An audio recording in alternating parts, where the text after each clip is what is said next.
is 7 minutes past the hour. Welcome into the kickoff hour here on the Rick and Bubba Show. It's a special one today. We celebrate Michael Helms. We'll explain. Yesterday we had a really good, that's three reallys, good podcast, Lantern Rescue. It's a U.S.-based nonprofit organization that fights internationally against human trafficking. You are going to want to listen and watch this podcast. It hits tomorrow morning. It publishes tomorrow morning, so make sure you've got your notifications and have subscribed to Rick and Bubba University, the podcast. We talked to a counter-human trafficking joint task force member with Lantern Rescue, and it is, wow, there's a lot in that. So check that out, Rick and Bubba University, the podcast this week. All right, well, we got Helmsey, we got Greg, we got Adler in there. He's a rock star as always. He's got TV rolling and ready to go for another day, and let's bring him in. To my left is Greg Burgess, and to my right, Greg, birthday boy, Michael Helms. What's up, boys? How about that? Tomorrow is officially his birthday, but we celebrate it today because we don't do a show on Saturday. Michael Helms turning 44. Let's just go ahead and celebrate all weekend. Take it into Monday if you'd like. Marty Michael Helms. Yeah, I am not exaggerating. I completely forgot about it until you asked me a minute ago if I had any clue to what was on my cake. And I was like, what are you talking about? Yeah. And so, no, to answer your question, I have no idea what's on the great Edgar's cake that's coming. Well, let's openly discuss this for a second. We won't take long doing it, but Edgar's Bakery, who are just awesome. And they are. How long do you think – I was sitting here when, I talked with Brent with Edgar's to kind of organize the cakes and stuff, sitting here trying to figure out how long we've been working with them for them to be the official birthday cake provider of the Rick and Bubba Show. Has it been – am I exaggerating when I say 8 to 10 years? Or is I don't think that's exaggeration at all. Because I think I want to say it's more. Because I've been here. That's what I was going to say. Yeah, I think at least 10. Yeah, I was going to say 10 or 12. So for sure, it may even be longer. I don't remember a time without it, and I've been here for 14 years. Right. Yeah. So 6 times a year, because we got 6 staff members. Edgar's, has it on their calendar that hey, we'll bring up a cake, and instead of just bringing a cake, we put themes on top of the cake. Boy, do we ever! And it's always a struggle. It's hard to come. Now I'm worried. Now you've got me like. It's always a struggle with what to put on the cake. Yeah. And so sometimes I'll secretly go to other staff members and go, "Hey, what do you think about what's a good theme for the cake?" And sometimes because we're grown, I'll go like I did last time with Adler, and I said, "Hey, what do you think about this theme or whatever?" Because I might need a picture or something from him. And so I hope you like your cake today. Okay. And I'll just tell you this. Well, no, I'm not going to say that. No, I don't want to. I want a surprise. Okay. So Edgar, because this is one of those things where I have no clue. Of what's coming. And so just to get real local and just real inside here, it's the first time that this location across the street where we get breakfast from is bringing it. But how convenient is that? Yeah. Now they don't have to drive clear across the metro to get to it. They're loving that. They are loving that. And so that's going to be celebrated today. EdgarsBakery.com. Edgar's, EDGARS, bakery.com is the official birthday cake provider of the Rick and Bubba Show. So we'll celebrate Helms today. We'll have a cake. And sing a song and say happy birthday and have a good old time with him today. 44 years old. How about that? You're Goodness getting old, gracious. 44. Hold up your fours. Well, I'm dreading when I turn 44. Do you remember? I know I don't remember like exact like birthdays, but I remember my being in the 40s. I just early came to work 40s. Here. I just came to work here. That's why it kind of. How about that? Wow. Yeah. Good night alive. Weird. I hope when I'm y'all's age, we're still doing this show. I know. I do too. Let me ask you this: the fact that you're double digits younger than us. Yeah. Do you consider us older, or does that ever Not really. Does that ever come to your? Does that ever enter your mind? No, no, not really. I mean, I know that you're older, but I think probably I always think maybe a little wiser. No, that's no. But I know what you're saying. But I don't necessarily think older. Yeah. I know what you're saying because when I worked at the power company, like I had good friends of mine that we worked with that were 10 years older than me. But when you work with somebody, it doesn't feel like it. You feel like you're all the same.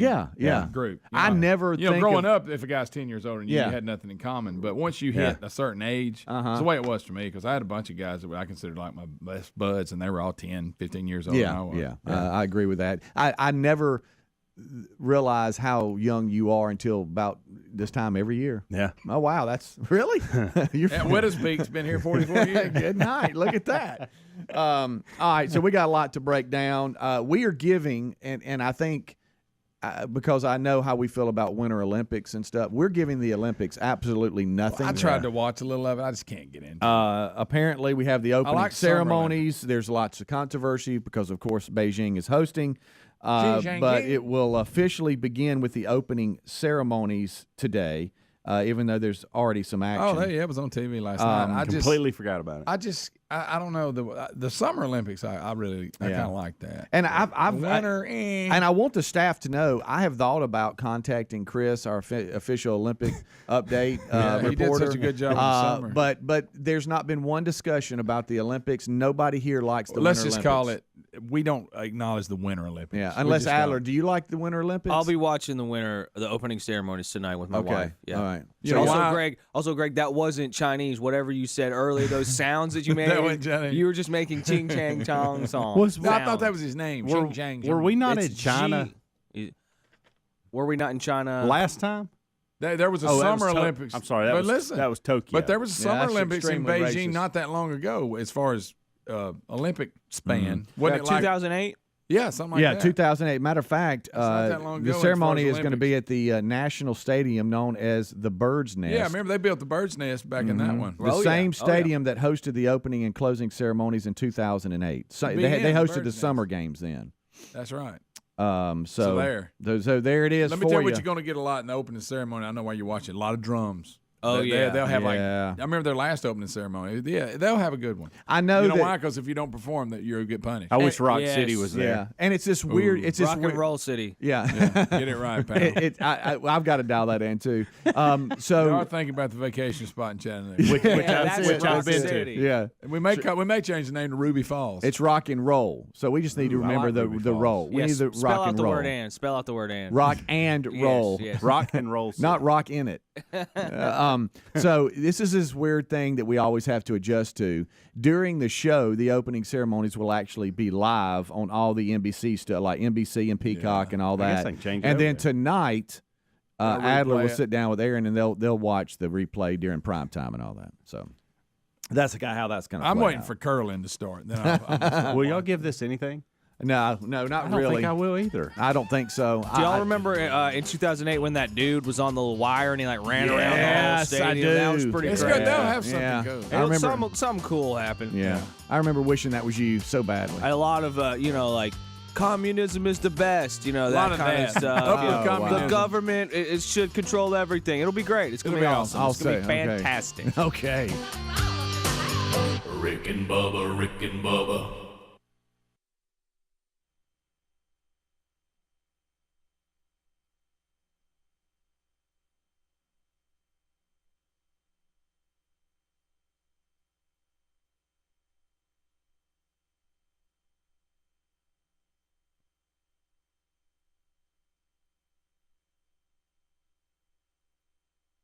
Just met some Mobile folks in the Golden Ticket seats today.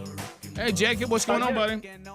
Hey, good to see y'all today. Well, I've lived in Mobile about 6 months, and I'm a white male, 32 years old, never been married, have no kids, no baggage. I got 2 bachelor's degrees, religion and a mechanical engineer, which I'm working at now. That's a strange combination. That really is. But a good one. Well, the religion didn't work out so good, so I went back to school and got a mechanical engineer one. Okay. But, okay. And so I'm sorry. So I know you're a little nervous. Just kind of let's settle just a minute. That's good when you design something you can pray over. Yeah, well, that's good. Well, Jacob, just remember you're just talking to a bunch of good ones. Okay, so nothing to be nervous about. So you just are in the Mobile area. You've given us all your profile. So, and Adler was telling us, so you have 2 tickets to Mardi Gras, and you're looking for a date. Is that what that is? I am. I got them at where I work at Airbus, and I'm 6'2", 200 pounds. I ride motorcycles, scuba dive, athletic. It's just hard to find a good woman. It really is. Well, what are you looking for in a woman? Where have you been looking, Jacob? Because when you're fishing, if you're not catching fish, you got to look at the lure. So and what lake you're fishing? Right, and where are you throwing it? Where you? I think you got them at scuba dive. So have you just not had much luck? Are you someone that has, which nothing wrong with this, a very high standard? So what seems to have been the problem so far? Because I think the first obstacle we have to overcome is you gave this resume, and you're 32, and you don't have a date to Mardi Gras. So there's going to be people that are going to ask the question, why? Yeah, fairly. Yeah, fairly. How's your breath, Greg? Well, no, they're going to ask why are you 32, not already taken? That's what a lot of women are going to think.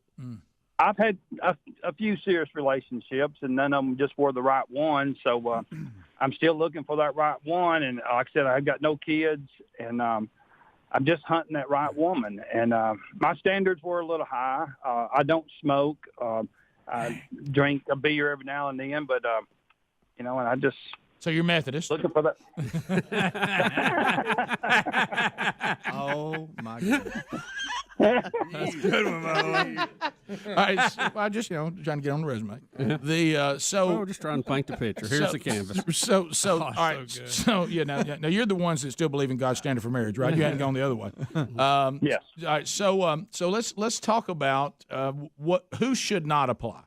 I mean, are you someone that says, "Hey, what are you looking for?" Like, for instance, if if you said, I'm not saying this is fair, but I'm saying, are you the kind of person that says, if you've been married before and you got kids, I'm not sure I want to take that on, or tell us some things that you're looking for. That's correct. I mean, I'd really like a woman hadn't been married and no kids, because I'd like to start out, on level ground there. Mm-hmm.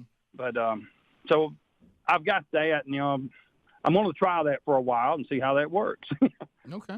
All right. So you have tickets to what? What is this that they can go to you? It's the Mardi Gras ball in Mobile. Okay. And so I've done paid for them, got them, and money. Just been looking for, because I'm new to Mobile area, so I'm from Birmingham, so I'm not. Okay. Do you love Jesus? Are you a follower of Jesus, or just kind of? Yes, I am. Okay, good. Because some women, especially with someone that they're going to be going to the ball with, they see what your convictions are and all that. So, all right. So, has Adler or somebody taken your contact information? Not yet. I just wrote your number down, but would you email me? Yeah, so I sure can. So, do we want to just let him put his email out and let him deal with it? Sure, yeah, I would love that actually. Yeah, because I think Speedy. I mean, we may get into our day and we're all busy, and he get the right one, emails us and says I need his contact information, and we may not see it till like tonight or miss it. I'll be glad to give my email. All right, so give your email and we'll write it down. All right, go ahead. All right, it's Check CHECKUP checkup 1987 at gmail.com. I love Check people's up emails. 1987 at gmail.com. There you go. Yeah. Wow. Let me clearly say we do not know.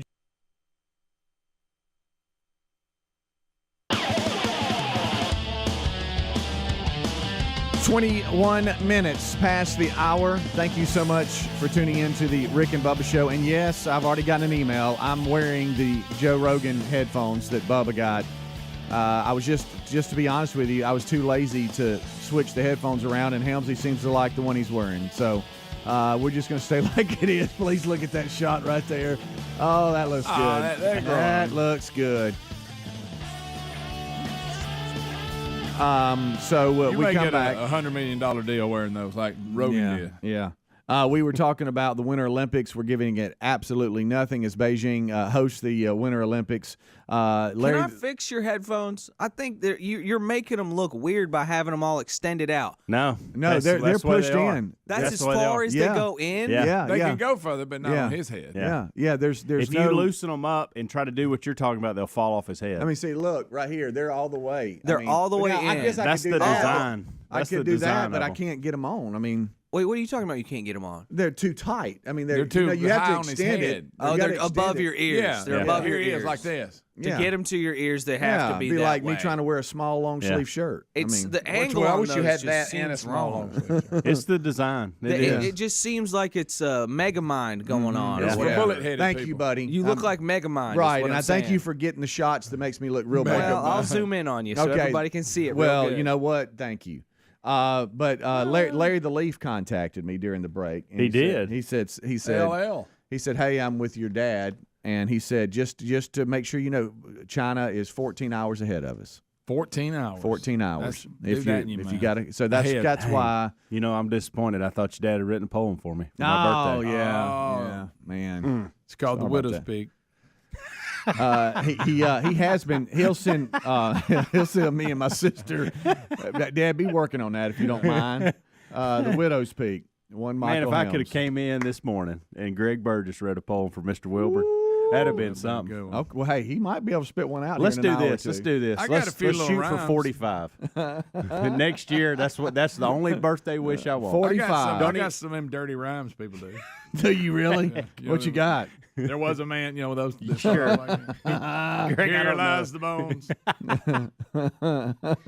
I'll tell you that whenever. All right, so he'll send me and my sister a poem, and he has been spitting them out, and we just kind of keep them on file and stuff. So there's a couple that I can maybe spin off like it was for you. No. Okay. I want it to be as genuine as I can want to be. do one about the flag.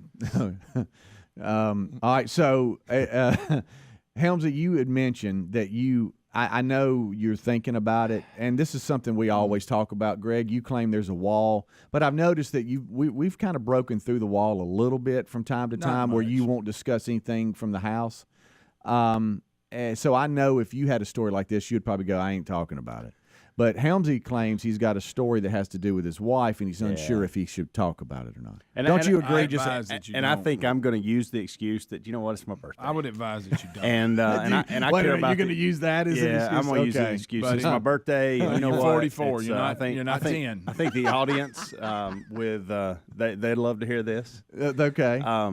And I even said it last night when she said, I cannot believe that I have done this. And I said, well, I tell you what it is. It's 5:06 a.m. That'll be when we talk about it. And she said, you better not. And I said, no, I think this needs to be discussed. And she didn't say anything else. So I think I got the green light. Okay. Just depends. Yeah, well, you can claim there was confusion there. You thought you did. You know? And look, it's not. Look, everybody goes through stuff like this. It's not a big deal. Thursdays, which was yesterday, for those of you that are listening on podcasts and archives, it is a long day for our family. It is a moving and shaking day. We're all in different places. We're picking up here, dropping off there, and we all get together about 5:30, 6 o'clock, it seems like, and as a family, and we're all exhausted. Like, that's just the day. A lot of times I'm like raring to go at that time, but on Thursdays I'm not. I'm like, gosh, I even made the comment last night. Thursday's a long day for me. But she came in last night, and I had not seen her all day, and it was around 5-ish, 5:30. 5-ish. And she turned around, and she had a big hole in the back of her jeans. And I said, hey, babe, what's going on with your jeans? And she goes, what are you talking about? I said, I can see your panties. Oh, no, she had Why you said that? Yeah, that's what I said last you night. just said I'm it just now. bringing it up, bringing it real. Okay. And they were nice and colorful. Like, I mean, it was. You stop. I mean, I was like, Stop, goodness 44. gracious, babe. And she goes, what are you talking about? And I said, you've got a huge hole in the back of your jeans near the pocket. That dog. And I can see your panties. What'd you just say? A dog bite it. Well, here's okay. she thought, well, They'll tear okay, out some whatever. clothes. He's exaggerating this. So A lot of popping this morning. she made me take a picture of it and show it to her. So wait a minute. You took a picture of her backside. Instead of her going to the mirror and looking, she said, will you take a picture? I get it. So I did. Mm-hmm. That was fun for me.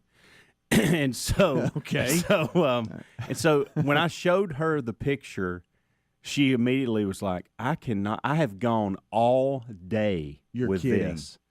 seeing because yesterday was her support group day where she goes to a church and they bring. But wait a minute, she walked into a church like this. Listen. No, time out. Maybe it was a panty patch. To your Greg, I'm gonna get to that. Okay, and you too, Speedy. You've nailed that too. I would just go with that. So one of her friends, she reached out to her last night and said, "Hey, how come you didn't tell me? They're my friends. That I had a hole in my jeans." And she said, "Oh, I didn't notice. I thought it was a patch. I thought it was like this colorful patch." And I said, "Babe, I think she just didn't want to tell you." Yeah. Because it's the first thing I noticed when you walked in. Yeah. And of course, she was embarrassed by the entire thing. Of course, it's the first thing you noticed. You want to know why? Well, I know. Well, I love my wife. I got a birthday coming up. There you go. And so, happy birthday. This is the worst thing's happened since you sent them bird emojis to everybody. No, well, matter of fact, thought it was a number one. Number one. It was actually a bird. One of her other friends' husband reached out to me last night, and he goes, "Hey, just heard about Amanda's jeans. That's the funniest thing since she was sending bird emojis." Okay. So you're parallel thinking there, Greg. That is good though. But it tore her up all night. She was like, I have been with. There's been moms that are at this lactation support group, and I have been walking around them all day with this. I don't want y'all to think it's a small hole. Okay, think half of a pocket on the back of a jeans, maybe a quarter of a pocket, between a third of a pocket. Right. This falls under. I'm talking to you about a serious subject, and I'm making all these serious points. Then I walk off and they go, "Wait." Yeah, exactly.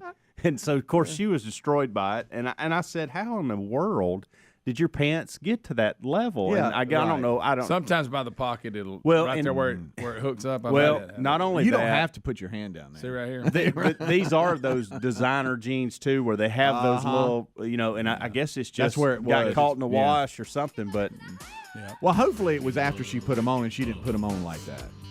You know what I'm saying? That's probably wasn't paying attention. I think it's pretty much all day, and I mean it was the first thing I saw. So but I noticed things. Could you stand up and point where it was? Oh, just think pocket. I mean it was. Yeah, well, I didn't know lower huge. pocket or high. Huge. Okay, nice and colorful panties. all right. Yeah. Okay, I've walked then. around my flying zip like all day before. Oh yeah. Yeah. Rick and Bubba.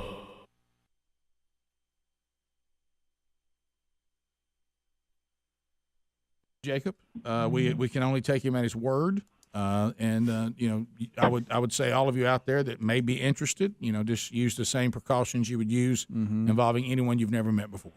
So absolutely. You're right. And you too, Jacob. That's a warning to you as well. Yeah, it works both ways. We are not responsible for any people that may be contacting you. It's a big world out there, and there's some weird people out there. Yeah. So just keep that in mind. I really want to know how he got his email address. Jacob, Did you have a checkup in 1987? Jacob, how do you I was born. how do you feel? Okay. How do you feel about your wife having a credit card? Oh. Let's talk about that. Got no problem with that. Oh, wow. I'd change that tune. Reconsider. Yeah. All right, wait a minute. Miranda's in Florida. Oh. Hang on just a minute. All right. Miranda, you're on. We didn't even Valentine's yet. I know. Y'all Miranda, jumping the gun here. You're on with Jacob. Yeah, I'm here. Yeah, hey, Miranda. Jacob. Yeah. Miranda, Well, Jacob. Well, I'm too old for Jacob. Are you if really? Jacob, It's just an age. He may like older women. Well, I've already raised my kids. You've already read. How do you? Can I ask you how old you are? I just turned 49. 49. Wow. Jacob, are you out at 49? Coog. Yeah, I think so. I mean, you want to come yeah.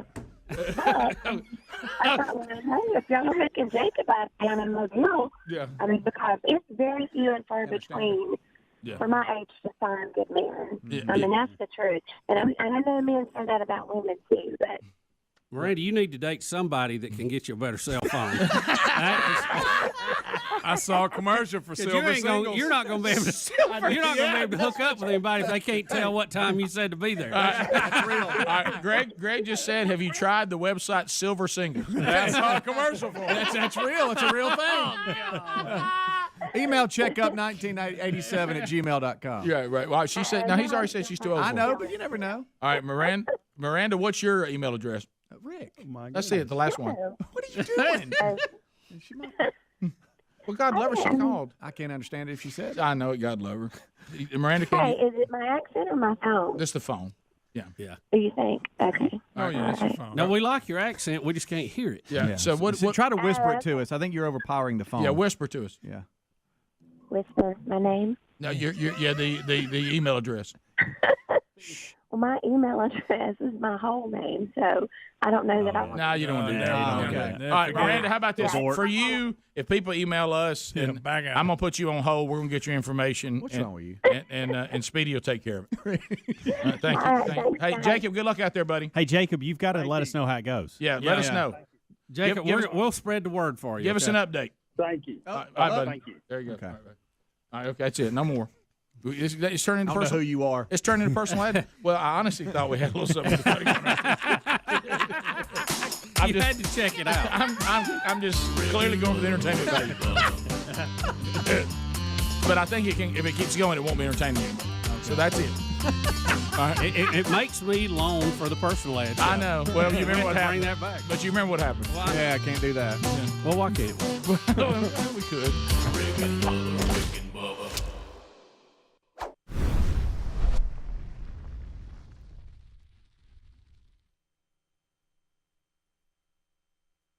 Of course, Bubba, you won't be surprised at all that Greg and Speedy got this story for me.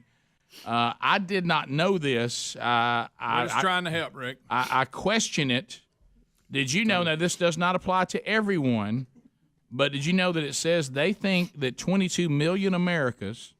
How many Americas we Too got? many Americas. Well, if you've looked around, undoubtedly we must have several. Some 22 million Americans have sleep apnea. Yep. And they're saying that a lot of these, it's simply because they're overweight or obese. Mm-hmm. And the reason how, you can think of, well, I can kind of see that. But they said, I did not know this, but changes in their size and the fat content of their tongues. I didn't know you could lose weight and your tongue be smaller. Well, think about this. You have fat all over your body. So if you lose weight, you're gonna, have more room. I've never heard smaller tongue. tongue. I didn't realize. Never heard. You never heard sinuses, Or if everything. you gain weight, but your tongue got bigger. Oh, I yeah. know that. Yeah. I didn't know thought that. your tongue was what you got. Oh yeah. I did too. I thought if you had big tongue, you stayed big. Well, and some people's are bigger than others. Yeah, that guy we went to it's, school with, Rick. Remember? Oh, don't do that. Don't do that. He said he couldn't shut his mouth. He couldn't look like a cow's tongue. He couldn't shut his mouth. I mean, his mouth wasn't closed. He wasn't. His way he looked. So He wide his mouth up. he had to tuck it in. He did. Lower lip. Look, I had to dip all the time. Don't talk like me. Greg. He did, Rick. Greg. Burgess.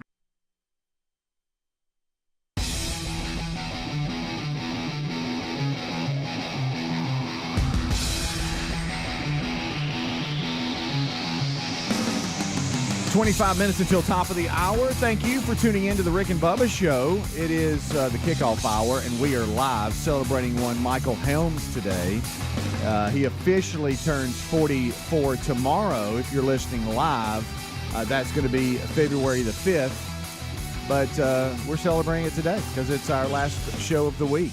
Edgar's Bakery's got a birthday cake that they're going to be bringing for old Michael Helms, and we'll be celebrating that. How quick do you think Greg's going to get into that cake? He gets into the cakes pretty quickly. Yeah. I will give it probably within 20 minutes of it being here. Yeah. He'll dive in. I can't wait for him to see the cake. I'm always interested to see what section he gets first. Because I don't know what whenever we have cakes from them, and they're little artists, they're cake artists. I don't know what you officially I think call you them. call them a cake artist. The fact that they can draw all that stuff out. Sometimes we'll do that. Sometimes we'll do what they call I don't know, an edible picture or something. I was trying to find the wording. I, for some reason, got too blocked on that. It's a graphic that they digitally I always try to work cake. around the person. I can't eat a part of them. I can't eat their face. Yeah. That's weird to me. Now, the little cartoon ones I have no problem with. Right. But the real ones, no. Right, yeah. You'll cut off some feet in a second and eat it. Oh, yeah. All right, so we got what that. What frostings it got? I'm not going to tell you. Oh. I don't even know. Yeah, but I went off. I don't know anything about it. I went off some stuff because I'll make little notes about past cakes, and you like this icing, so I think we're safe here. If not, just fake it and take it to pal, and take it back to the kids because I know they'll tear it up. Oh yeah. So this they asked me about that last night. You getting a cake? Oh, I'm like, yeah. what are you talking about? Oh, hey, They're looking forward to you're that. going to bring a lot of cake home. Didn't I even have know a what they feeling. were talking about. It's funny because I know everybody here. Maddie said, "Hey, Bravo 1, you getting a cake?"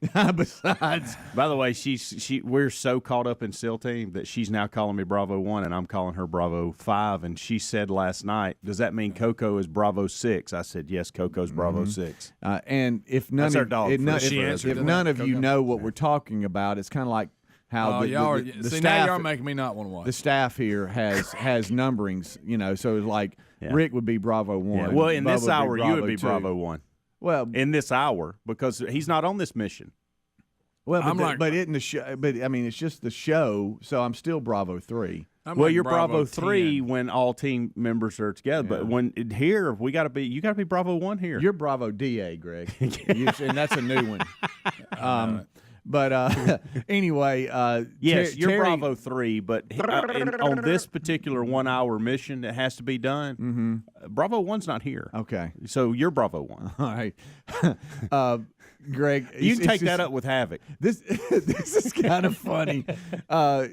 Terry, we've talked about things you binge watch with your wife and things that you've given the clearance. Hey, go ahead and go off and watch that by yourself. I'm not into it. Don't worry about it. So she kind of gave that to me on this SEAL Team thing. Yeah. And then she would kind of come through and, it's on again. Now she says, do not watch another episode. I want to be with you. Yeah. So you get attached to the characters. All right. So you said today, it's your birthday. So I know, we are the birthday celebration. So you said you had some facts for us today. Well, I was fact, Jack. That's a fact, Jack. Do y'all ever give Modern Marvels anything on the History Channel? I do not.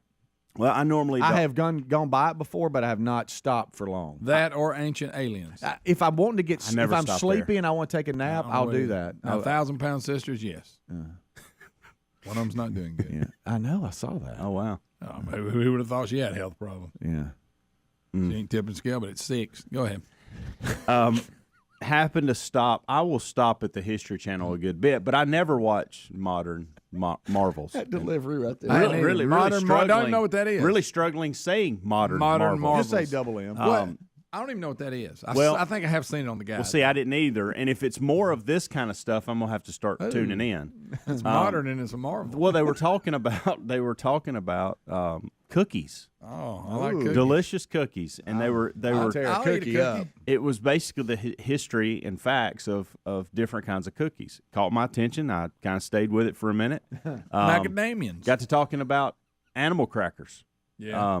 Do y'all know that animal cracker was created in 1982? That was the original. They had a box, that they came in. Remember the box? They were older than that. Remember the box they came in? The box had a string on it. Yeah. Do you know what that string was for? No. I didn't either. Carrying. I thought it was a handle. No. A lot of people thought that, Greg. But they put a string on their box for a specific reason. To open it. Did you say 82? 1982. I thought they were been around way. I got to tell you, I it saw says something on my 1982 computer, original box animal crackers. Okay. So, No, I don't. Well, so the reason for the string was not to carry around, which many people thought. It was to decorate your Christmas tree. Use it as an ornament after you get finished with it. Well, first of all, who would want that? Yeah. What, you going to put an Oreo box up there too? Hey, nobody wants that as an ornament. That's stupid. They who would said decorate their tree with an animal cracker They said box? that kids wanted to put that on their tree, Greg. Kids, Greg. Kids didn't want to do that. I was a kid at some point. Take a sip. All right, so where y'all at on fortune cookies? I don't really. I'm not that into them. I'm not either. So I couldn't care less. So when you go like hibachi, you get the cookie in the little wrapper. You don't. I have felt it's a guilty eat. It's like if I'm with my boys, they'll go, "Dad, you got to have one. It's bad luck if you don't eat." Yeah. So I'm like, and they're not good. No. You know what's funny is I like them. Now they're not. I don't think of them like a cookie. I just think of it. Hey, I need a little sweet treat right after I've hammered all this food.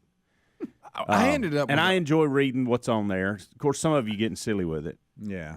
I ended up. It's not really a fortune anymore. I ended up with just a bunch of them because I think it was Chandler's wedding. That was one of the deals. They had a little something in it about them, and I ended up with a bunch. Have you but eaten there's them all? a trick, I think, that if you put them in the oven, they'll open up like people would put their own, like, "Will you marry me?" and stuff like that. In fact, I think one of my, that may have been, where did I hear that? Greg, what are you talking about? I'm trying to think. You can put, like, say, I want to be cute. and you have a fortune cookie that has a personal message in it. Yeah. You put them in the oven. I think they heat up and they open up. You take the oven out. Okay. So that's what I was going to tell you is how you actually put them in there.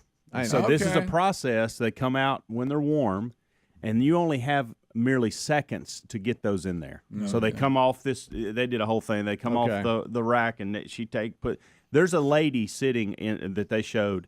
She does 500 an hour. Now I want you to think about that a minute. What a day that is your day that you're putting fortune, and it's a process and it's an art to the way you have to fold it specifically.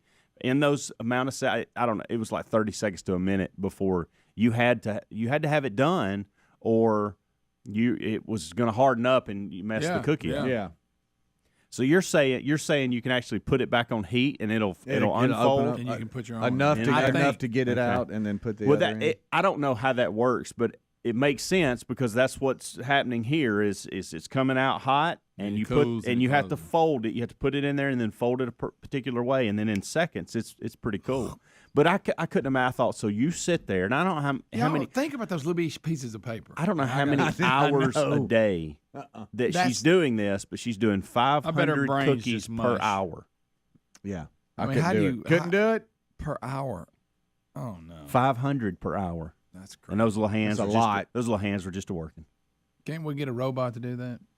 You would think. Come on. Those were the two things I picked up, and then I had to do some laundry. So I'm a little disappointed about that box as a Christmas ornament. I knew you would be. That's the only reason I brought it up. You ever seen Greg. one on a tree? I hadn't. I haven't. I was 4 in 1982, so I don't know. I really believe that. That just seems like that they should have been around. Maybe that particular But box that was in 82. But that was the because the reason animal for crackers the design. have probably been around for way more than I don't know. 82. Right. Well, it said the original box though. I don't know. It said in 1982 the original box. Maybe it came in a bag before then. Maybe. And this was the first. I don't know. But they said specifically designed for to use as a Christmas ornament after circus deal. Yeah. There is a couple of things I've found myself. I don't know if it's Nat Geo, but it's Life Below Zero. I'll watch that a little bit of that. I don't understand these people. I also is it Mighty Trains that's on Smithsonian Mighty Channel? Trains. Is that what it is? And then Mighty Cruise Ships too, or whatever. I'll find myself watching both those and how they pull it off. Yeah. And then I like stuff like that. Yeah, it's pretty good. I think I'm gonna have to give modern. Why can I not say modern? I don't know. Marvels. For some reason, you look up trying to say it. Yeah, well, I'm Modern. that brain's working. Modern. Have y'all seen the history? I love Modern. Oh, damn, modern. Modern in its manner. All right, we'll take a break. We'll come back. The Rick and Bubba Show, if you're listening live, it is the celebration of one Michael Helms' birthday on the 4th of February. His official birthday is tomorrow, but we celebrate it today. And we got a birthday cake. Got a cake. I forgot I had these on, Greg. Rick and Bubba. They have tongue reduction surgery. Oh, he needs I looked at it on the side, trim mine all up. I'm saying is you were talking about how big your tongue was. I didn't know that you could lose weight on your And you tongue. just said sides, so you mean your tongue is fat. Yeah, I got a wide tongue. Yeah. Mm-hmm. So it's not long, it's wide. This may be the answer. Right? Yeah. Well, it's tough surgery though. No, but I mean, could you just lose weight? You may lose weight. Oh, it would help. It would help. I didn't know it that. would. Doubt. Yeah. Well, that's not going to make it. It'll thin it up a little bit. Well, I was going to actually, because I know this was. If you're a little overweight, you store fat everywhere. Yeah. Oh yes. Yeah. You ever do tongue exercises? No. Do them. No, I don't ever do. I never think Might about even it. go down hat size. I'm going to think about that before I answer. Might even go down a hat size. That's right. Well, your bones are not going to shrink, Greg. A lot of that's just your noggin is just your bone. He started getting a little head. Well, I was going to really. Another thing I heard too. I was going to defend you. Your feet will get smaller on this a little bit. Huh? Yeah. They don't go. They don't go. No, but they're fat. Oh yeah. Okay. Yeah, that's different. You go from. You ever seen a fat person with a skinny foot? No, never. No. I do looks think like my a little foot- roll down there. It looks I like think my a foot shrunk. Can I tell you what I? does. Can I tell you what? plated. Really? Can I tell you what I think one is the funniest combinations, and we've seen this. You ever seen a fat person with a skinny finger? No. They always got fat little hands too. You're right. Yeah. But can I tell you one thing I've noticed, and I've seen it. They Greg, got fat tongues. and Greg used to call them. Yeah. Of course, this is dating because people don't know what we're talking about. that Saturday morning cartoon Timer, or what was his name? Timer, big round, had little skinny legs. You ever notice those people that are like really fat, but their legs are like really skinny? Yeah. That's the weirdest looking combination. Really, what you look like is a candied apple. Remember Timer? He'd hunkering for a hunk of cheese. Yeah, hankering for a hunk of cheese. He had little skinny legs and big old. It's Timer. I don't remember that one. Yeah. Oh yeah. I must have already been out. Ever eat a yard, wagon wheel? And you throw that out He there. wanted to give you healthy eating tips. He was trying to give you healthy eating tips. That's why I didn't listen. Yeah, we didn't listen. You know, you learn got a things on this hankering for a show. hunk of cheese. Today is the first I day did not I've know ever known if you lose weight, you can get your smaller tongue. And it could help I you didn't with know sleep people apnea. had. Snore. Look, if a fat person loses, I'm just general. We're just being straight up. If you lose weight, they snore less. Everybody knows that. Yeah. Oh yeah. That's true. But I was going to defend. I was going to defend. But it never dawned on me it was your tongue getting bigger. Oh yeah. Well, I was going to defend Greg, you. everything. I was going to defend you because I mean I don't know you. You and I didn't know each other that well. You and I have really only known each other in the fat world. But I knew of you when you weren't fat. Oh yeah. I used to be a rail. But didn't you snore then too? I don't know. Oh, you don't know. I don't know. So it may be related. Yeah, maybe a little bit. Because I know I mean, I don't there are think lean all people. of it. There's lean people that snore. I don't think all of it, but it It's not probably always it bad. doesn't This is- help. It doesn't help to have all the rest of the. Oh no. Well, Most that's- fat people do snore. Most. No, you're right. No. But what I'm saying is, But not all. But- I mean, just because you snore. they're saying of the 22 million Americans, the high percentage of them snore because they're fat. But there are some who don't. But for some reason, in my mind, it wasn't because that they could gain or lose weight. I with didn't know their that. tongue, but I now thought it it's makes like you, but I perfect thought sense. it's all this fat you get, and Yeah. you know, Oh, yeah. old meat necklace and all that. Mel Crawford said that the first time. I don't know if I'd never heard that term, but funny, wasn't it? it was a good one. Yeah, walking around like you got a tenderloin around your neck. Yeah, that's good. That's good. Oh, you talking about Rick? Look it up. Yeah, good. Ready.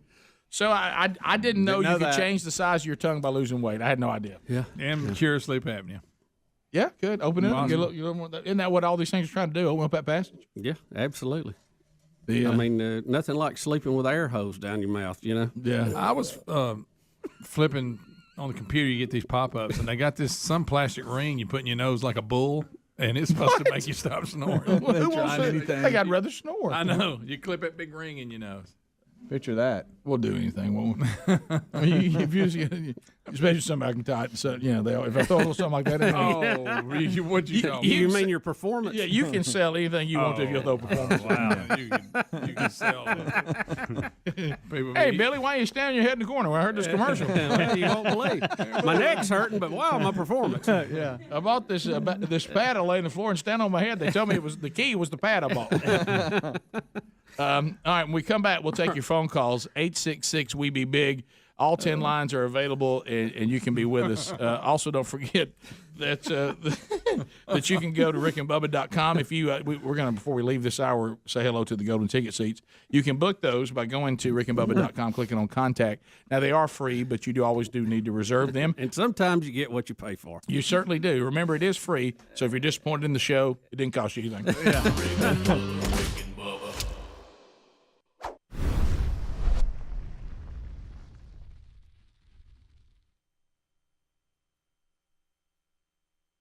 Rick and Bubba University is not only a podcast. The reason why it became a podcast because Rick and Bubba University is also our intern program. At Rick and Bubba University, we have professors, yours truly, Rick and Bubba, Speedy, Greg, Helmsey, Adler, and then students come through. And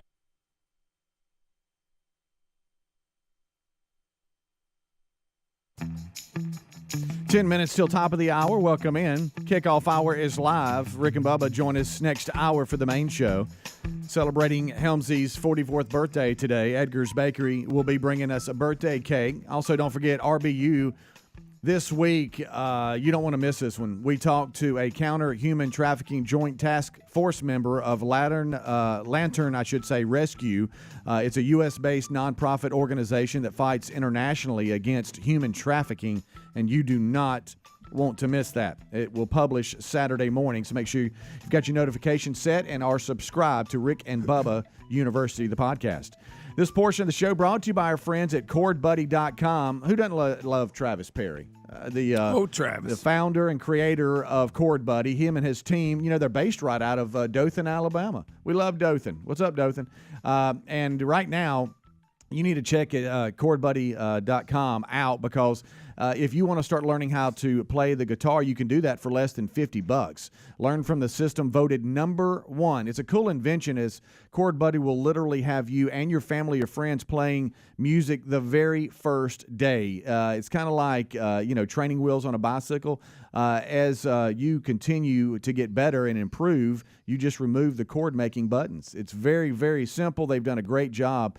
The lowest price ever when you go to chordbuddy.com for less than $50, you can learn how to play. That's chordbuddy.com. And if you're in the market for guitar and you want one, they got that too. They've got you covered when it comes to anything like that. So check them out at chordbuddy.com. That's chordbuddy.com or rickandbubba.com under the sponsors button. Slight correction. Animal Crackers, the box, it was 1902, not 1982. Okay. The premise is still the same, is that it was designed for a Christmas tree. Hey, by the way, I didn't realize a lot of people knew this. They sent us emails about it. So it was 1902. Is that new? Because 82, I was like a junior. So let me ask you this, Greg. Sophomore. 1902? In 1902, do you put it on your Christmas tree? Maybe.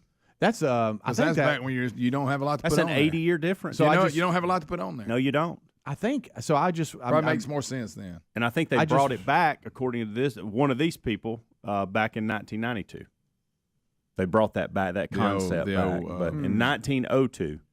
Okay, I feel better. That was the year. Too. I thought, yeah. So I just watched the movie Old Henry, and it was in. I've got to give that a little bit. It says in the year. I think it said the year 1902. Really? How about that? But he was eating animal crackers. Or was it 1802? No, it was 1902. I think. You don't know. I don't. Anyway, I don't. So the premise. That's just when he said 1902. That's what I thought about. To your point, Greg, I don't goodness. think I put it on my tree in 1982, even though I'm 4. No. But I probably do in 1902. Yeah, because like I say, you didn't have all the stuff you have to put on there. Where y'all at on games? You're not going to believe this, by the way. Oh my gosh. My dad's written you a birthday poem. Oh, that's great. All right, go ahead. Where y'all at on games on your phones? I don't like them. Have you ever played one? Never. When's the last time you've played one? Never. You've never downloaded a game on your Not phone? one. I commend you for that, sir. What about you? Do you have any games on your phone currently? Do you play any games on your phone? I do not. Nope. So earlier in the week, I got an email from one of our audience. I don't need any more reason to look at my phone. Well, that's kind of my mindset. I got an email earlier in the week from one of our audience and said, hey, have you heard about this game Wordle and the craze about it? And I'm like, Wordle? I think mentioned it. And so I don't like word I had games. a few minutes last night. And I thought, I'm going to download Wordle. It's the only game. I don't have any games, just like y'all, and I'm going to play it and just see what it's like. Well, then Maddie walks up, Bravo 5, and says, hey, are you playing Wordle? And then I hear Bravo 2 in the kitchen go, oh, Wordle's the craze. And I'm like, Wordle? What is So you're why staying with the Bravos? And so what about Angry Birds? So I played it, and it's just a typical word game that you do. But what was that other word game everybody used to do? There was another one. Well, here's what's crazy about it. I want you to listen to this minute. In November of last year, 2021, 90 people had downloaded this app, okay, Wordle. On January 1, 300,000 people had downloaded the app. So the Wordle. And then this week, they have over 3 million downloads, and they're playing this game 5 minutes every morning. The growth in this game is crazy, and I'm looking at it last night, and I'm thinking, what's now? I wish I invented what's the big deal? Yeah, for real. Yeah. So y'all, I think the last thing I had on this phone, and I'm trying to find it, and I think I deleted it. It was, oh gosh, what was it? Well, it would actually help me kill time hunting. Like I said, I'm glad we've got more reasons to look at the phone. Yeah. I don't have it. I deleted it years I will ago. likely delete Wordle too, but I wanted to see what it was about before. But evidently, Amanda said people are posting stuff on social media. Really? Hey, look at me! I did this on Wordle. Hey, have you done this on Wordle? What about Wordle? Wordle. Why don't you go throw a stick in the water or something? Get out in the yard. So, all right, we got to get to this poem. Yeah, we do. This is going to make my weekend. Yeah. Wait, we got to have background music, Greg. Hold on just a second. Don't rush this. Titled? Do not rush this. Yeah, give me the title and then I'll hit the music, Greg. Birthday Boy. Oh, I love this already. Oh, I like that. Go ahead, Greg. I heard a voice barking from my radio. It was targeting its audience like a World War II torpedo.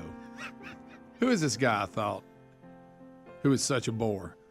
He must be an old man, at least 44. Oh, he's part of the Rick and Bubba morning array. And he's so excited because today is his birthday. Ooh. Happy birthday, Michael. Hey, I'm going to tell you something. That's a quick one. He threw it together. That's awesome. In 15 minutes. I like it. That's excellent. Speedy, you got none of his creativity. No. I had no way I could have come up with that. I mean, you're just hiding it from us. Right. Did your sister get all that? Yeah, she's pretty creative. Well too. done, Mr. Wilburn. Yeah. I don't have a gift. I don't know what mine is. Here's mine. There was a man. No. During the commercial breaks, I want you to give me those for sure. Yeah. If we had to write one, do you think we could together, like pretty quick? I don't know. Not quick like that. Getting a lot of pressure from the house, and this is, obviously Bravo 6, our dog Coco, has been an awesome addition to our family. But I'm getting pressure for another one. Like she needs a playmate kind of thing. And I was even asked this week, for your birthday, do you want another dog? And I said no. I do not. That's your gift. That's what I would like. Get Rocky. And I said, hey, here's the deal, Rocky. So she's been sending you the pictures of these dogs. Look, I know everything about your family. I even knew about her pants before you did. What? What did you say? It's his birthday, for Pete's sake. Well, I was just going back to the story you talked about earlier. My bad. Oh, man, say it's jeans. funny. I mean pants. Sure. But so they asked me 2 days ago. They I said, didn't mean "What?" it like that. I meant the I got story, you. It but just I didn't heard about sound it. good. Like Didn't somebody sound told good. me about what I'm happened. trying to move on so you don't have to continue to fight that Bravo battle. 1, go ahead. But I don't really. I said, look, I want to buy me some new tennis rackets. Is what I'd really like to have. You I have not. need at I least have two not, more dogs. I have not done that. I have not bought tennis rackets for myself in 10 years. I'd like two new tennis rackets. Well, can we go buy that? Well, no, you can't because you don't know. I don't really know what I want. I gotta do some test driving on these things first. So, but there's a lot of pressure on the whole new.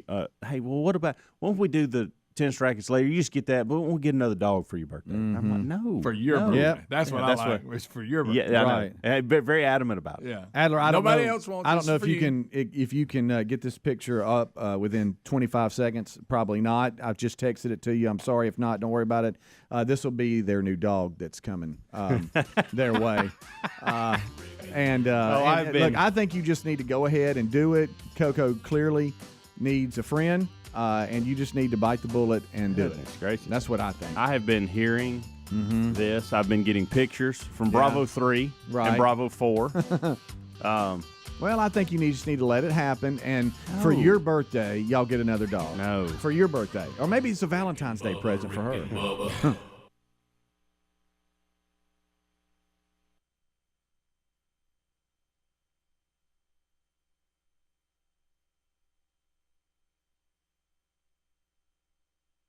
And we try to get them to earn a degree in common sense, which, of course, now has become a superpower, and then send them out into the world. But, Bubba, part of becoming an official student at Rick and Bubba University, it is custom that you be given your official Rick and Bubba nickname. And we're ready to start that process again. Absolutely. All right, so let's talk a minute. First of all, and this is nothing more than what it is. But I want this one. I think is going to be quicker, so I think we can almost let it be written. So let it be so. But let's meet him. Let's meet him. Armstrong Sims. What's up, buddy? How's it going? Well, you know what? You're already unique because you're one of these people, and we have them out there in society. People that go by two last names. Yes. Armstrong Sims. Yes. So Armstrong is your first name, and you grew up in Dallas, Texas. Yes, sir. And I see Deep in the heart of Texas. I noticed. right. I noticed the other day you had your Baylor shirt on, rocking is like. also a Baylor Is that a shirt. Baylor Bear shirt That's too? right. I think you are the Alternative. first Baylor intern we've had. Yeah, right? never think so. Never had one. No. Yeah. So that's awesome. So that's your team. That's my team. That's it. Absolutely. But that's not where you go to school, is it? That is where I go to school. So you're still going to school. So you Yeah. came all the way from. Wow. So Well, how- I mean, I'm that currently commute taking a semester off. got it. That commute So, every day I ought guess- to be. I mean, that's. Yeah, it's I rough. thought It's Greg's rough. drive was bad. You may need to fly out with me before the storms hit. All right. So I got you. Where did you grow up? In Dallas? In Dallas, Texas. So how did you end up here? So my brother is currently lives here. He went to Auburn. Now he lives here, works here, and he introduced me to the show just a couple months ago. And so And you thought. and I'm currently in the stage, and it's my senior year. I'm reaching out internships, anything I can get. So I emailed Adler, and then a couple weeks later, he's like, oh, if you're ever in the area, come by and we can talk. And I'm like, yeah, okay, when am I ever going to be in the area? But the next couple of weeks, my brother got engaged, so I came up here and met with Adler. So that's how I got connected. How about that? Boom. So, and I know Adler's saying that you're mainly going to be on the TV side of things. Yep. And I heard him say this. I mean, this may bother some other people out there that he may be prepping this guy to be one of his fill-ins when the baby gets here. Stop it. Uh-oh.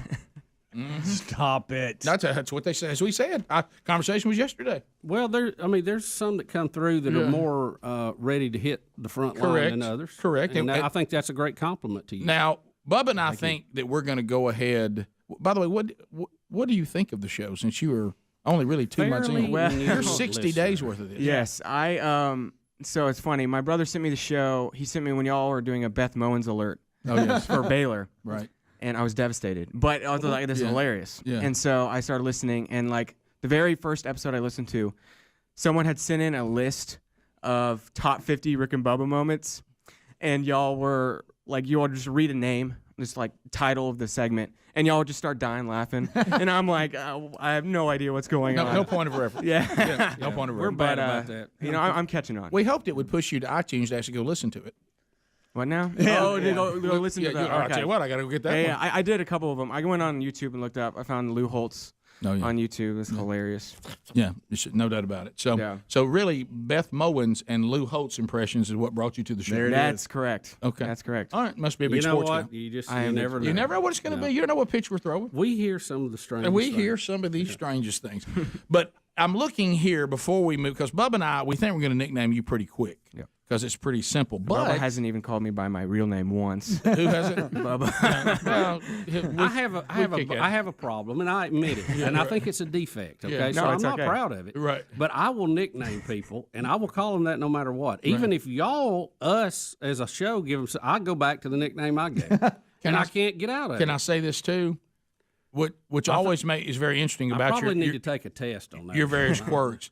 You'll also reject the nickname and go back and always call the intern by their regular name and not accept the nickname. I don't know. You never call them what we should be calling them, no matter which way it goes. I know. But it says you've had nicknames in the past. Well, what are these? Well, those were, I went on a mission trip to Mexico a couple times, and so Brazo Forte, which is just Armstrong in Spanish, I believe. I don't speak Spanish. And then Pantas Flacas, which is leg weak in Spanish. Oh, no, they saw your skinny legs and thought you were name? Yeah, well, I get leg weak all the time. People are like, oh, leg week, because like supposedly the opposite of Armstrong. Oh, I see. And I'm like, I've never heard that one before. Yeah. It's like the first time somebody calls us fat, we're like, we never heard that. Yeah, exactly. Leg week. But here's, I get that a lot. But here's what we think, week. because you're interesting. You're our first, as Bubba said, and is right. You're our first student from Baylor. You're only familiar with the show about 60 days worth. Your brother brought you in the loop, who went to Auburn. You're here. At the minute we saw you and asked what your name was, and Adler said, he kept throwing out Armstrong. And I'm like, why does he say Armstrong? Armstrong Sims. Bubba and I are children of the 80s, and so we immediately nicknamed you Stretch Armstrong. Stretch Armstrong. You know what that is, right? Yes, I do. I have one. My grandmom gave me a Stretch Armstrong. Really? How about that? But yeah. So I mean, it's not much, but so I think your nickname is done. I think that's it. I think you're Stretch. So let it be written. So let it be so. Stretch Armstrong. I say we throw him in some theme music to the hit TV show Dallas, and we got it. Little surprise. You didn't nickname him First Man. Neil Armstrong. Right. But Stretch Armstrong just hit us the second Rick, we saw it. It blurted out of me like a little tiny rubber hammer had hit my knee, and there's no way to keep my ankle down. Pass the gravy, please. 6 minutes now past the hour of the Rick and Bubba Show. Hello. A brand new hour has begun. We got a brand new show rolling. Wrapping up another Rick and Bubba week. We're glad that you are here. This hour starts with the national anthem.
It is 8 minutes past the hour. The Rick and Bubba Show. 866-WE-BE-BIG is our number. Thank you for being with us as we start another hour. So we'll unpack it. 44 years ago today, Michael Helms was born. 44 years ago today. So we will celebrate that today. Edgar's Bakery will be bringing breakfast and a cake today. So we're excited about that. Speedy, the real Greg Burgess, Helmsey, and Adler are all here. Adler, how you doing, buddy? I just got here, so I hadn't got a chance to tell you good morning. How you doing, buddy? Good to see you.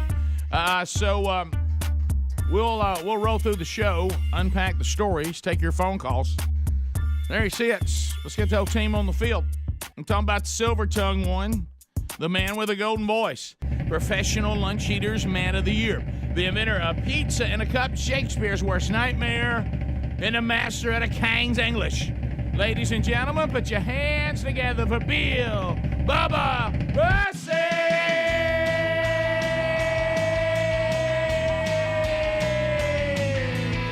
Bubba. How about it, Rick Burgess? Friends, neighbors, associates everywhere, welcome in to the little party that we call Rick and Bubba, hosted by your two favorite fat guys on the radio and a bunch of their friends. Yeah, a bunch of our friends hanging out. You know who else is with us if you're not watching on YouTube? Black Crows. Chris Robinson taking somebody say, hey, baby, baby, why do you sit still?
Remedy. Remedy. So a couple things. We'll unpack the stories today, but I literally walked through the door at the top of the hour. Today, a couple things I'm running That's through. old school. Yeah, I started to say that was more That's old school. You So- kind of drifted into the Bill Bubba Bussey get there early mode, and this was more like the old days. You walk in the studio and goes, Rick here? Yeah. Oh, there he is. Yeah, this was throwback. Also, good news today. A point on the positive side of the list of the location of the new studio. Yeah. Because if it wasn't located this close to my house, I wouldn't have made it. Hey. But anyway, no, not an oversleep or anything like that. Just I was telling Sherry as she was apologizing this morning when I was helping her with her shoulder. I said, "Baby, you have had shoulder surgery on Tuesday. I have not missed a show. I have not been late with a shoulder surgery patient at the house. I think this is going to be all right." So we expected it to have some sort of, at some point, maybe, hey, Rick's not here or Rick's going to miss a segment or two or whatever. So for us to make it as far as we have, and I got here when it started, so no harm done. Bubba and I usually don't have a big power broker meeting before the show, No. discussing the show segment by segment. But so it's just not how we roll. I am telling you, it's been a long time since I remember how it felt to start the show with no coffee. I've had That's no a good coffee. feeling, isn't it? For the love of God, somebody get me caffeine. So anyway, but it was interesting. This combination, marriage is a funny thing, isn't it? It's just such a blessing, and it's just such a thing. And men and women attempting to live under God's authority, trying to work our way back to the original plan of the garden through redemption only. There's no other way to do it. And but this dynamic of male, female trying to live a life together as one is an interesting concept. And it's and the personalities come in play. Just like you and me, Bubba, we've had this business partnership and friendship for a long time, and but at least we're both male, but even though we have different personalities and quirks and all that. But the female dynamic is a different dynamic. Now that's how I identify, Rick. Yeah, well, that's true. Right. But we have, and Sherry is very, very headstrong and independent, and likes things done a certain way. I am extremely quirky and methodical, and just kind of the way I go about things, I have to think them through for a minute. And so it's one of the things that we never really thought about when I was trying to help her this morning is how long it's been since I've tied a ponytail. Okay. That would go back to when my daughter was a little girl, which Sherry threw out today. She goes, "Have you never tied a ponytail before?" I said, "Well, honey, it's been a while. I don't remember." And then where it really got bad today is when she said, "I want you to tie a ponytail, but not a ponytail." I said, "Honey, yeah, what is?" I said, "Honey, you're getting frustrated, man. You just told me to tie a ponytail, but not a ponytail." Well, you know what I mean. A bun. A bun. Yeah, that's what she was after. Yeah. She said a ponytail, but then not a ponytail. Like Adler does. Yeah. She said, I needed you, Adler. I needed you. You knew how to do it. And sadly, it's not because you currently, have a little girl, but because you actually do it with your own hair. Exactly. He does ponytail and bun. Yeah, I was thinking, it's only been like 12 hours since I've tied a ponytail, but it's actually been only about 12 minutes. At first, I was like, oh, yeah, I tie ponytails all the time for my daughter. And then you guys reminded me, no, I do it for myself. Your daughter's hair's not even long enough yet for that. Well, no, it is now. It's in her face, and she'll just run into things. But anyway, what she was wanting me to do is to, how they get that thing up on their head that sits up there like a bun, because they don't want to get their hair wet. Mm-hmm. But I don't know what Betty's got another name for something she does. I can't remember. But I mean, could you do that if they asked you to? I mean, no way. I don't know how they do that. I've been very. I don't know. It's like a twist. I'd have to work my way through it. I found out later, when I realized it all settled. She was trying to say you start as a ponytail, but there's this one move you do with the hair that makes it a bun, and then it was like, well, don't pull my hair. And I'm like, well, how do I tie a ponytail without pulling your hair? Did you ever go, how about a hat? Yeah, well, how about let's just stuff in a hat? Right. I can't imagine how rough you were with her hair trying to do that. She was like, my goodness, I didn't know you were going to pull all my hair out. I'm like, I'm trying to make it tight. Hey, it needs to be tight. Well, not that tight. And I'm just like, this is very hard. This is very difficult. I've been very concerned about. You messed it up just enough. You probably won't be asked again. Nah. I've been very concerned about your current setup since her surgery.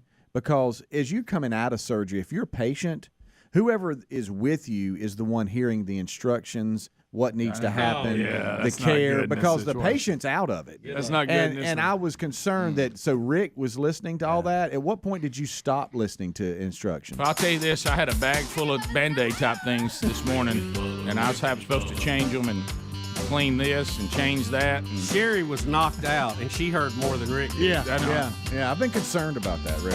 The first time I looked in the bag was this morning. Oh, no. And I looked in it, and I'm like, oh, well, boy, this is more complicated. This is more complicated than I thought it was. You didn't hear one thing they said, did you? Well, how do you tie a ponytail that's not a ponytail? That's hard, man. All right, we'll be back. Rick and Bubba. It did. All right, so Stretch Armstrong, welcome to Rick and Bubba University. All right, that was easy. There it is. Glad to be here. Very interesting story. And our next, say hello to Brett Batchelor. Hey, Brett. How you guys doing? A new intern and started getting after it. Can I tell you that he already seems like he's a go-getter? Uh-huh. I mean, I've had to explain very little to him. Right. It's like he's a self-starter. And so tell us your story, Brett. I know you're out of Madison, Alabama. Yes, so sir. Did you grow up on the show? I did, pretty much. My parents have listened to it ever since I was a little kid. So. Okay, so you're in the loop. Mm-hmm. Yes, sir. And you decided to be an intern here. I emailed Helmsey. Yeah. I've known Helmsey for a time, so I've always kind of just talked to him back and forth. And then right around New Year's, because I'm in my senior year as well, right around New Year's, I got to him, and he responded to me pretty quick and pretty much accepted it, so I can come in on Tuesday, or this past Tuesday. Bubba, he got a men's golf scholarship to Montevallo. Yeah. Oh, I know. Yeah. I know. We have some common golf friends there. How about that? So holds 2 of the school's men's golf records. Bring it. Now, what are your records? What do you hold? My red shirt sophomore year, we set the team school record for the lowest team score in school history. And then so it's 5 of us, and then all 4 of the best 5 scores combined. And then another year we won a tournament. It was the largest margin of victory in school history. We won a tournament by 26 shots, and that was the largest margin of victory in school history as well. On your golf game, what's your strong suit? Off the tee, for sure. You're a driver. Yes, sir. Ooh. Yes, sir. Where's your weakest? I probably mid-length putts, not making enough of those. So that's probably the toughest part of it. I tell people my approach shots because I don't have one. Yeah. If you get down the fairway in 2 shots and then you can't hit that little green, it don't matter how good you putt if your ball's over in the water. I want you to listen to this a little bit, okay? So he's a good golfer, scholarship golfer, holds some records. The drive is his longest. His last name is Bachelor. Oh, you like The Bachelor. So have you ever had a nickname before? I have. Actually, when I was 2 to 3 years old, my parents used to own a business back in Huntsville called Special Sportswear. And in the back of it, they would always have sports radio on from Huntsville or from Nashville. And there was a guy that was in Huntsville locally. And when I was 2 and 3 years old, because I'm a big sports guy, so I would always call into the show at 2. Obviously, I don't remember, but my parents told me about it. And one day, he just randomly called me. He said, "Hey, I'm going to start calling you Beezer from now on." Beezer, Bezer. Beezer. And then it's been Beezer or Bees, Beez, ever since. And then now that I'm in college, like on Instagram, Twitter, that's my name and stuff like that. So people in college noticed it. And then at school, that's what everybody. At school, I'm not known as Brett. It's either Beezer or Bees, and that's what everybody calls me. Doesn't he? Oh. He looks like a and Rick, we got. There's a couple other things here. You've actually done play-by-play on some broadcasts. Yes, sir, I have. Okay, we got to look at that. We'll continue to talk to Brett Bachelor, Beezer. Or Beezer. Stretch Armstrong. Beezer. I do too. Stretch Armstrong. He's ready. He's ready to go. Stretch. Easy. So we'll come back. Done. I mean, we may rule on Beezer, but we'll see. Calls at 866-WE-BE-BIG and email too to get a nickname for Brett Bachelor. We'll finish with him next. Got interns that we're naming. Stretch Armstrong is now part of Rick and Bubba University, and we're interviewing Brett Bachelor. Some great interns coming in, but Bubba, you had a couple more questions you wanted to ask him. Well, I just saw on here that you were doing play-by-play. Tell us a little bit about that, your on-air broadcasting streaming experience. So about actually 2 years ago yesterday, I got a notification from my LinkedIn account that it had been 2 years since I started working for the athletic department yesterday. And so basically I saw online, I'd always been interested in athletics and doing commentary and stuff like that. So I reached out to the athletic department because they put something out about it. And they said they would get back to me. And so then probably about 2 weeks later, I was sitting in the stands just watching one of our basketball games that we had, and one of the commentators for the school came up to me in the crowd, said, "Hey, let's go. It's you're calling this game." And I was like, "What?" It was probably about 10 minutes before tip off, and he's like, "I know you don't have any information, something like that, but let's go." So I know you don't have any information. Sounds like how we do our show every day. But why the last minute on that? Well, normally they have 2 people, and the play-by-play guy was there for that day, but the color guy wasn't, and they needed somebody else to do it. So he came and he saw me in the crowd and came and pulled me out. Come on down. Yeah. So, and then ever since then, I don't think there's a basketball game that I don't think there's an athletic event that I haven't worked ever since I got put out of the crowd. But this is a great point for all kids, everybody. Be prepared. You never know when you're going to get that call. Oh, yeah. Because they were in a panic going, "Hey, there's some kid here that wants to be play-by-play. I heard his tape. I heard his tape. He doesn't stutter, doesn't have a list. Put him on." Yeah.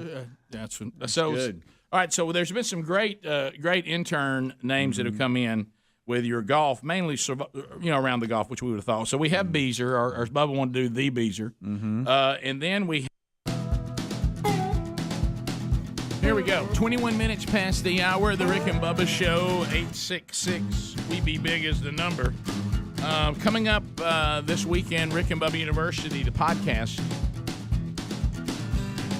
You want to catch that? We had our conversation yesterday with, we used the name Mark, but that is not his real name, and you'll find out why pretty quick. But anyway, LanternRescue.org, he's part of a counter-human trafficking joint task force. What a conversation with him, and we barely scratched the surface. The 45-minute podcast, we could have gone, like with a lot of our guests, for hours on this. It is a difficult topic to hear about, but you'll be thankful that he and his task force are doing what they're doing. I don't want to give away the podcast, but if I were to put it out and promote with one phrase that I think would draw you in, is he said, Christ was very clear that those that torture children, it would be better if they had a millstone around their neck and thrown into the ocean. He said, we consider ourselves willing to put the millstone around somebody's neck. So, Rick, it's a very so if I could give you one quote that are to draw you in, it's a very tough topic because it is so dark. And I told you, I said, man, it's just tough hearing these things, and I know it goes on. Yeah. But it's just one of those things that you don't want to think about, But these guys are literally at the tip of the spear, and they're going in and making a difference. And it's a very, very intriguing interview, and you can tell by the way he talks, and he knows what he's doing, and he's dedicated to that cause. And you need to just listen to it. It's very intriguing. So catch that, Rick and Bubba University, the podcast, wherever you get podcasts. That's our unique podcast that we do most every week. There are exceptions when we're on vacation or things like that, but most every week there's one there, so catch it this weekend. Bubba, the Winter Olympics. The Winter Olympics in Red China. And the Chi-Coms. Let the drama begin. Rick, as we left yesterday's show, we were talking a little bit about it. That's going to be beginning, and there's still some grumbling about boycotting and all of that stuff. I believe that's I'm just a little late for that. Yeah, I'm just not a big boycott fan. I may break ranks with a lot of folks on that, a lot of my conservative brothers and sisters, but the only thing that a boycott ever accomplishes is it hurts our athletes, who we've invested a lot of money in, by the way, training them, getting them there to compete, and it's not their fault. And the whole idea behind a lot of these sports is that you're going to separate yourself from the politics and try to keep it pure. I know that's a pipe dream, can't always do it, but I'm really not for boycotting the Olympics after they've been training and it's time to go. Now, if you wanted to boycott the Olympics whenever they awarded it to Beijing 12 years ago, I don't know how far ahead they are. How far on back that. would that go? Oh, Wow. well, Way we back. already They do it about 3 ahead. we already know what's going on. I think in 2036. Oh, my goodness. So they got to give you a while to get ready. They've been on record for being a communist country. So should have done this a long time ago. And I've seen examples of, and I read one online where a guy said, let's just say your neighbor has a big 100-acre farm, and he's got a shed out there, and he's got prisoners in it, and he's got prisoners in it. But he throws a real nice barbecue around the pool and invites a lot of people, and you feel obligated to go.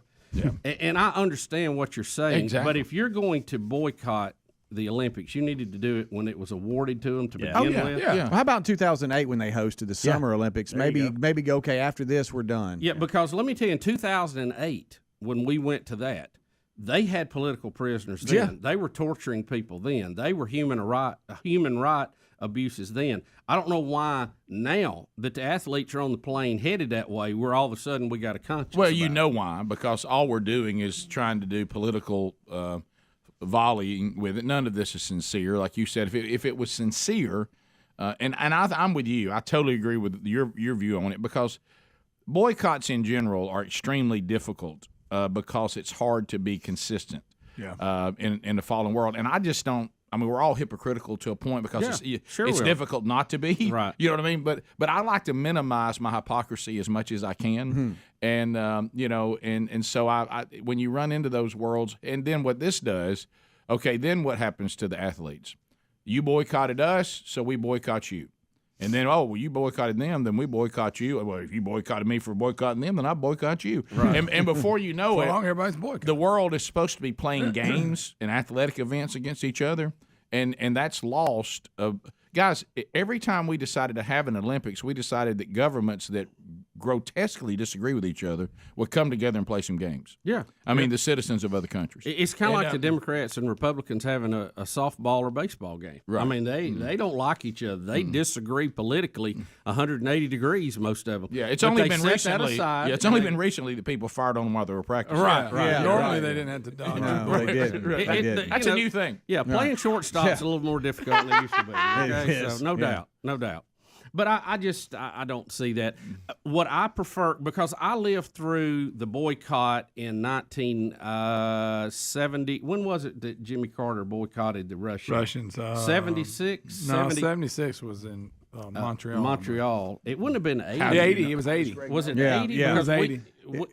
It was there in 80, and then it was here then they boycotted in 84. See what I mean? Right. The boycott back over the So we didn't accomplish anything in that other than the people who won events had a star by their name going, hey, the Russians or the Americans were not there. So I much prefer the example we did with Nazi Germany, and we go there and we kick their butt.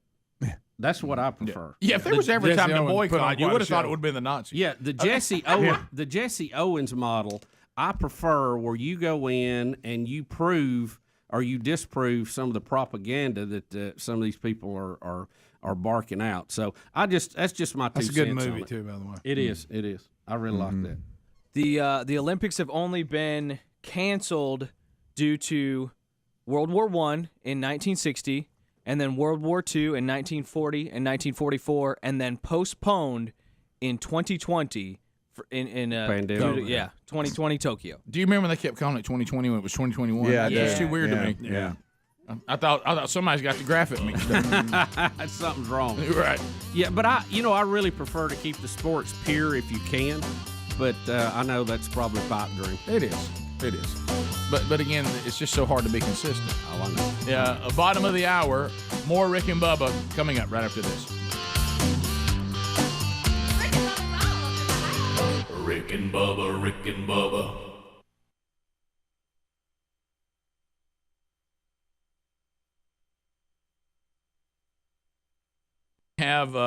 We have Happy Gilmore, which I love because all Happy Gilmore could do was drive the ball a long way, right. And his middle game was not great. So Happy Gilmore is good. Top Golf is good Because you've worked there. I have. Yep. Because of his broadcast. Craig, you got one? Okay.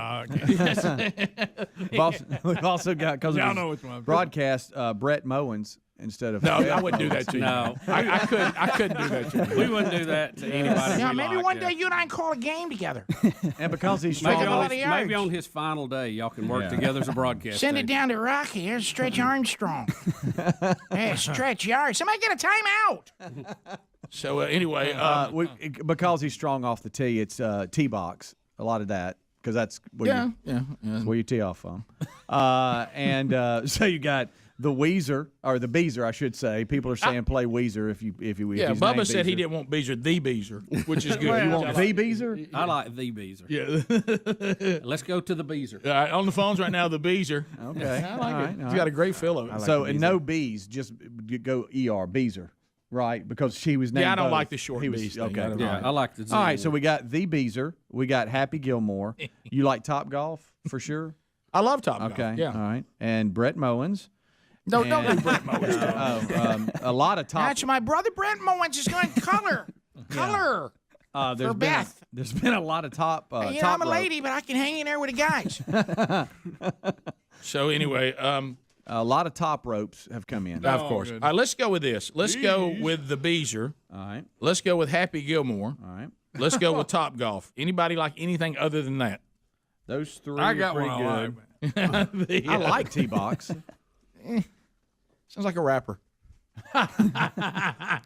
So let's just do those three. All right. Anybody object to that? Say it again. The Beezer, The Beezer. Happy Gilmore, and Top Golf. Yeah, that's all good. Y'all like that one? Yeah. I was a little disappointed, I can tell. Well, Speedy was trying to go with T-Box, but that sounds like a rapper. Oh no! I mean, I'm just telling you what people are saying. Huh? What do you think about I don't know. Golly gee, what about T-Box? It's almost like top rope. All right, so let's go. So hey, Speedy, here's all we're voting on. What is it? It's just three, Rick. All right, so what are they? The Beezer, Happy Gilmore, and Top Golf. That's it. It's going to be one of those three. I can't do Brett Mowens to him. Now, wait a minute, hold up. I did like the Hitman. Oh yeah, I'm From the sorry. back. I'm sorry. Brett the Hitman. Brett the Hitman. Brett the Hitman Bachelor. Mm-hmm. All right, put that at 4. Brett the Hitman Bachelor. Okay. Or do you like just the Hitman? I like Brett It's the a Hitman. playoff Brett the Hitman. I like Brett. I like know the that, long- Greg. Brett the Hitman. Greg, thank you. Well, you were going to leave Brett out. Well, I was just all right. Top rope. Why? Greg Golly loves the gee, name wait, Brett, Greg. Golly gee, what do you think about top rope? I think of you every time I see that Pinocchio Geico commercial because that's the voice. And you did that voice on the kickoff. I don't know if it was. Listen, you did that voice on the kickoff hour this week. I said he's doing that Pinocchio thing from Geico. Really? You said it just like it. Yeah, when that's it. When they zoom back and you see his little wooden knees, that owns me, by the way. All right, here we go. Here come the votes. Golly jeepers. Potential here. What's Greg so mean? It's got a lot of potential. Eric and Lake Martin, which one you voting for? Go ahead. Happy Gilmore. All right. Hi, let's go to Greg in Mississippi. Greg, what are you voting for?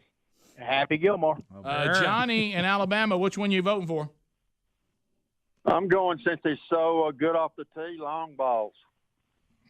Yeah. Well, I mean, you know, that's a good part of you to have a game, part of your game. I mean, it's a shorter approach shot, you know. It is. It saves. Well, I think I'm going to vote for that. Why is Greg like that? James in Birmingham, which one you voting for? Killer bees. Of course, that's not one, but thank you for that one. That's Mark a waste of time. Mark in Evergreen, what's your vote? Well, I wanted you to go with Buzzer Beezer, but I'll just go with the Beezer. The Beezer. Okay, there we Marvin in Georgia. Marvin, go ahead. The Beezer. All right, let's go with Jason in Alabama. Hey, since he's a golfer, how about Bees putt? No, we've already got it down. There's to no the ones how we're gonna about. do. There's no how about. Hey, I got it, Jay. Hey, Rick You and got Bubba three Show. choices. What's your vote, please? 4 now. Happy Gilmore. All right. Hi, Rick and Bubba Show. What's your vote, please? Happy Gilmore. Hi, Rick and Bubba Show. What's your vote, please? Brett, the Hitman Bowen. All right. Where are we, Speedy? We got 4 for Happy Gilmore, 3 for the 2 for the Beezer, and 1 for Brett the Hitman. All right. So 4 Happy Gilmore's doubling up the Beezer. All right. Intern Happy Gilmore, welcome to the Rick and Bubba Show. You. Wow. So we got Stretch Armstrong. We got Happy Gilmore officially enrolled in Rick and Bubba University.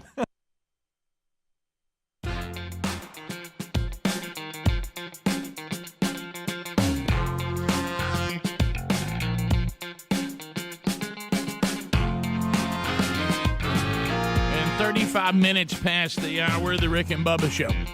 Thanks for being with us today as we work our way through another one. allforum.com/Bubba. Teaming up with the Rick and Bubba Show to get you American-made, handmade in America, customized, handmade in America furniture delivered right to your door from the great state of North Carolina. So if you're needing a chair, a sofa, whatever the case may be, you need furniture. Get it handmade with the great folks at Allforum. You go, Rick, talk to me about the quality. Well, we got some of this furniture and had it delivered to our door, and we love it. But it comes with a forever warranty. There you go. That ought to tell you something right out of the gate. A forever warranty. You got a 100-day free trial, meaning after you've customized it, you're picking the type of legs and arms you want on it and the fabric that you want on it. The fabric's always pet and child resistant. Whatever the case may be, or you may have both, and it's shipped right to your door. 100 days, you have it in your home, your office, your lake house, your cabin, your beach house, whatever it may be. And then if you like it, it stays. If you don't, they refund you. It's that simple. But you're going to love it. It's outstanding. So, and we're going to get you 20% off by going to allforum.com. That's allforum.com/Bubba. That saves you 20% off anything that you buy. Also, there's a link at rickandbubba.com right there under the sponsors button. So we continue to talk about the Olympics. Nancy Pelosi is going to be weighing in. Nancy is what is she giving our athletes a little? She's their mom or something. Well, she's telling them probably some pretty good advice. Don't get over there and start showing yourself and speaking out because the Chinese government is ruthless, and you might go missing in the middle of the night, basically. Now wait a minute. Aren't these the same people that won't let you do that here? That's right. Oh, you mean like y'all are governing? Right. We're not allowed to speak? Right. So here she is. Okay. I would say to our athletes, you're there to compete. Do not risk incurring the anger of the Chinese government because they are ruthless.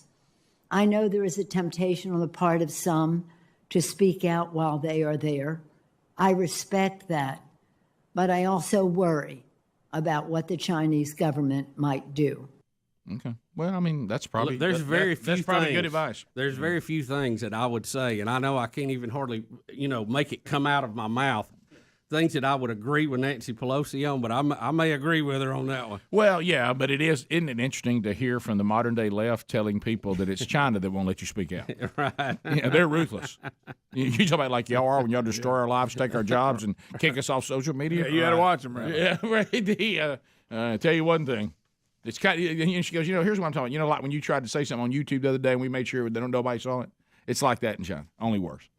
It's hearing that from her is kind of odd. And then you were talking about it. So NBC is going to be carrying this. Is that right? Yeah, they've got. And you were saying that Bob Costas was talking about that this was going to be difficult. What, because of all this? Yeah, just pretty much. It's like so we've got to cover the Olympics. We've got a bunch of stuff against us right now. We've got an imaginable obstacle here to overcome.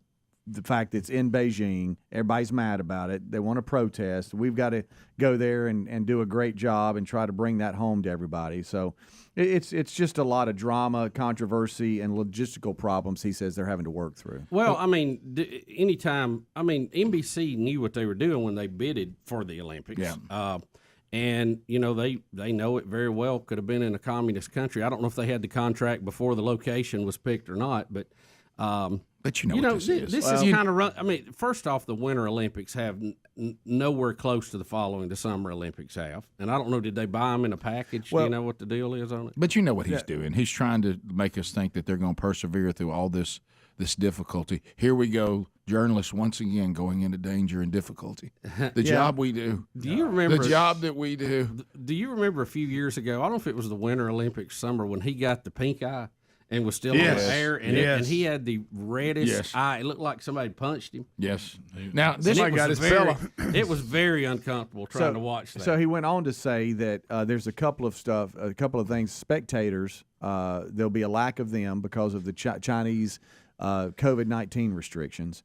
The network has also decided that almost all of its commentators are going to work out of the studios in Stamford, Connecticut, and not be there live. So there's that you're trying to kind of bring a live feel to an event that you're not at. Yeah. You got the relationship between the U.S. and China, and then all the human rights policies, and they're trying to do feel-good stories when you're in China with all that stuff going on. So he said there's just a lot of obstacles there just for this Olympics they're having to overcome. By the way, just because I've always thought this too, Bubba, since 1988, the Winter Olympics has actually had better TV ratings than the Summer Olympics. Really? Primetime viewership. Now, I'm telling That's surprising. It surprised me, too. I'm Yeah, sitting I'd be here shocked reading it. Yeah. It's, because I've always thought the same thing. Well, with then Summer why is he Olympics. complaining? Yeah. Well, no, I just told you. Yeah, he's not complaining about viewership. It's not about that. You just don't know what we're putting the position we're putting there. And What if he gets pink eye? and they're going to get over there. So this leads Somebody to farts on his pillow. This always leads to reminiscing because Bubba said, and I agree, the best way to handle these things is what we call the Jesse Owens. Yep. The problem is we're not that good at Winter Olympics, and then every time that's brought up, somebody says, "Oh, Lake Placid." The miracle on ice, and Greg said, that he heard was it a podcast with Al Michaels? He's got every now and then Costas has this interview show on HBO, and he'll bring different people. Oh yeah. It was kind of like what, and he had Al Michaels on there, and Al is he's in his 70s, I think, and still bringing it. He'll have the Super Bowl. Yeah. And he made the statement, they'll just ask questions that are kind of off subject that are interesting. And he said, "Is it true that you have never eaten a vegetable your entire life?" He said, "That is true." Wait a minute. Al Michaels Never. is 70-something or 70, and he's never eaten a vegetable He his said he eats entire potatoes. That's a starch. It's not a vegetable. Is it not a vegetable? Okay. And he said, he even went so far, he said, if they mess my order up and bring my steak out, and it has the mixed vegetables on the plate with it, because the juices have run out, I make them go cook me a whole nother steak. I didn't think you could. I didn't think you could survive without eating some vegetables. I'm just telling you, he claims. I'm talking about ever since he was a kid. He's 77 years old. Ever since he was a Does kid, he he said take his a mother. supplement or something? He didn't say. He's constipated, I think, but 77 years old, and he's never eaten a vegetable and won't let vegetable juice touch meat. He said to that far. He said, if Do that you hear what happens, I'm he saying? said, hey, you have to go cook another one. Wow. That's so he weird likes even for me. steaks, lamb chops. He said, Did he all say that. it was a childhood experience, something that had it? No, he just said he was a picky kid. Didn't want to, because he asked him, he said, your mom didn't force you to eat? He goes, no. He said, his mom, he said, I don't know what this had to do with it. He said, my mom was 18 when I was born, and I guess she was a young mom, and she was like, whatever he wants, whatever makes him happy, let him have it. I guess he said she had the mindset of a teenager. Yeah. But you go back to, you know why? Because she was one. But you go back to talk about that. After this interview, I wonder if PETA will try to cancel him because he's eating a lot of animals. Oh, he's I think 77 years. That's a lot of animals. Yeah. And that's all he eats is animals. He said that he has never eat but he will eat a potato. Vegetable. He will eat a potato. He will eat a potato. So all he eats is proteins and starch. That's pretty much it. How about that? And he doesn't. I mean, he looks like he's in pretty good health. Seems to be. Yeah. I mean, surely he's. I mean, that's a lot. I mean, do you believe in miracles? Yeah. You think he pops Juice Pluses or something? I mean, Well, I'm that's sure what he's Bubba's got asking. some I kind don't of know, supplement or something, Yeah. but he just said he doesn't eat vegetables. It just seems like he's going to be missing. He didn't a lot go of into things all You that. think he eats. loves chicken as much as you? I bet he does. Right? And he's made it to 77. He's doing something right. Yeah. You know? Still working. Yeah, could be. I don't know. Surely somewhere along the way, Al Michaels' doctor said, we got to give you a supplement and to give you what Get vegetables. you a good multivitamin. I mean, we got to give you. Juice Plus would do it. Yeah, and he probably does something. Yeah, have a V8, Al. I mean, But when he said that he makes them recook the steak because the vegetable juices got on, that's big. Yeah. Yeah, I didn't even think about that vegetables juice touched much of anything. Now, when I was a kid, I didn't like my food touching. I didn't either. I outgrew that. You outgrew that. Oh, I like Greg. my food all together. Mix it up. I mix I it do up. too. I was the same way. Do you? Speaking of V8, do you like? Have you ever had a? No, I don't. No, I haven't. I've never had I a think I've V8. had one. No, my whole no, life. H no. I could have had one, but I didn't. I wanted to try to make myself like V8s one time, No. and it's just horrible. No, but What about tomato- a Bloody Mary? Anything that's foundation. No, I never had one of those Any- that I know of. What about a pink Newcastle? how about anything that has the I think we foundation? invented that one. And let me tell you what's weird about me. Like, and I know it's inconsistent. I got it. I know about tomato sauce and ketchup. I got all that. It's not the same. but when somebody says tomato juice or even like tomato soup, I can't. Really? I can't do it. Tomato soup with a grilled cheese is pretty good. I can't do it. I hate Yes. tomato soup. I can't do it. I hate tomato soup. Dip it I in don't. there? How about this? Here it is. Here's where I'm in trouble. Everybody gonna make people mad. I don't like vegetable soup because its base is tomato soup. Yeah, you're right. If you throw a little hamburger meat in there, What, of so course it's no longer taco vegetable. soup, same way. I think you're making chili. I like Greg. tacos. Crazy about that? Well, I'm trying to save it. Yeah. I don't like vegetable soup. I don't either. There it is. I said it. I don't either. Rick, I don't like it either. Even with cornbread. Now, somebody the other day won me over, because I'm living the life of Riley right now because everybody's bringing stuff for my wife, but really I'm eating it. And now somebody brought vegetable soup the other day and put hamburger meat in it. That's what I'm talking about. Oh, yeah. And that changed the whole That's the same dynamic. thing with cabbage soup. Yeah. Same way. That changed the whole thing. Suddenly I did like vegetable soup. Rick and Bubba, Rick and Bubba. We'll be right back. Rick and Bubba, Rick and Bubba.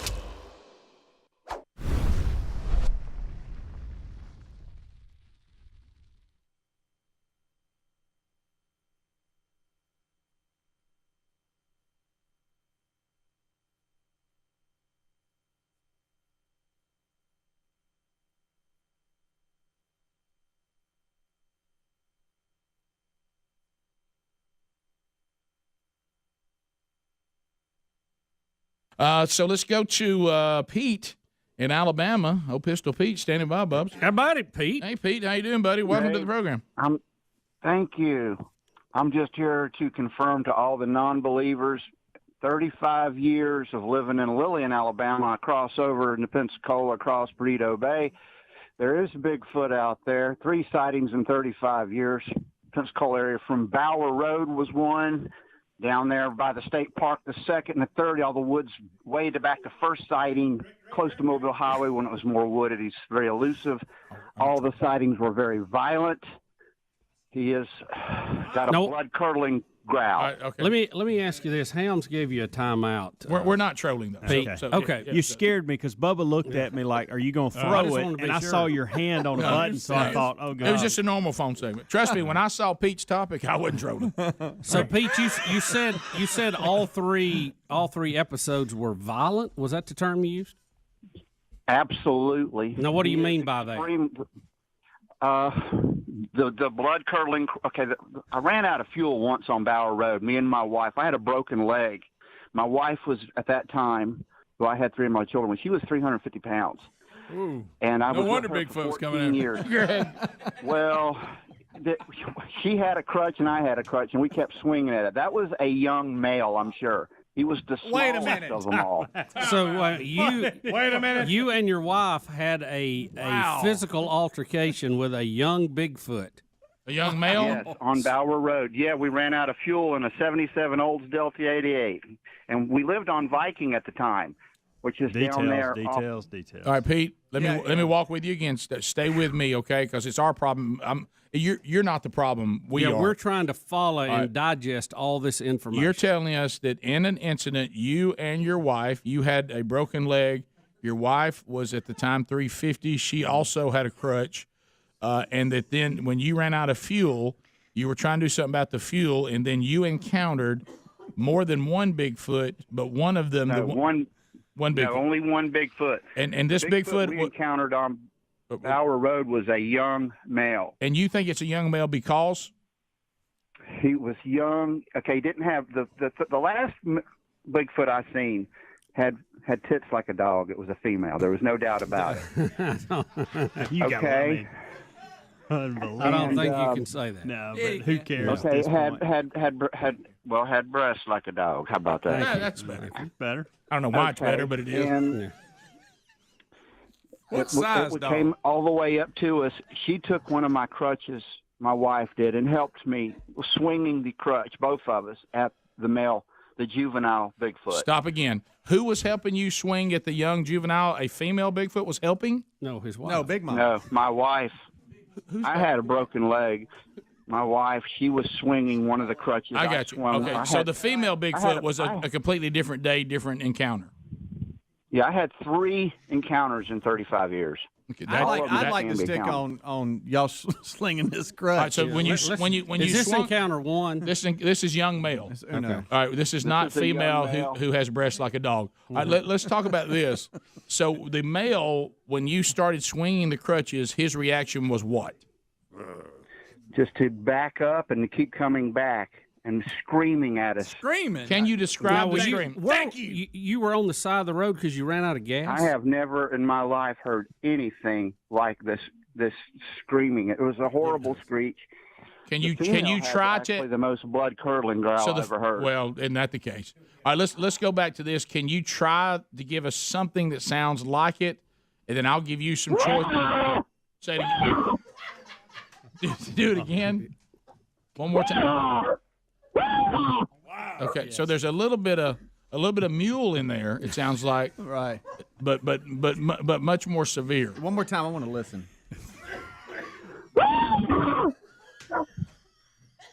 Sir, I think you got attacked by a jackass. Well, they sir, you ever know Jack get listen when you were on. Can anybody find?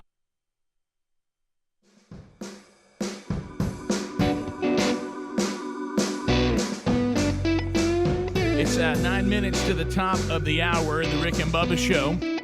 Happy birthday, Helmsey, today. And we'll have a little birthday cake and a little breakfast coming up here in a moment. So from Edgar's Bakery, thank them for their help always. Rick and Bubba University, the podcast available again this weekend. Grab that. All right, so some more stories that we're unpacking today. These kind of things are some of my favorite things that we get to do and what we do for a living is when somebody steps in their own trap that they've set. So, you know, the modern day Democrats. Now, notice I will say modern day because, you know, they've got a pretty rough history when it comes to equal rights and their treatment of minorities. But they somehow have, well, I'll tell you how they've been able to repair it is they got in charge of repairing it. I mean, if you're the authority and you get to decide who's bad and not bad, you'll look at yourself and say, we're not bad. Every time. I think I'm going to give myself a pass. Yeah, I think I'm really good. Let me tell you, if you look back in someone's life and you see some racist activity, it doesn't matter who they are now, that's an indication they've got racism somewhere in their DNA, except us. But for us, we were on the wrong side of everything in the civil rights movement. But that's not who we are now. So you're saying people can evolve? Well, we can, but other people can't. Right. You got to get it right, pal. Yeah. Let me tell you, the scam. It sounds like a comedy skit, but that's real. What you just did. Yeah. No, that's how it's done. And for some reason, we tend to allow it. I don't know how. Well, Schumer is about to really talk down to us, and talking about diversity. They claim to love diversity, but what they don't tell you, as long as everybody stays in their assigned area where the Democrats place you, and as long as you keep them in charge, because none of us will make it without them. But anyway, so Chuck Schumer is going to give a speech, and he's going to be talking about this opportunity for Biden to nominate a Supreme Court justice. And he's going to talk about how, we're really going to straighten out the Supreme Court. And he makes a claim that the Supreme Court was made up of all white men to 81, but he's Thurgood Marshall. Forget about him. He's not going to be accurate on that. But you're talking about the history making Thurgood Marshall. But anyway, so here is Chucky Schumer talking down to us, as Democrats love to do. Here we go. The president's pledge to name a black woman to the Supreme Court is historic. There have been 115 justices who have sat on the court since 1789. Only 5 of them have ever been women, none until 1981. Only 2 have been African American, but never has there been an African American woman, who still make up barely 6% of the federal judiciary. And amazing, until 1981, this powerful body, the Supreme Court, was all white men. Imagine. Yeah, America wasn't all white men in 1981 or ever. We can't imagine that, because that didn't happen. Great speech, facts incorrect. Thurgood Marshall's story, Chuck. If you're going to get out there and say that I'm here for the plight of black people, you got to know about Thurgood Marshall. I mean, you got to have that information. Maybe you missed the movie. Maybe you didn't. I've seen it. It's a phenomenal movie. So when you see that he doesn't have that right, because what we try to do on the show is we try to say, look, you can get into rumor, and we're following. There's a sports story that's bubbling right now that we're looking at. So what we're trying to do is say, well, let's just go think about things that nobody disputes. Okay.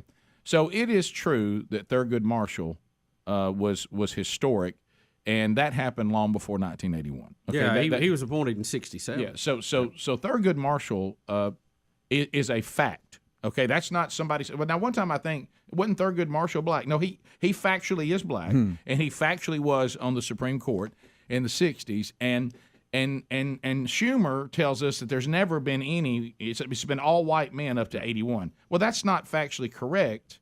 And what that tells you is that Chuck Schumer, the way he really lives his life, as demand, and you should always be cautioned, since they're always trying to tell you how evil white people are, and especially white men.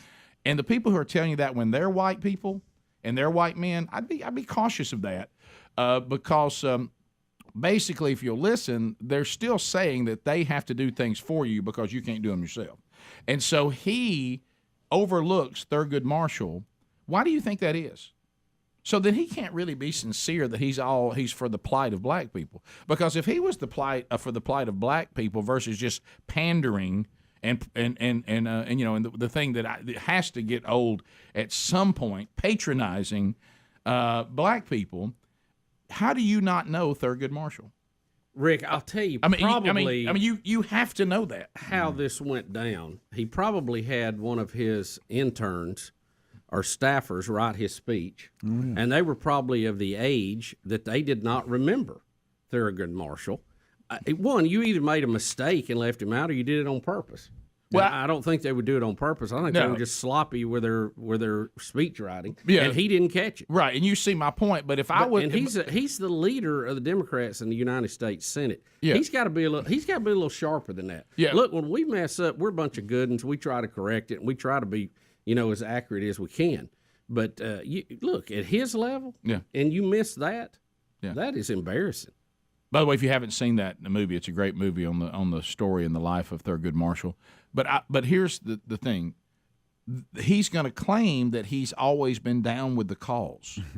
Well, if you were down with the cause, Thurgood Marshall was a historic moment for black people, and you didn't even know enough about it to catch it when somebody may have put it down. And I think you're right. Yeah. Somebody put it down wrong, but you said that he should have caught that. Hey guys, no. Do y'all not know the story? When he was reading it, I'm a great Democrat. I know the story of Thurgood Marshall, don't y'all? Undoubtedly Schumer doesn't know it very well because he didn't catch it. Well, even as he's reading it, it should have rung a bell with him.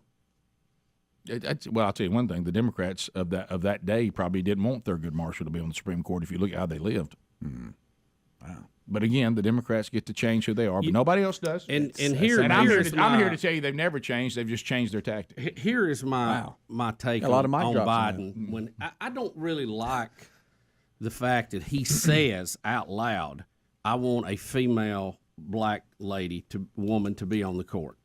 He may do that, but I just don't think it makes it look like you're trying to fill lanes. Yeah, you know, check a box. And the court does need to reflect the country, of course, but not. It doesn't have to be held to that standard. Yep.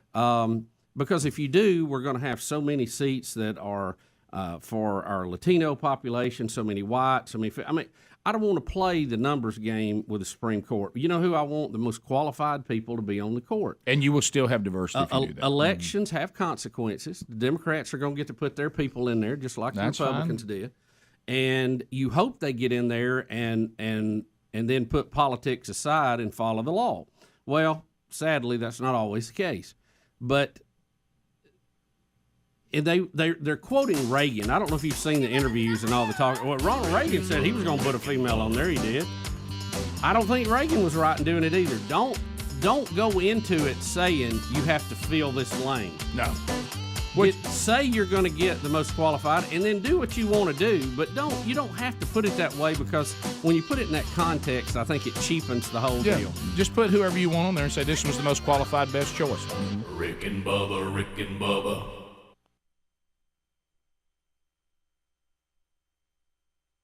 You ran out of gas. You ran out of gas. Oh yeah, Rick. And you were on the side of the road, and he came out of the bushes, or what? Well, we were on 98 in Lillian. She lived in Pensacola over there, Perdido Key. She's not important. So we turned right. We turned right at Tom Thumb, and we was going to try to make it to the next one. We ran out. We didn't get far past the first one, so we started walking down Bower Road. We got about a third of the way down. So you're and walking. That's when he came out. Okay, I got Yeah, you. we're walking, and I got a broken foot. I'm walking on crutches. Understood. Right. She's big. We got the crutch thing. So you've got crutches, and your wife has crutches. Right-hand side and begins to try to come towards from the out of the woods. From the woods. Yeah, first he kind of stays out in the woods and walks along with us and lets us know he's there, and then he says, "Heck with it, I'm coming in." Did he come out with a Did he come out with a roar, or did he come out silent? Silently, just being real silent out there was pacing us. I got you. And when he attacked, what time of day was this, Pete? Late at night, like 3 a.m. Okay. No pardon. So, Pete, would you ever consider yourself a master herbalist? I don't consider myself anything but an honest Christian. Amen. All right, listen to this. Just trying to tell people the truth. Well, you are. Pete, listen to this sound and tell me if this sounds familiar or no, this is something different, okay? Listen closely to your phone. I take that as a no. Listen.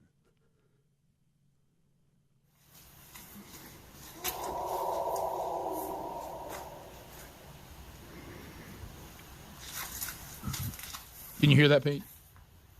I can't hear anything. Listen right here. Oh, it's louder. It is hard to hear. Ooh, that's scary. That's going to be hard down the phone to hear. It's too faint. Yeah, I'm sorry. I thought we had one that was louder. I did. I thought the one we did was loud. Sorry, Pete. We just didn't have enough volume there. But it was a hunter that said he recorded some sounds in the woods, and I was wondering if you could tie it to the same Bigfoot sound. Then we would know maybe that's what he's experiencing as well. So you saw. We're almost out of time. You saw this young, and he finally his first encounter. He finally went away. Why? Just got tired of fighting y'all in the crutch. The crutch just was too much. Okay. We were swinging that thing. We were trying to take his head off. Understood. Female? We were scared to death. The female attacked you or just watched you? Okay, the female, I was in a 71 Lincoln Continental Mark III parked. Me and my wife got into a fight. She kicked me out. I went to sleep in the back seat, and that's when she approached with the growls and having a fit. She actually tried to get into the vehicle. Wow. I jumped out of the back seat from underneath my sheet. I looked to the right, saw the breast. It was definitely a Bigfoot shaking a 71 Lincoln like it was a toy, growling, this blood-curdling growl. I backed it up, snapped 7 pine trees with that coach of a car, flattened them, got out of there. I never went back. All right, and there's a third encounter, and we're up against the break. Can you tell us about it when we come back? I can. All right, so third encounter, male or female? The big male. Oh, good. Don't tell us how you know that. We don't know. We don't need too many details. Yeah. Try not to make any animal connotations with that one. Right. Call him. I know we had a podcast about Bigfoot, but could this be Bigfoot Pete? It's got to be. I will tell you this: Pete is bringing more to the table than these people that never say they encounter anything but sign and with sign and all that. You're drawing a lot of conclusions by declaring this over here was made by a Bigfoot, but we've never actually documented a Bigfoot. I don't think we can make those kind of leaps. However, to update you, if you just joined us, Pete said in 35 years, he said not one, not two, but 3 encounters with a live Bigfoot.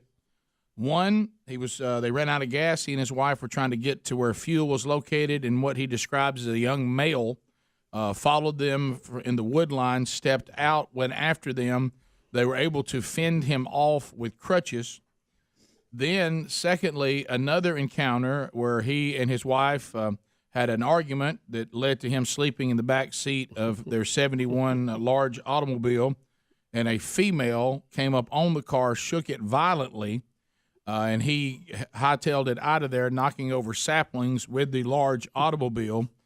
And then he said the third one would involve a large male, and that's where we are now. Does anybody disagree that I've updated I this? think you got it. All right, so Pete, tell us, do you like the term primate Pete versus Bigfoot Pete? I like Bigfoot. I think you got to go Bigfoot. Okay. Definitely Bigfoot. Okay, so now the third encounter, what happened?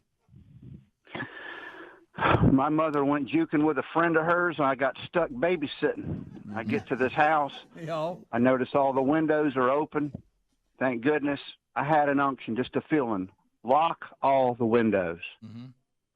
And it just kept over and over with me. Lock the windows. It just kept bothering me. And sure enough, every window in that house was unlocked. The kids were even going in and out the windows while I was locking them.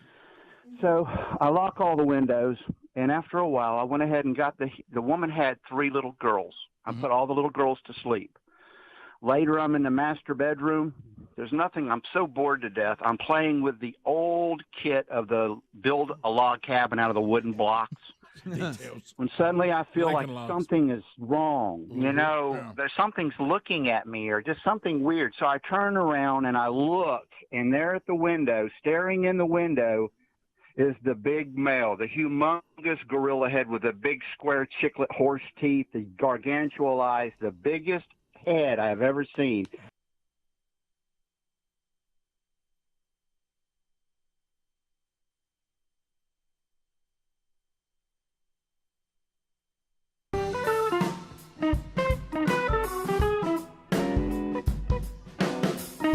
Six minutes past the hour, the Rick and Bubba Show. 28 years, baby. Still here. Still here. As we start the hour, O'Reilly Auto Parts upcoming events this weekend. Man Churches, go to themanchurch.com, click on events, you'll find them. Brian Gunn coming up Crestview, Florida tomorrow night for Man Church at First Baptist Church, Crestview.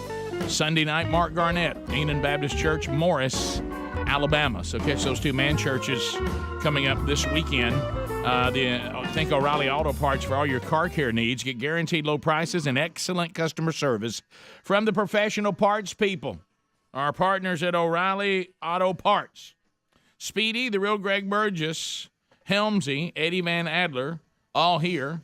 Welcome back, Bill Bubba Bussey. Rick, glad to be here, honored and privileged, and thank all of you for spending a few hours with us each and every day. Bubba, it's time to celebrate Michael Helms. 44 years ago today, Mama Helms labored him into the world. How about that? And 44 years, and really we should be. What year was that you were born? 1978. 1978. Wow. I tell you what, you know what? You know what's significant about that? What's that? Bubba, the release of Saturday Night Fever.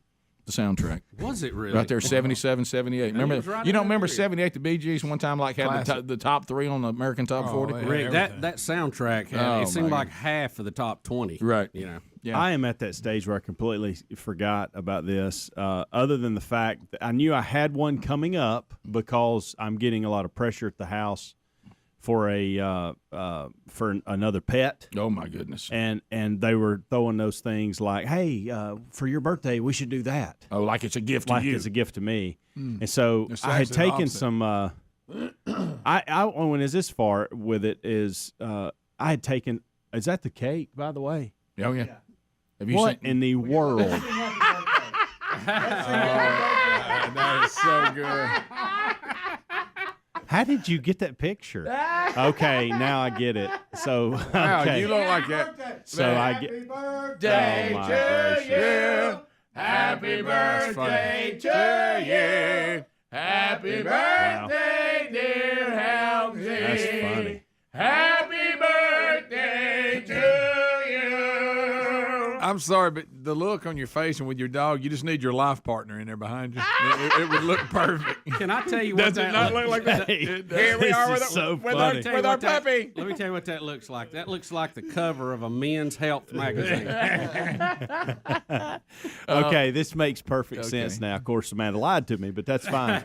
You know, maybe she's going to use it for that too. Yeah. But we've been updating pictures around the house lately. I said I wanted for Christmas. I said, hey, I want some updated pictures of everybody so I can frame, put in the new office at the new studio, and those type things. And so the other day, Amanda said, hey, since we're doing these pictures and you're getting some new pictures, I'd like a picture of you and Coco. Gotcha. And that's how she got Well me. played, Amanda. Yeah. So well played. Okay. Spinning lights. Well, I looked. This is our dog. There was tons of pictures of Bravo 1 and Bravo 6. There was tons of My pictures. husband took my picture. Tons of pictures of Coco and with the kids and all this kind of stuff, but not of you. And I know the guys. Reason for that. I know the guys have heard about this, but I don't think they've dialed in on the fact that y'all have got your dog having their own Instagram page. Which I have nothing to do with. Or Instagram, I don't think you call it a page, whatever. That's They're on Amanda, Instagram. and that's Bravo 2 and Bravo 4. Okay. That's Caroline and Amanda. Well, anyway. And Maddie. Maddie's part of that, too. We needed one with you and Coco. Right. And so she was. Those are hard to find. She was very creative. You know why, Rick? There's not any. Right. Yeah. Unless you very pose creative. for one. Yeah. Unless it's entire family. Yeah, So look at that. So right do you there. think Speedy, he pulled this with He did. working together with Well, your and wife? I'll even go this far with it.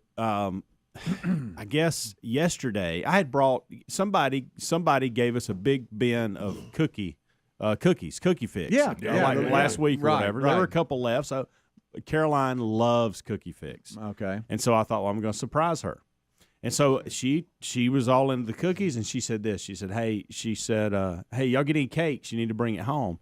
I didn't even think about this until Speedy brought it up this morning. So they might have known about it, never too. even occurred to me. Yeah. Well, Edgar's does a great Yeah, job, they do. and they said, Yeah. look, Look this at is the this dog is, paws They can around do it. anything. How about the So- detail? I know.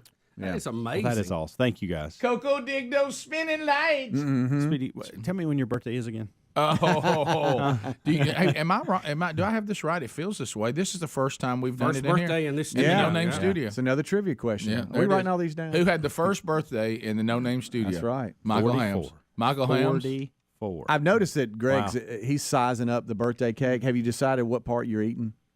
Right there. Okay. Yeah. Because yeah. Did you see him? He really was. It's so quick. He really was. Well, there's. I don't want to eat the widow's peak. Yeah. I can't do that, can you, bud? Bubba, how good's it feel Y'all like to how I'm have rounded your it buddy Greg over there Oh, when, yeah. when food shows up? Oh, let me tell you, he's We a get silent assassin when it comes to food. He's my running buddy. You know? We can get it done, friend. Both of y'all got your black shirts on today. I That's know. what I'm talking It's about. like y'all talked He'll beat about me it. to the cake a lot of Yeah. times. Oh yeah, I'm already smelling. I've that. got to decide if it's cheat day because I love that flavor. Yeah.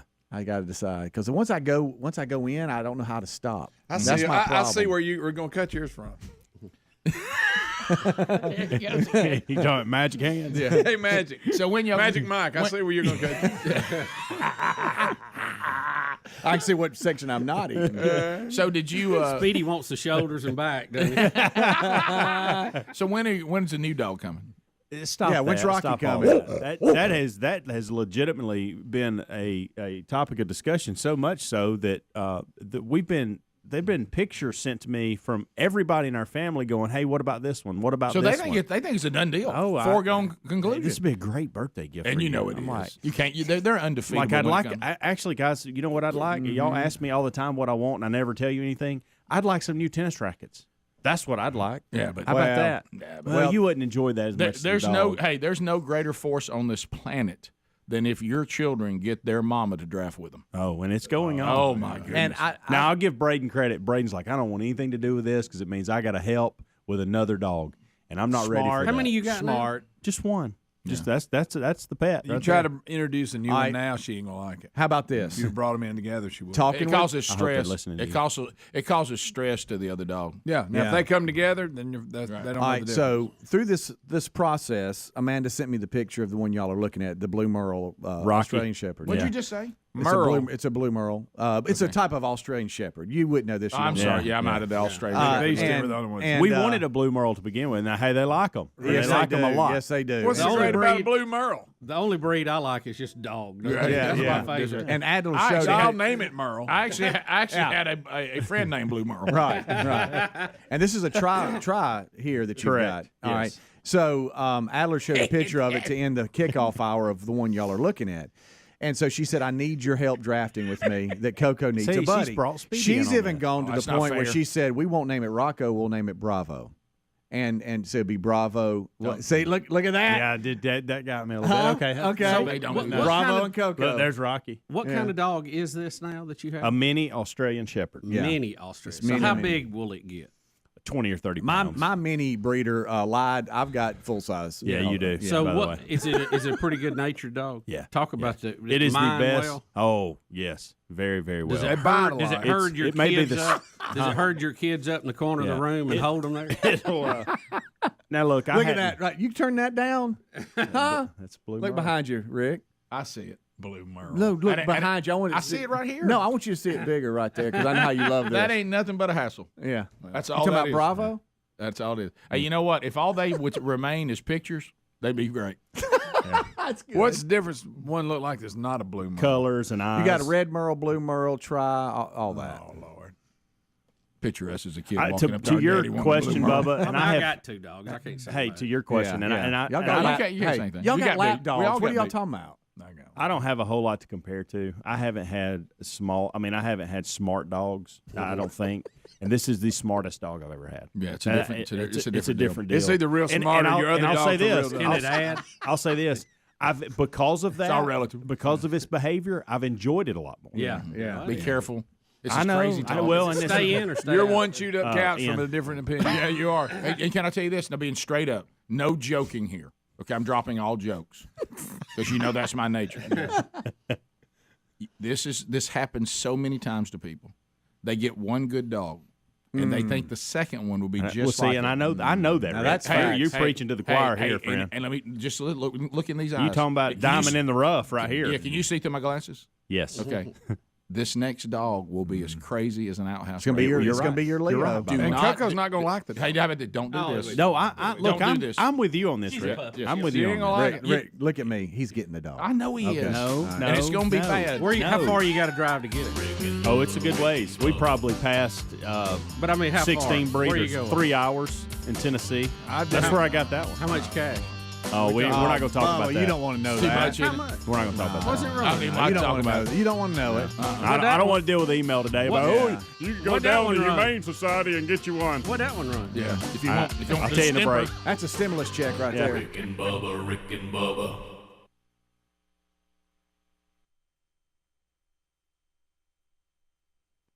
And here he was staring in there into the room, this Godzilla-sized gorilla head. Godzilla-sized? Wow, that's big. Well, I would say Godzilla-sized. To me, at that time, it was very enormous. It was as big as a basketball almost. It was not quite as big as a basketball, but it was a big old head. Have you ever seen Bubba's head? No. Okay. But it I'm was just gonna black, pretty big. I was just doing a fur. comparison. It was definitely like a gorilla. Have you ever seen and Neil black. Cavuto? Neil Cavuto, have you ever seen him? No, I haven't. No, Okay. these I'm names just looking mean for a nothing reference to me. point. I'm sorry. I'm just looking for a reference That's point. a big head. It is. Yeah, this I knew this was compared to the others. This is definitely a big male. And this, by the way, was the first encounter I ever had. Okay, And I was it just- started with big male, then it went to little male, then to female. What was the order of the appearances? The big male I just told you about in the window. The second one was the juvenile, and the third one, the last one, was the female in the car. And what did big male do? Did he make a move for you? Did he try to tear the house down? What happened? He didn't do anything but peek it out and saw that the windows were shut and game over, nothing for dinner. Yeah, but couldn't he have just knocked the window? Big as he off? was, Yeah. yeah. No, As strong Ron, as a they're bear? they're. I'm telling you, I don't. They're sneaky. I'm telling you, they creep up on you. If it's good, they'll go. If not, it's a no go. All right, so That's how I'm feeling them. do you think, because there's people that would dream of these encounters that go out and spend their life like Bigfoot Bob No, that we talked about, do you think there's something about you that draws them to you? No, not at all. Well, you I have just to admit think that- I have been fortunate enough to just see what I have seen. You say fortunate, didn't it Sometimes- terrify you?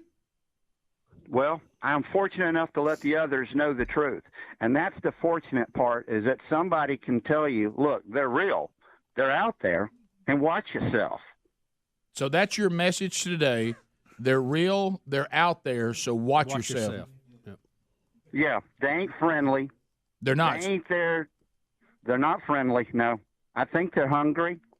And if you ain't careful, you're going to be snack time. Do you? Well, we've heard that. So you confirm you think they eat meat? I think they'll eat humans. No, now, Pete, you think they were trying to attack me and my wife?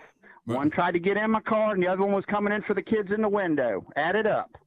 Well, Pete, you make a compelling point. Add it up, Rick. I add it up, and you know what it equals? Somebody's hungry. Right. Somebody's hungry. Let me ask Pete. Pete, do you think more have encountered similar situations and just aren't telling anyone? Absolutely, because nobody will believe them. Mm-hmm. I would be crazy to even. I mean, it's kind of stupid for me to even say anything except I care about people. They need to know the truth. Was there a stench? Did you notice a smell on the ones that were close enough to you? I never smelt anything, and I got a pretty good nose. No, I think they're a clean animal. I think they're smart. They take care of themselves. Okay, We've heard smarter than we give them credit for. We've heard that they stink. So you disagree with They're that? definitely elusive. Because you think some of these people that are smelling something, it's not Bigfoot because you had 3 encounters and you had no smell. Unless they're smelling a dead body that rubbed off on them the wrong way. Pete, let me ask you this: Have you? They're It's like real. he's reading a script. Hey, they're It's real. so good. Hey, they're real. Be careful and watch it. What is it? Pete, have you told people about these encounters before? I have. I try to tell some people about it. I was Not just very many, curious because- as to why today you decided to call and share all Yeah, this. what prompted today? Well, I've been actually trying to get through to y'all for a while because people need to know. I got you. They're not in Baldwin County. They're in Escambia County. What'd your wife? I live for Lillian. Has she been telling anybody about it? No, she won't even talk about it anymore. Are It y'all- was one of the most horrific nights of her life. Are y'all still married? We're still friends, very good friends. Is her but no, name Peggy? We were together for 14 years. Understood. Greg Burgess. Yeah, Greg was wondering if her name was Peggy because he thinks he may know y'all. No, her name was Michelle. Oh, okay. I know you. Yeah. All right. Well, Against the grain. but she don't want to talk about it, and some people don't. To Bubba's point, some people just say, "Look, I had an encounter, but I'm not bringing it up." Yeah. And Sometimes Escambia you County. just leave some things alone, you know? Yeah, So what Escambia county? I need to stay out of what county because I'm going to Pensacola this weekend. Well, I'll tell you what. This thing can travel anywhere it wants to, all the way from Perdido Key, where Publix and Burger King is under that big high bridge right there, all those woods, all the way to Mobile Highway, and he doesn't have to be on the highway to do it. You just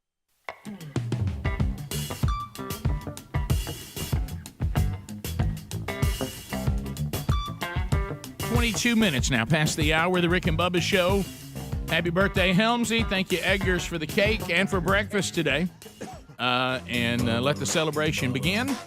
And Helmsey, I hope you can have your birthday today without any pressure to pick up a second dog. I hope you get a blue Merle. Yeah, I hope Thank Blue you, Merle guys. is never mentioned today. Yeah.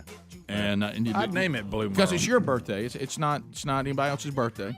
I know. Yeah. I will say this: it would be a great Valentine's Day present Yeah, there it for is. Amanda. Okay. Maybe a red Merle. Hey, Magic Hands, calm down. Well, today's Watch your out. day. Watch out, Yeah. Magic. He's your day. Well, and I will be just up front. And Rick, I know what I'm about to say. You're going to just go, really? It's none of my business. I'm not completely opposed to it. Here we go. And that's the kind of here's opening. what gets you. That Here's the kind of thing. lack of The resolve door just is how you just end cracked up with 2 dogs and then leading to 3. Yeah. Here's the the thing. dog. happened to The me. dog is bald. I'm not completely opposed to it, but what I'm opposed to is it happening right now, like in these next couple months.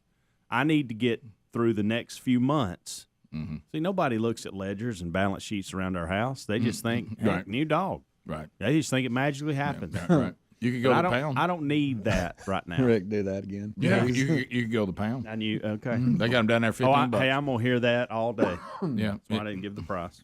But Just got to Hey, pay they for the like 'em. shots. They like them. But I'll say this: like most things in life, you get what you pay for. Yo, and boy. in this one, it's worth every penny, maybe more, because of the behavior, Right. the sweetness, all those things that you want in a dog. It is. We should call it Little Sweet. I've never had a. And here's also where I'm in trouble. When I around the age, here's where I'm also in trouble, and I've allowed this to happen, and I will pay a price for it at some point. Yep. When I was around probably 10, we had a basset hound named Abby. When I was 10. Was very close to that dog, and it got hit by a car. No, we had dogs hit by cars all every the dog time. ever owned got That's hit by a car. every dog. But I was. They got but, some but incurable just disease. listen. Let me get to it. That was okay? a daily occurrence in our neighborhood. Whose dog got hit by a car? If you had one make it over 5 years, that dog was old. But the difference was And my I arms allowed crossed. myself to get very close to that dog. I know. And so I said from that day forward, and I was probably 10, 12, something like that, that I would never get close to a dog again, and I've allowed it to happen with this one. And see, that's what I've been I trying have to allowed it to happen with Hams. this one, and I'm going to pay a price for it. one Hams, day. it's okay to love again. Listen, my school bus story trumps all y'all. Hams, just So if I can announce. get past Just it, announce. I'm ready to have my heart broken again. Yeah, right. Please tell that school bus story. No, I'm not telling. that's That's awful. Please let That him. that fat girl yelled out, "Ain't whatever you know," because I was trying to act like it didn't happen. Yeah. I had a whole school a day ahead of me. It was Right. the morning and had a school bus full of kids my. that saw the dog that get are run over. pointing and going. That's you know, tough. I can't talk about it. That's tough. I believe the dog's name was Duchess. Yeah, And so you Beagle. say a Can girl, I tell you that's girl, a real, worse story than Old Yeller? It's bad. It's pretty I bad. didn't realize you had a whole day to deal with. Oh yeah, it was in the morning. Well, don't forget. You go that- back. You know and why? check- Because she was at the bus stop with me, and I was petting her. Yeah. And let's not forget. I'm getting sick in my stomach. Let's not forget that our yellow dog got ran over right in front of us as well. Yeah, by a drunk guy on a Y'all, motorcycle. y'all are depressing everybody. And he went going to flying in school there. right now. Yeah. And none of us went to help the man. We went to help our dog, That's who, right. who was yelping and screaming. And then Greg ran over that people's dog. I did in that. in his truck. when That, he was- I did that. You came to shut off their power, didn't you? I think I was just like getting a reread on the meter. I wasn't even there to really do anything significant. I think the favorite part of that story, Don't which tell it that. is a That's a sad terrible story, is when the owner is waving on the front porch like, "Hey," and the wave turns into horror. Yeah, then their face goes. I am so depressed. I need birthday cake right now. Okay, I've been Bubba. involved in a lot of those. Right. Yeah, Yeah, there's more. Let me tell you. Can't bring them up. How about this? Automobiles and, I don't know what it is. dogs, they just don't go together. I've seen. Do you remember that when you and I were together? Yeah, Rick. But anyway, Tell it. Tell it. Rick, No, don't tell it. it's too bad. It's too bad. Yeah, let's let it. I'm about to reach over there. Well, and dump small the show. cars and big dogs, you get a good look.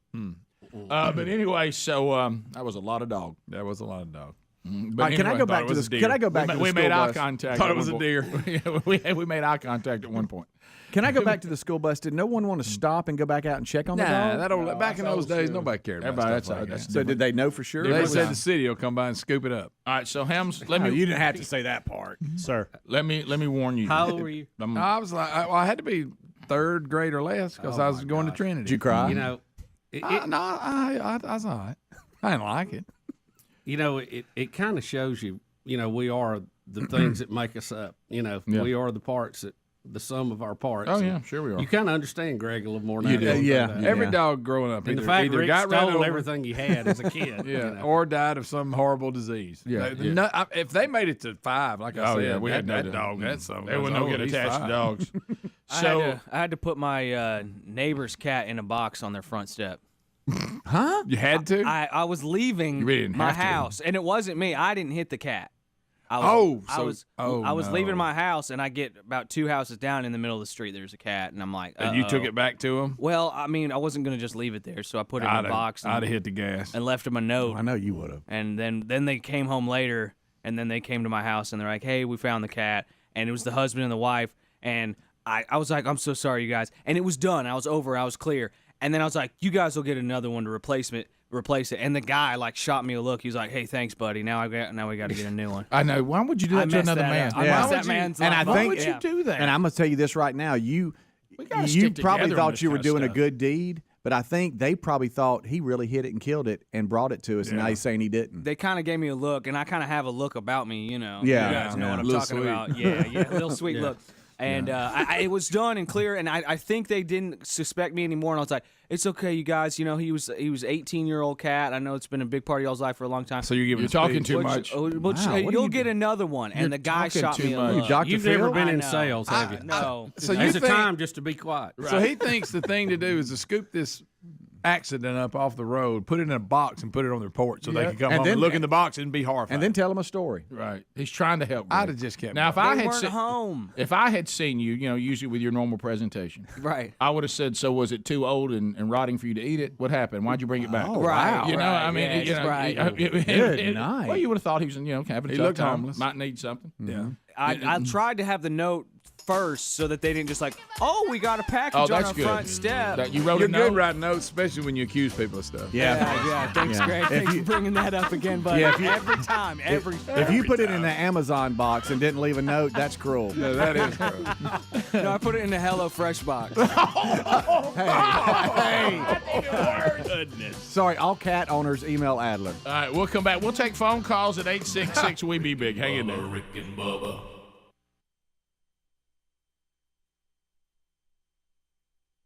Cross over the highways and keep digging through the woods. Keep hiking.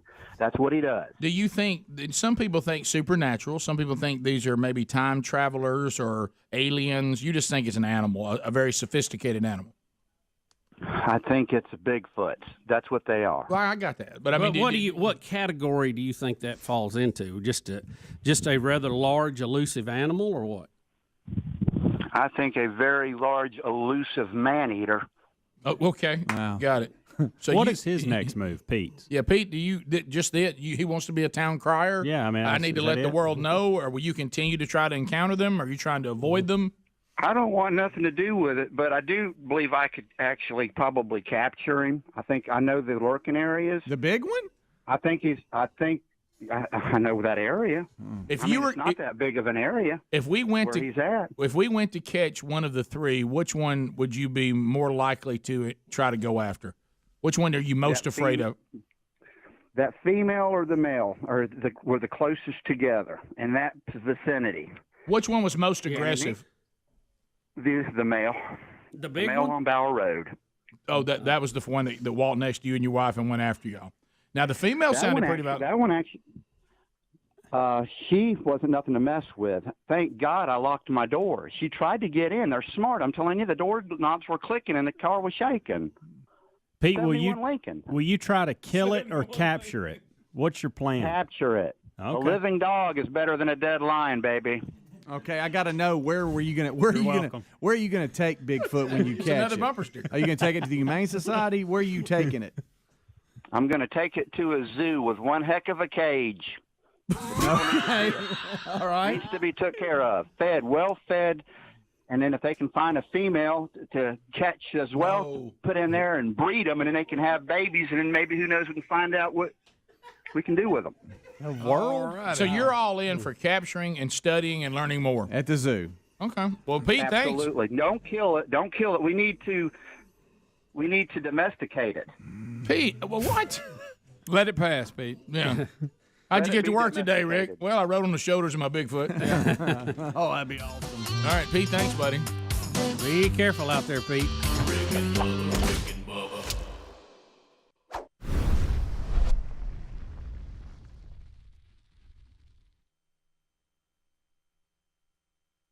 Well, we were talking about tyrannical governments earlier in the program. Sadly, we were talking about our own. If Elizabeth Warren and her party gets to regain power again. You know, if you're in Iran and, we talk about empty scamps and tattletales, they're not a huge fan of it. So we have this video that has come out, and now it really, there's not even a debate any longer. Iran shot down the Ukrainian passenger jet. Yeah, it looks like with 2 missiles. Shot at it twice. By accident. Now, remember, something I still don't understand. They didn't mean us any harm. All right. Okay. Right. They were just throwing brushback It was pitches. a brushback. They didn't mean us any harm at all. It's just when they thought one of our planes was flying in retaliation, they shot it down. But they don't mean us any harm. Even though that plane left their airport and Right. was going the other direction. I don't know. Well, Bubba, it's bad, to be in Iran and be the person who actually shot the video. That's actually worse than being the person that shot the missiles, because now you've ruined Iran's and all these tyrannical governments, who just make up, news. Oh, I'm sorry, we're doing that now. But they were denying that they shot it down, but now this video shows clearly that they did. And Greg said they're now looking for the person who shot the video. Is that correct? Do they have him? I just heard that he is arrested or is going to be arrested. They're going. Not good. Not good. If I heard that on the way in. If the Iranian government found out you're the one that shot the video that's out that everybody sees that they shot down a passenger jet. That's and look, it was accidental, but it was because now only the Democrats can take this and blame it on Trump. Right. They're doing it. They're saying that Trump kills Samanali, whatever his name is. Yeah. And then because he was just this hero. I mean, we even heard Chris Matthews referred to him as Elvis or Princess Di to the Iranian people. Yeah. Of course, you see a lot of Iranian people who can speak freely saying just the opposite. But anyway, so we were hard. We shot this great upstanding world citizen. And so Iran gets mad because it's just like somebody shooting Elvis or Princess Di, according to Chris Matthews. How does anybody even work another day after making a statement like that? But anyway, so really the fact that Iran fired on our U.S. forces and the Iraqi base, it's really Trump's fault because he killed this wonderful citizen that upset the Iranians. And they. Yeah, let's go.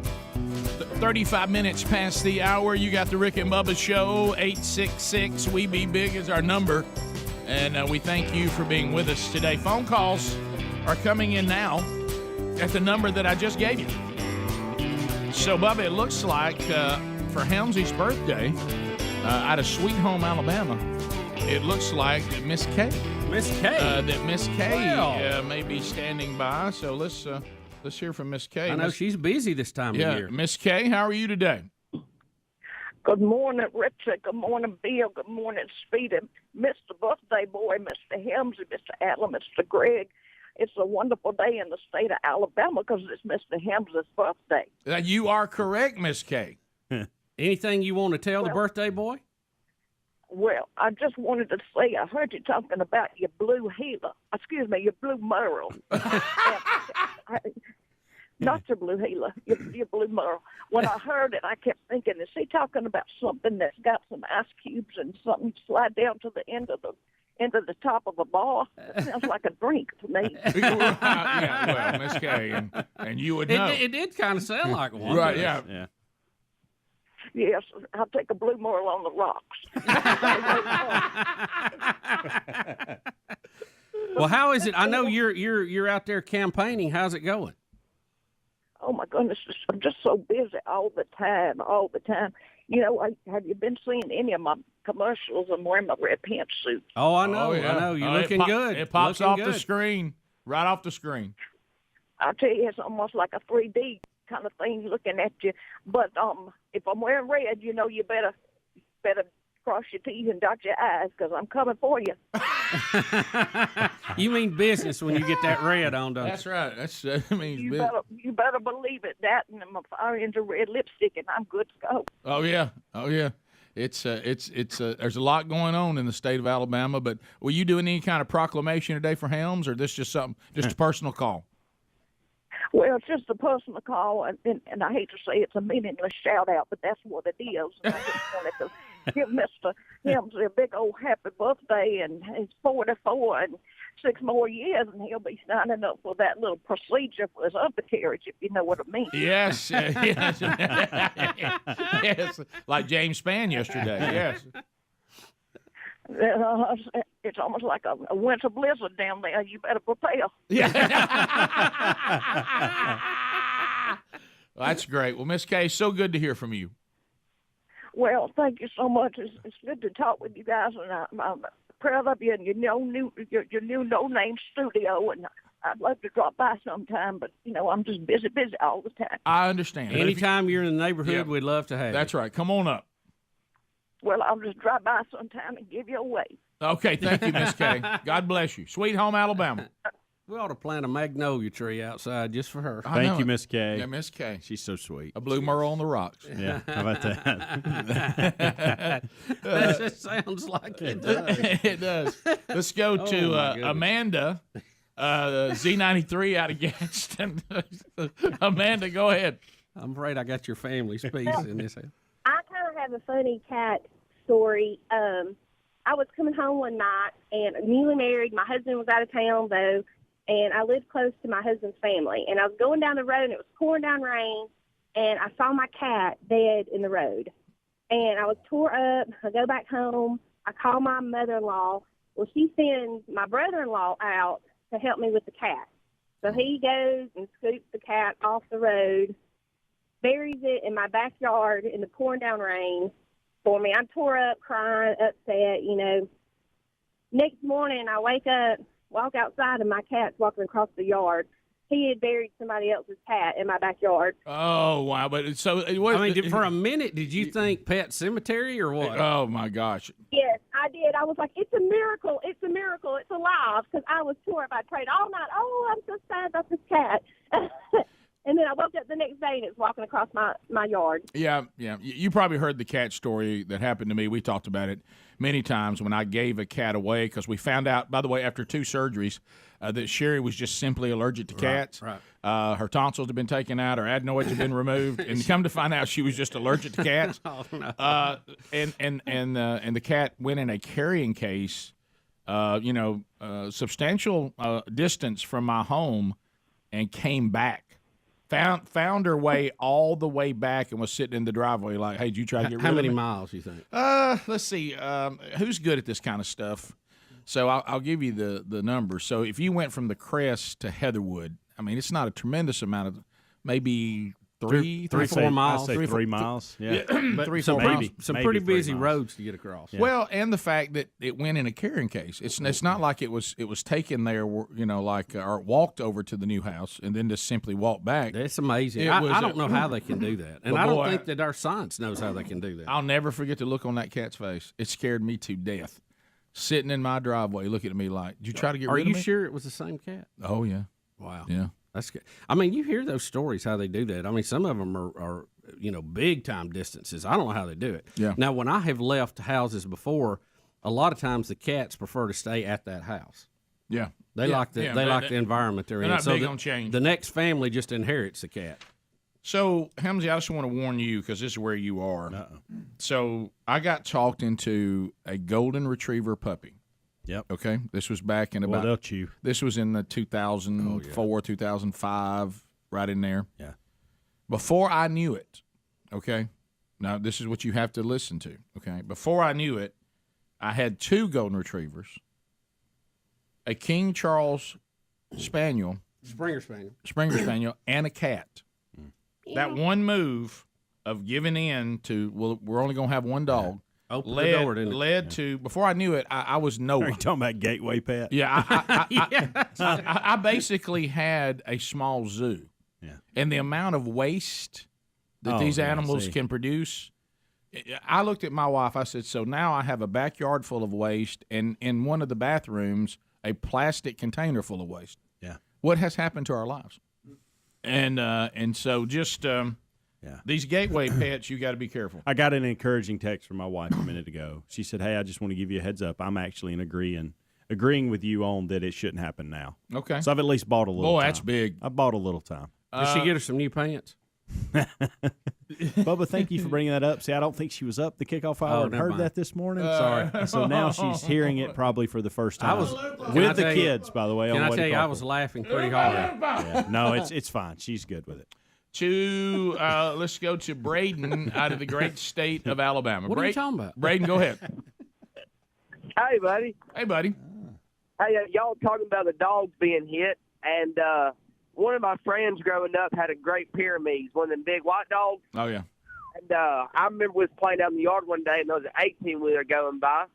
I mean, just smacked the dog, hit him, knocked him over, and got up and walked off down in the yard. Yeah, listen, I tell you, that dog is so big. I thought you were going to tell us it tore the truck up. Yeah, I did too. But are you amazed at how much damage? And I know people have had this, and if you haven't been hit by a deer yet or hit a deer, you're lucky. Yes, you are. But man, the damage they can do. Wow, let me tell you. I had They're I everywhere, know too. a guy got hit, and his truck. He jumped into the bed of the truck. Yeah. No way. I mean, it looked like he'd been T-boned. I never seen anything like it. I have a deer question I want to ask you today here on the air. I want to kick around for a discussion. Okay. Do we need to bring in Cuz?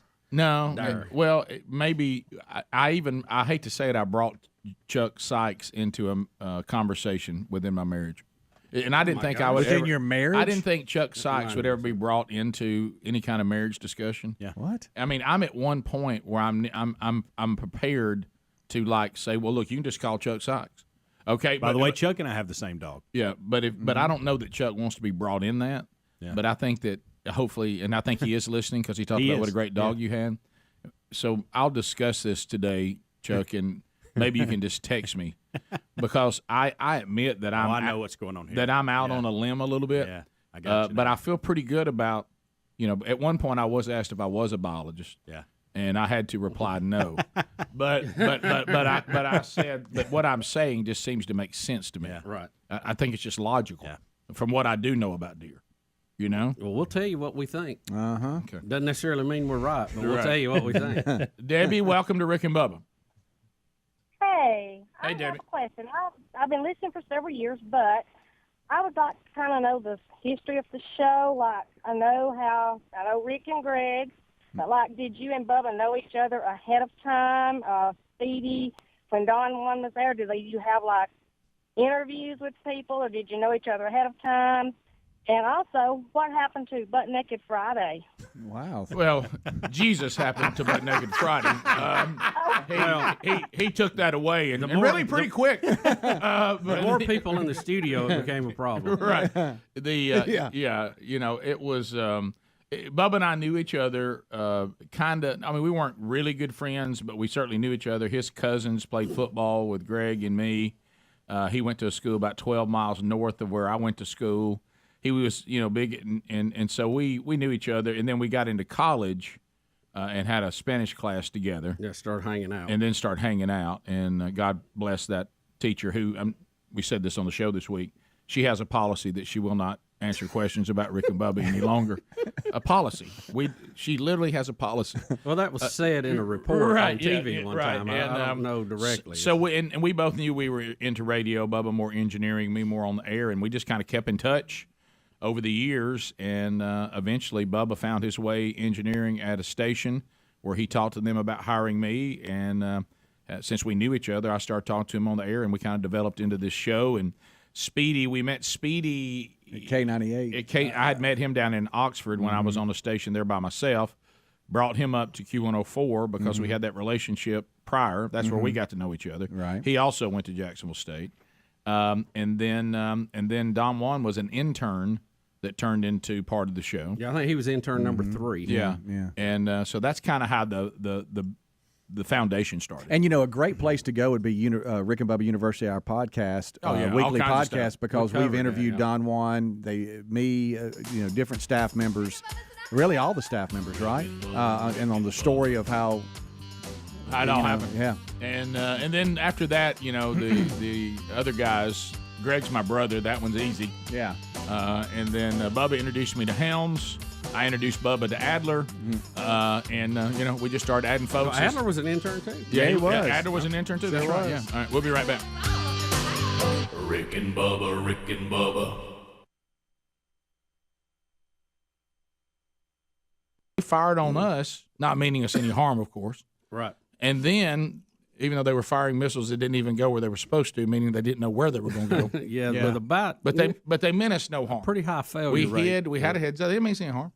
And so, then the fact that they thought we were retaliating, even though there was a deal that it would just be a brushback, so they could save face. Right. I don't know why they think. Did we ever find out who made that phone call to go, hey, we're about to launch, y'all shelter? Bubba, hear me out. If this was all arranged for them to save face, which is why not retaliating was right, why are they shooting people down? Because they shot people down because, they thought it might have been one of our planes coming to retaliate after they fired on us. So if you're doing Democratic history and Democrat reporting, I'll tell you who shot this plane down: Donald Trump. Well, Rick, it's amazing to me that they have the technology that they could control these missiles within just a few hundred feet of where our troops were sheltering as a brushback pitch, but they couldn't track an airliner that took off at their own airport. Thank you, Bubba. Well said. And notice that it was going the other direction. Well, it was just a brushback. Well, how about a brushback for the plane? Bubba, they didn't get one. Bubba, it was all arranged so they could save face. And it's By the way, I heard one report, and I don't know, how all these things start flying out. But I heard that he was on our terrorist kill list, that anybody could get a shot at him, was supposed to take a shot at him. And when he was put on that list? During President Obama's term. Mm-hmm. Right. Now, I don't know. That was just a report that was out there. I have no idea. Bubba, I wasn't in on the conversation. Bubba, this is like some foreign leader taking out Jimmy Hoffa, okay? And then we start pretending like he was a hero. and then that everybody loved him. You know what I mean? Yeah. It's so anyway, that it is official. Iran, this video shows 2 missiles taking down. Look, they thought they were getting retaliation, and they shot down the wrong plane. Now, the plane was climbing and going away. I don't know how you determine that as an attack coming in. A little gray on that. But, Bubba, as you said. And Rick, it looks like now with the latest, radar images and satellite footage that we have, the plane was hit, and it didn't blow up immediately. I don't know what was going on board, but it tried to turn and return to the airport, and that's when it blew up. Well, after the second missile hit it? Yeah, probably. Yeah. Well, your point stands, and that is Iran is so precise about their brushback. Right. Now, we got some scuds we took down in the basement, and we just fired them off into who knows where. Okay, but it was just a brushback. They never intended to hurt anybody. Right. They even told us what they were doing. They told us it was coming. So we could hide. Mm-hmm. And then, because it was just a brushback, you know what they're saving face, Rick. You just don't understand. Right. Now, for some reason, in all this wonderful planning, they didn't know when a Ukrainian passenger jet was leaving their own airport. And they did not. Seemed like they would have, some kind of printout on that.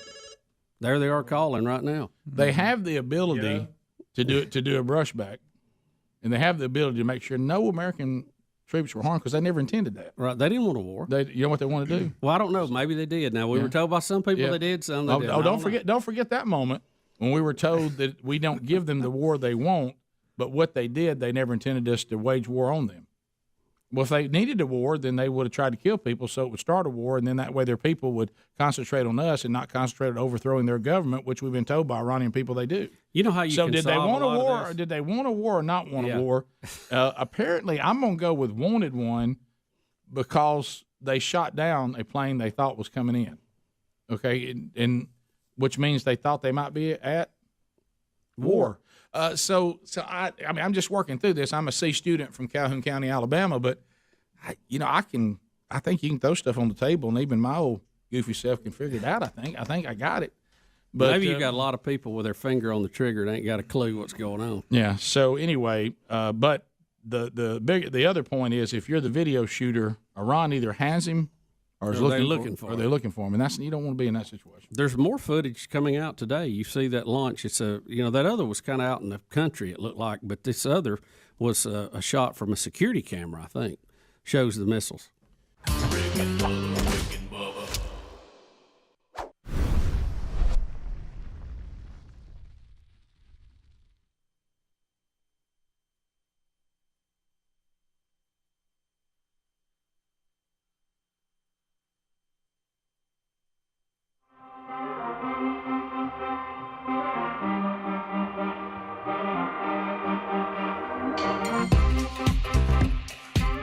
8 minutes to the top of the hour. The Rick and Bubba Show, we are back, and we are thankful that you are here. Fellas, we're going to talk a little romance on the show today. You know, it is, it's that month of love. Valentine's Day is coming. And whether it's your wife, your mom, grandmama, or girlfriend, somebody that you want to try to send something to for Valentine's Day, you can do this by, and you know, the bottom line is, we put these things off, guys, and then we get down to the last minute and we're scrambling and we end up messing up. And you don't do that now. Go to 1-800-Flowers.com right now, and you can get 24 assorted roses for $39.99, or you can upgrade to 24 red roses for only $10 more. Now, this is a great offer, but it's not going to hang around forever. And what if you don't get your delivery date? So go ahead and get this done. Go to 1-800-Flowers.com right now. Put in that promo code BUBBA, and you have access to these two deals, okay? So 24 assorted roses, $39.99. Upgrade to red roses for $10 more, okay? And you'll get your delivery date. Get that down. 1-800-Flowers.com. There's also a link at rickandbubba.com under the sponsors button. Don't put this off. All right, so here's the discussion on the deer thing, and we talked about this, and this is kind of an ongoing thing. So I really, really feel blessed, and I love it. And, Bubba, I hate to talk about this but in front of you, but I love having this farm and having the land, and I love the fact we've had it, and it's been a blessing from God to our family. And then we started, after we had it a while, because we only had 80 acres, and most of that was pasture, and then we were able to get some more land that connected to it, and then that started us actually deer hunting on the same property that we have a place. And I've enjoyed that. Now, it is not some 5-star hunting place, and it is, compared to places we've been able to hunt, it's not some primo place, but it's a lot of fun. Yeah. And we really, really enjoy it. And one of the things we enjoy is just our own place. Well, the way it's set up, there's a hunting part of where we are, and then there's what we unofficially say is Sherry's, or as the kids say, Mama's part. And so there's a combination of two lives going on there of, over here we want beauty and we want stuff, and we have little flowers, and we want to do gardens and this kind of stuff. And then back there is the rugged hunting land. Right. You know what I mean? The untamed. Right. The great outdoors, the wilderness. Yeah, but there's this line, and it's a place where missing 411 could hit at any time. Which is next week's podcast. The only place where these two worlds collide is the pond. Right. They collide there. Yeah. Because I fish, and Sherry wants everything there to be beautiful, and we kind of work together, and then we invite Sherry to come into the hunting part too, and she's done it once, twice now. And you know, it's not her favorite thing, and that's fine. And she's not anti-hunting or anything like that, but she's just like, yeah, I've went a few times, and you know, I'll probably go again, but it's not something I'm gonna do a lot or whatever. And so, as we may at some time, who knows? We talk about maybe moving there full time, and so. And that's one of those things I think we like sitting around talking about more than what it would actually take to do it. But it's always fun to sit around, drink coffee, and dream about it and talk about it. So all of a sudden, and I knew this was coming, and it's been played around before. Well, you know, I'm just wondering. I mean, if we ever really want to have a real garden and do the things I want to do down there. I think with all this stuff you have set up is just drawing deer to us. These food plots and these feeders, and then I realized then that I've taken kind of a jab, and so I recover quickly, and before I know it, I just keep hollering about Chuck Sykes, and she said, "Morning, Chuck." I said, "Well, he's the biologist for the state of Alabama," and I said, "Chuck will tell you all day long the deer are here and they're coming either way. What I'm doing is I'm filling the deer's stomach so they're not as apt to eat your stuff." That's it. I said, if you put your stuff up down here and you plant a garden and there's no supplemental feeding, that's all they're going to eat. Right. I agree. And I said, I'm actually protecting your stuff. But she goes, but aren't you trying to draw deer here in big numbers and get them to stay here? Well, what is she planning? Well, she's saying if she wants to be able to come down there and do more landscaping, more flowers, she wants to plant a food garden. Go back to the days of when how big? Your Stampville squash and tomatoes. But I mean, like a rototiller garden, yes. Or I have to have a tractor to plow it. No, rototiller. Well, yeah. Okay, I can answer that question for you, and I've had people deal with that, right, and I've recently had to deal with somewhat of that on another situation. You're going to have to fence it off. Yeah.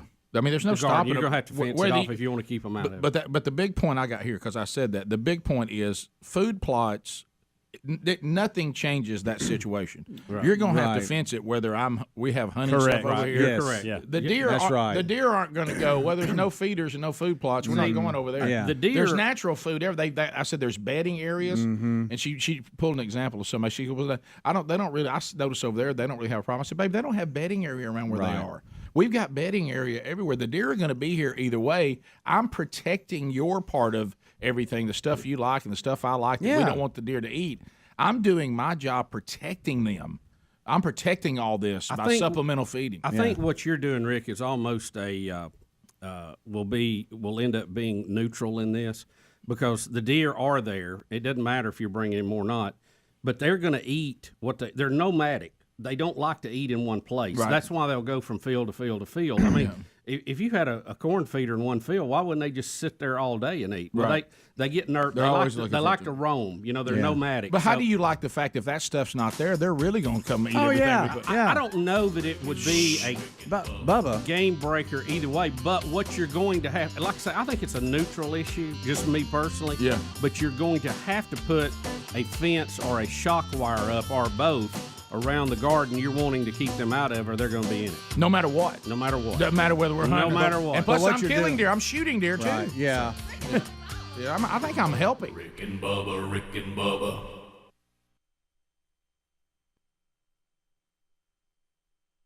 All right, so other stories from the weekend. I knew, Bubba, you came in toting this Copperhead story. Oh, Rick. Copperhead Road. If there's a snake story, Bubba's got it. Dang the luck on this one, though. Yeah, Rick, a Mississippi hunter was taking the last of his dog pack back to a truck on Wednesday evening when he encountered... Do what? He was getting 3 fresh dogs, it said. That's probably when he encountered a flooded ditch. He found a narrow spot where he could jump across. When he leaned forward to jump, he said he felt a severe pain on the left side of his head. He said, as soon as I leaned forward, bam, said Tyler Hardy of Philadelphia, Mississippi. Bam! He said, it hit me. It was like some sort of massive impact that struck me so hard. I thought someone had shot me or hit me with an axe. Dang. Bam! It knocked the fire out of me. I could not believe the force when the snake bit him in the head. Bubba, I'm so sorry. Golly. He said he backed up, shined his light up on the branch near where his head was, and he saw a copperhead wrapped around the limb. Apparently had climbed up to get away from floodwaters. That's what happens when it warms up. And floods. I mean, hey, you can't even have a dog hunt. He said he had another hunting partner with him. Luckily. They identified the snake as a copperhead. Now, this is a venomous snake, if you're not from this area that knows copperheads.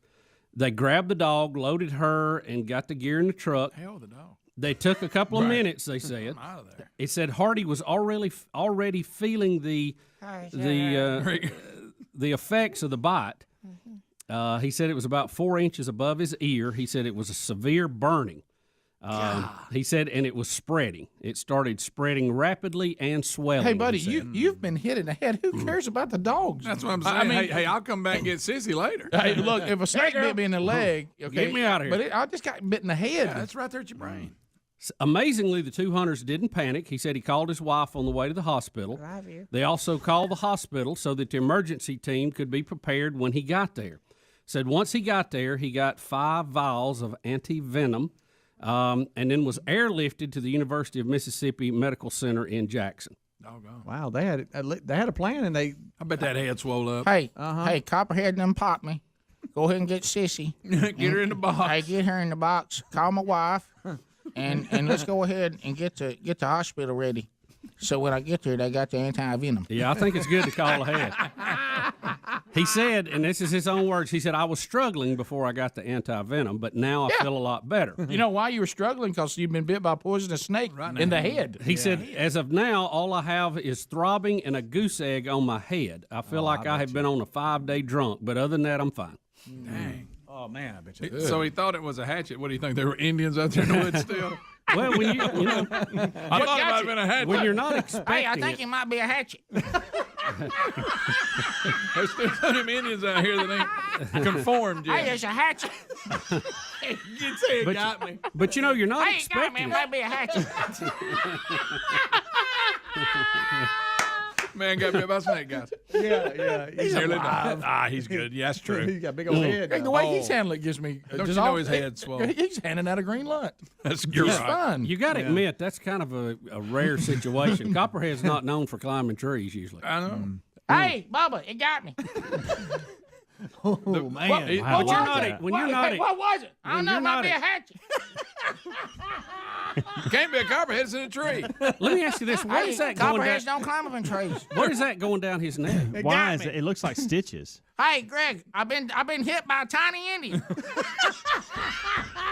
Because he said the bite was 4 inches above his ear. I think that's just some weird birthmark he's got. Yeah. Or is that swelling down that vein or something? You know? He's probably listening.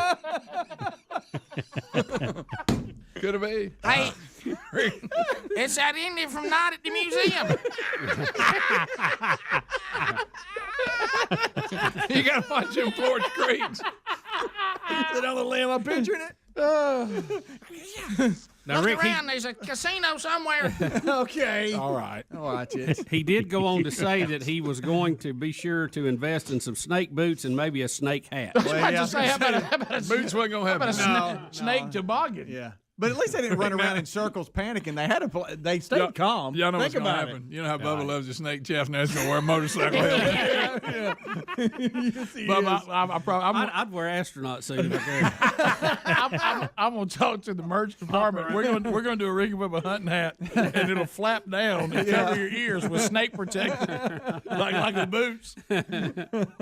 Oh my goodness gracious! Guy, it had to be horrible though. When you're just not expecting it. No. You know, it's like somebody slapping you Hey, upside the something head got when me. you ain't. Dang, man, that hurt.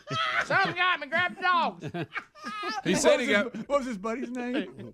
Is it in here? I don't know. Just call him Earl, Rick. Earl, something got me.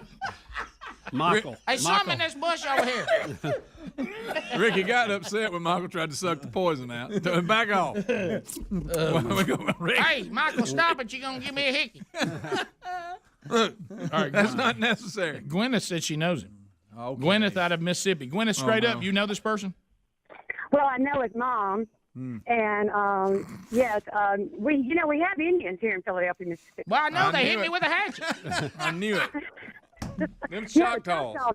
The Choctaws, that's right. We have a big Choctaw tribe here in Mississippi, so it's not unusual that maybe he would think that, we might be. No, seriously. Well, if he got hit in the head with dice, maybe. Hey, Greg, I don't know if it's full-blooded hot chocolate or half Cherokee and Choctaw.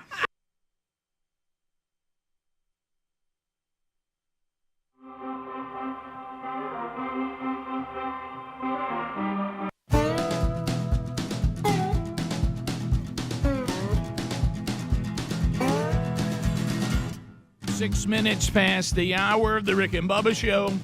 866 We Be Big is our number as we make our way back.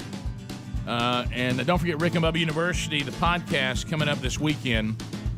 We speak with a man who's part of a counter-human trafficking joint task force that goes all over the world rescuing victims of human trafficking, mainly children.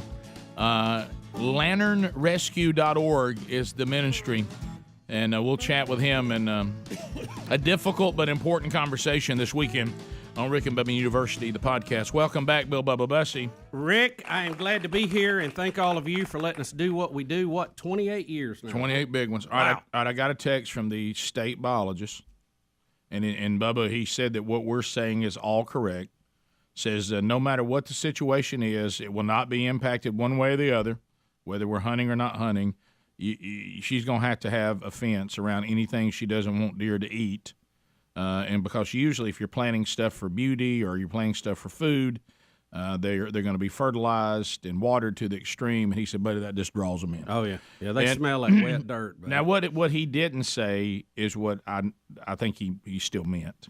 He didn't quite say, Rick, you're completely correct. But I know that's but I think that's what he was That's what he meant. Say, right? Now, he did say, in between the lines, so the green fields and the feeders and the hunting setup is it's not really affected one way or the other. Yeah, that's what I'm saying. I think it's neutral. In this he didn't argument. quite say it's helping. I needed that, but he basically said what you said. It's not really. It's almost like it's a non-factor.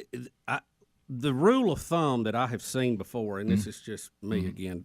We're wasting time talking about it, but if it's a garden size where you use a tiller, that kind of size, you got to fence it off. Now, if it's big enough where you're plowing it with a tractor, you just accept your losses. Yeah, you just go, okay, you're going to eat so much of the corn, you're going to eat so much of this, but I'm going to have enough to overcome it. Yeah, and plus, it's not feasible to be able to wire off a real big place. Well, and we tried the have a garden but don't live there. And as much fun as it was, the waste was through the roof because you can't, like once squash starts coming in, once okra starts coming in, you have to pick it every other day. Yeah. And if you can't be down there to do that, you end up getting down there and now it's all goofed up. You have to throw it away. And another thing, if you're just talking about we want to eat out of it garden and it's fairly small, there's some new techniques out there now, and you can go online and look at it all. But there's some really cool vertical gardening things going on, and the aquatic gardening thing that are totally different to what we did growing up, and they're amazing. The results they're getting. Some of this vertical stuff is really cool. Right where you have the planter is almost like a hotel going straight up. Yeah, I never could get Gary to understand that when he was helping us with all that. How big a family do you think I have? I mean, hey, let me tell you, you need a lot of it because you got to count your losses. Yeah, well, that was the thing. He was figuring in what the wildlife would take and what you'd want to give away, being big-hearted Rick, and of course what he needed. Right, and Al needed. Yeah, you're right. Well, let me go back to this. Can I tell you though, since we did this, and this is when we started doing the hunting and all that, but when we did this, I'm just going to tell you straight up. When we were doing the gardens, even the watermelons, we did those over there, which was over there, out in more of the wilder part of the land and everything. The deer really, their damage to it was minimal. They didn't hit it like you would think they would, and of course I credit myself for that, for hunting them and giving them food to eat and killing them. Well, you throw your scarecrow out there, it doesn't hurt. But I mean, they really didn't. You would think they would just have gone nuts. Well, they probably ate more than you realize, but it was back to that point. It's big enough you're not seeing the losses. Right. So. Yeah. So I'm glad you got rid of that garden. I know you are, Greg. Between me having to take stuff to people, I know. Then we went to fish one day. We ended up shucking corn. I knew that was coming. Remember that? Yeah, Greg. I told that story. I was glad to see it go. I just told that story. Why don't you just cook it with a shuck on it? Yeah, I told that story Monday. I'm for minimizing. I told that story Monday. Because, there's just one harvest on the corn. Look to me for the laziest, easiest way out. Okay, if there's ever in doubt, look for me. Look at me. And I'll never forget that day. You and our friend Stack, we all were going to fish, and I walked over there and said, here's the corn we're doing it. And I pulled that shuck down, and that corn was ready. And I said, this is going to ruin if we don't get it. And I remember Greg's face. We did an entire pickup truck full of corn. And I thought we was just going to load the corn. Fish. Then we ended up shucking. Oh, my gosh. I'm sorry. He did that to you. You drew you in like that. It was good corn, though, wasn't it? Yeah, it's good. But golly, then I had to take some to Mom My and Dad. grandparents used to do that to me, too. Yeah, oh, yeah. I think we're going out for a fun day in the country and end up picking corn all day. Well, here's the good news. Yeah. The good news. Sack. Yeah, the Toe good. sack. Yeah, the good news is this. So why we called it on that. that kind of stuff, because we've learned on that kind of stuff, we're not going to do that kind of stuff if it's just going to be a part-time situation. There you go. Because it doesn't work. But if we ever get down there and stay, but it won't matter because then we won't really need it as much because we'll be down there to take care of it anyway. Mhm. So that'll kind of Garden's a lot of work. It is a lot of People work, forget and it can be a lot of fun. And we had fun with the kids, and I actually did a birthday party one time where all the boys went out there and planted.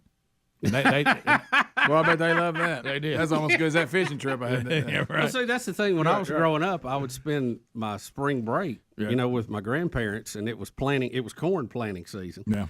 And I thought everybody went to help their grandparents during spring break. I didn't know what where Gulf Shores was. Till I was a grown up. I don't remember ever going on vacation. No. We called it AEA. All that meant was it was easier to get to baseball practice and you go help somebody. If I didn't have baseball going on, it was hey, here we go to plant corn. Well, but I learned to drive a tractor. So. And then you remember the time I let the boys sell watermelons out of the back of the truck, Right. And we found out what the grocery store was selling them for, and we dropped it about $1, and we sold every one of them. And of course, then I came in and took taxes. Yeah.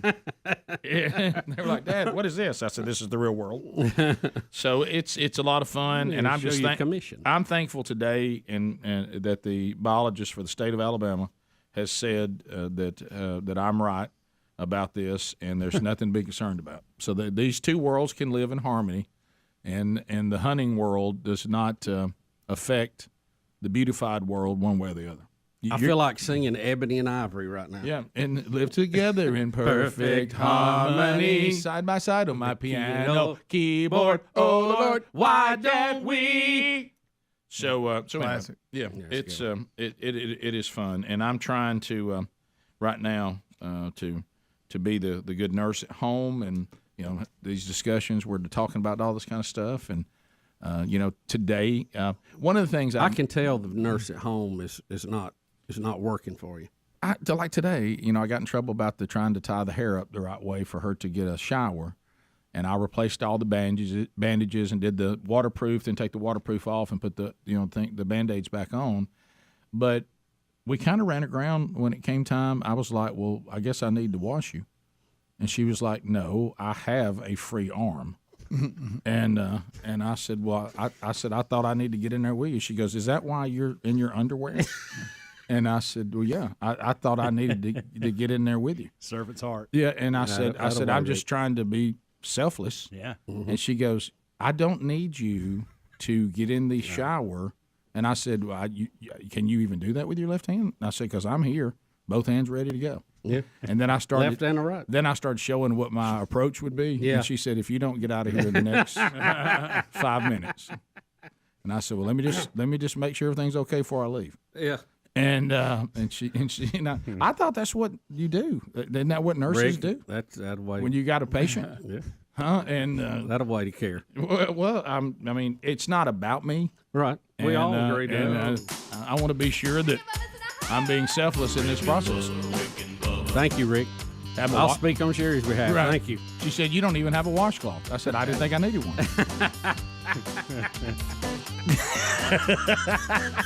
And Rick, I mean, if she's in a situation you can't get in the shower, you always have the sponge bath on. Right, yeah. I've seen nurses do that. Yeah. All right, we'll be back. Very refreshing. More Rick and Bubba coming up. Rick and Bubba, Rick and Bubba.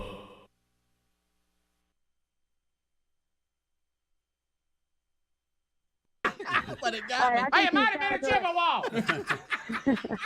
Hey, I'm thinking maybe these guys were really on top of things. They were thinking, and they, they're just regular guys, and they were on top of things. No, thinking about that's the way you handle it. That's the way you handle it. Don't panic. Walk through the steps. Yeah. I'd be worried it'd do a lot more damage in your head like that. Somebody grab Sissy, call my wife, and get the anti-venom ready. Is this the guy that got bit? Yeah, I think it's the guy that's with him, maybe. Okay. Or is it? All right. Ask him what that was. Tyler? Hello. Tyler, was it you that got bit by the copperhead or your friend? It was me. Oh, wow. Tyler, how are you doing? Tyler. Man, I'm doing good. I'm back at work. Back at work. Tyler, that had to be, I mean, we read your account of it, but obviously it caught you totally off guard. You're just not used to that kind of thing hitting you in the head, right? No, we went back and looked exactly where we was at and everything the next day or 2 days, I guess, later. And I was standing. That snake had to be 3 or 4 inches above my head for at least a minute because it was crossing that little ditch. Oh, boy. And the area we was at was probably 3 foot underwater 16 hours before, kind of flash floods through there, and we've had 70-degree weather. Yeah. Big bluff kind of a couple hundred yards from us, so I reckon he got out during the warm weather, and then that flood water caught him, and it was actually a tree that was falling over. It went about 3 or 4 inches around a little pin oak, and I guess he just went up it. I handed my friend Michael, his real name is Kildy, where everybody knows him in Philadelphia. I handed him the leash. What's his real name? Say that again.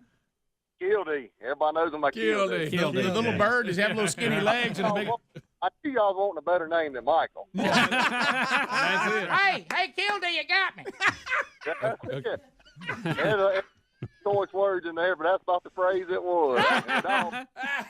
Dog's name is Dot. Hey. Wasn't Sissy. Doc. Hey, somebody get in the well, never mind. So How'd you get that name? They didn't tell you anything about the copperhead had to chew you or anything, did they? Did you hear that call? Yeah, I did hear that. Yeah, I think she's thinking about something else. Somebody is saying she was mistaken, and she's talking about the coral snake has to chew you, not the Tyler. copperhead. I mean, when we think about getting snake bit, we usually think about your foot or leg. Is it more dangerous in your head? Oh. Well, they start anti-venom. They don't wait. Like what I was told was foot, head, your most common places. They'll observe more to see how far and how fast it will spread to your vital organs. It being in the head, they just went ahead and started it, and they're lifting me then. So I'm assuming yes. How bad did it hurt? It was bad. It was pretty bad.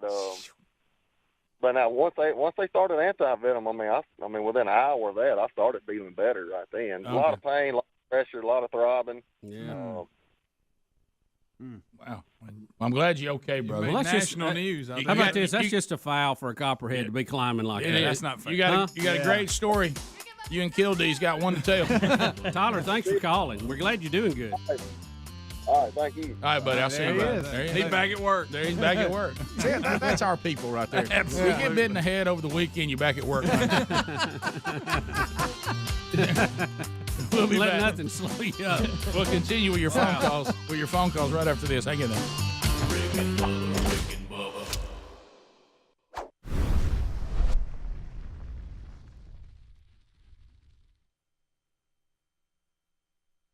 We were talking about the pay-per-view event, Conor McGregor taking on somebody called the Cowboy somebody. Who is, I don't follow is this MMA? Yeah. I know. Is it? Well, I know Conor McGregor, and the reason why that we started talking about this, I forgot about it, that we had the pay-per-view over the weekend, but McGregor, but he's also in the news because he put out on Twitter that Trump is a phenomenal president. So, you do something like that. He's in trouble now. Now he's in trouble. Now he's got a real fight on his hands. You know he ain't apologizing to anybody. No, he's not. McGregor. He knocked Cowboy out in, 40 seconds? Yeah, so I guess to it. I want to take this opportunity to apologize to absolutely nobody. To no one. It's awesome. Yeah. So he's awesome. I want to be him. But you, I can see that. You were telling us in the break that you saw it because you have a. Rick and Bubba. Pass the gravy, please. Rick and Bubba. Ooh, it brings me to my knees. Rick and Bubba. I can't 20 minutes past the hour, the Rick and Bubba Show, 866 We Be Big is the number, and we thank you for being with us today. So, we have Valentine's Day approaching, and the week of love is coming up, and all kind of romantic stuff going on. My anniversary with Sherry's coming up on the 10th, so 26 years. So there's a lot going on this month, and Bubba, you told me that you actually saw this story, and Adler's. Betty asked me about it.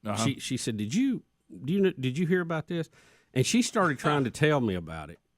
And I'm like, Betty, you've lost me. Right. Yeah. Okay. Probably some big details. And left out. then I got in trouble because I didn't have any imagination and I couldn't visualize what she was telling me. And I said, well, I said, where did you see it? She said, well, it's on, social media. I said, well, just show it to me. Let me just take a look at it. Right. Then I can kind of get it. Right. And it really was a kind of a cool thing. Adler, you want to tell the story because it happened at your church, and I think your dad or something might be involved in it. Yeah, so this past Wednesday, I am at band practice for church. I'm playing drums in church on Sunday morning, and so on Wednesdays we practice in the sanctuary. It's just Rock City. The band. It wasn't the full choir. It wasn't Rock and Roll City. No, this is the Shades Mountain Baptist Church band. It wasn't the full choir. It's just like kind of the frontline people and the band. So you got maybe 15 people on stage. Here comes the thunder.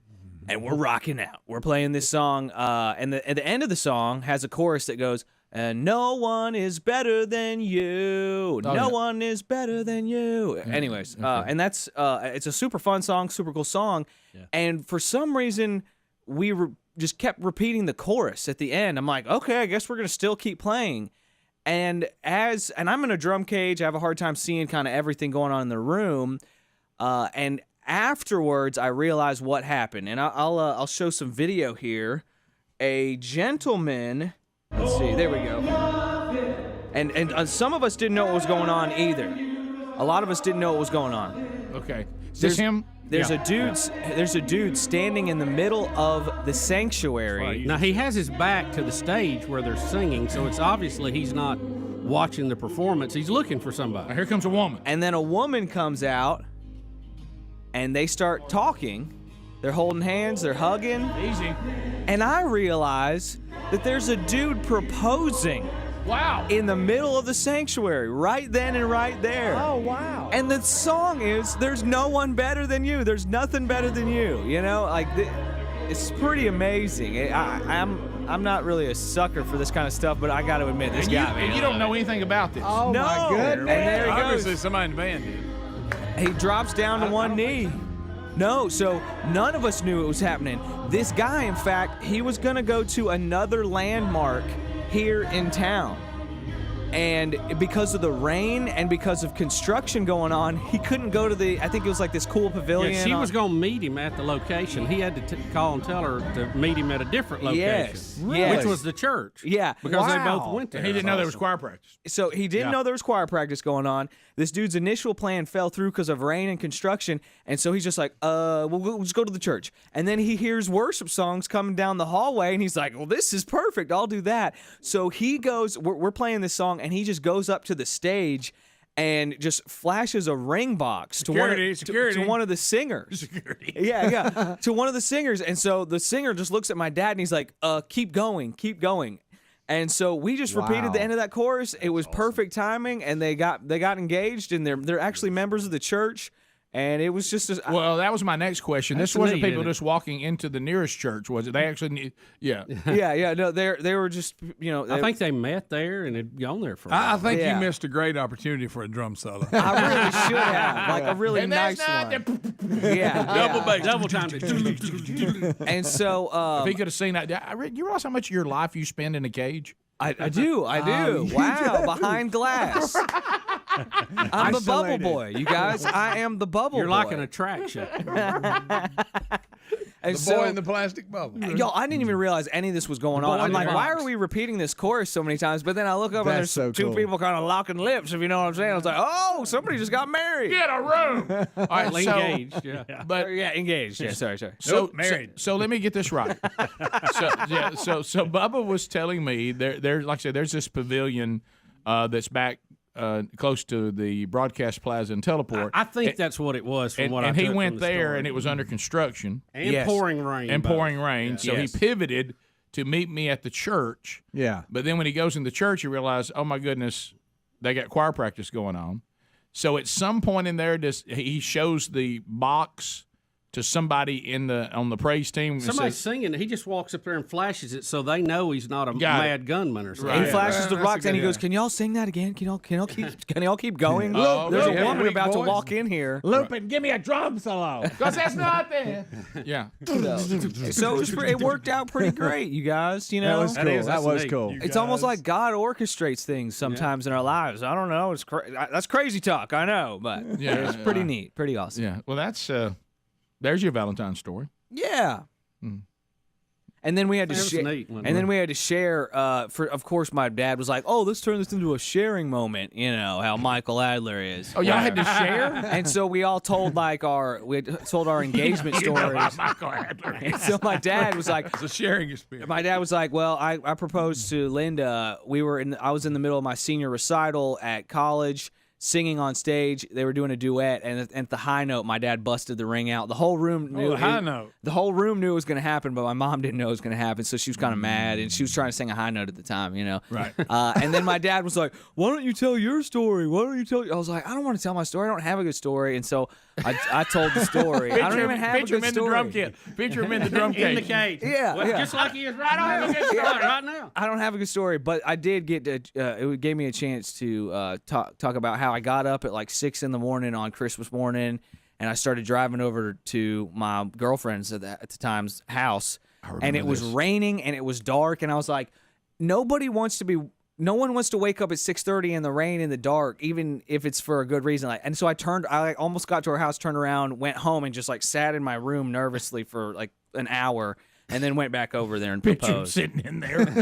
And then I did get to tell the story of how when I told that story on the air, Greg was talking about how some guy was sneaking out the back and totally ruined the moment. Oh, I didn't say that. You did say that, Greg. You ruined my moment. Because you surprised her that morning. I did surprise her. Well, I'm just saying that, you know.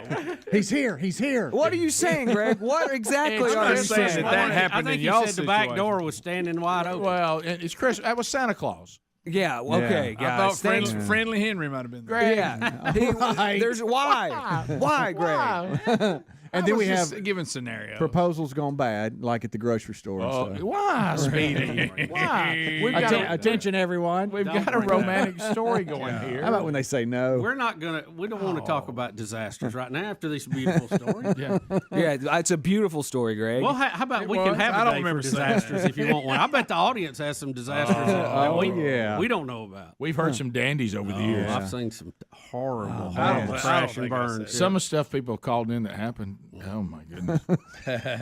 You want to be sure, before you ask. You want to be sure. Bubba and I were traumatized from that one. I mean, it was. It's something else. So, is I what it mean, was. just complete no. Just Yeah. Greg. Yeah. Greg. Nervous voice over the Greg, PA. Greg, stop. Just stop. Just stop. I want to get everybody's Stop. attention. Everybody just stop. This is a great moment. No. They're not. So I'm Rick, talking go to one break. person and one person Go to only. break. You have I my want everybody to heart hit now. that dump button with this win. I'm going to try it. When I met you, I knew I loved you. Betty, can you just cut him off? I want to spend the rest of my life with you.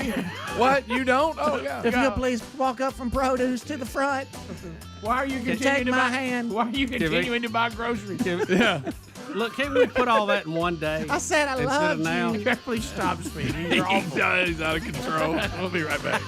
Rick and Bubba, Rick and Bubba.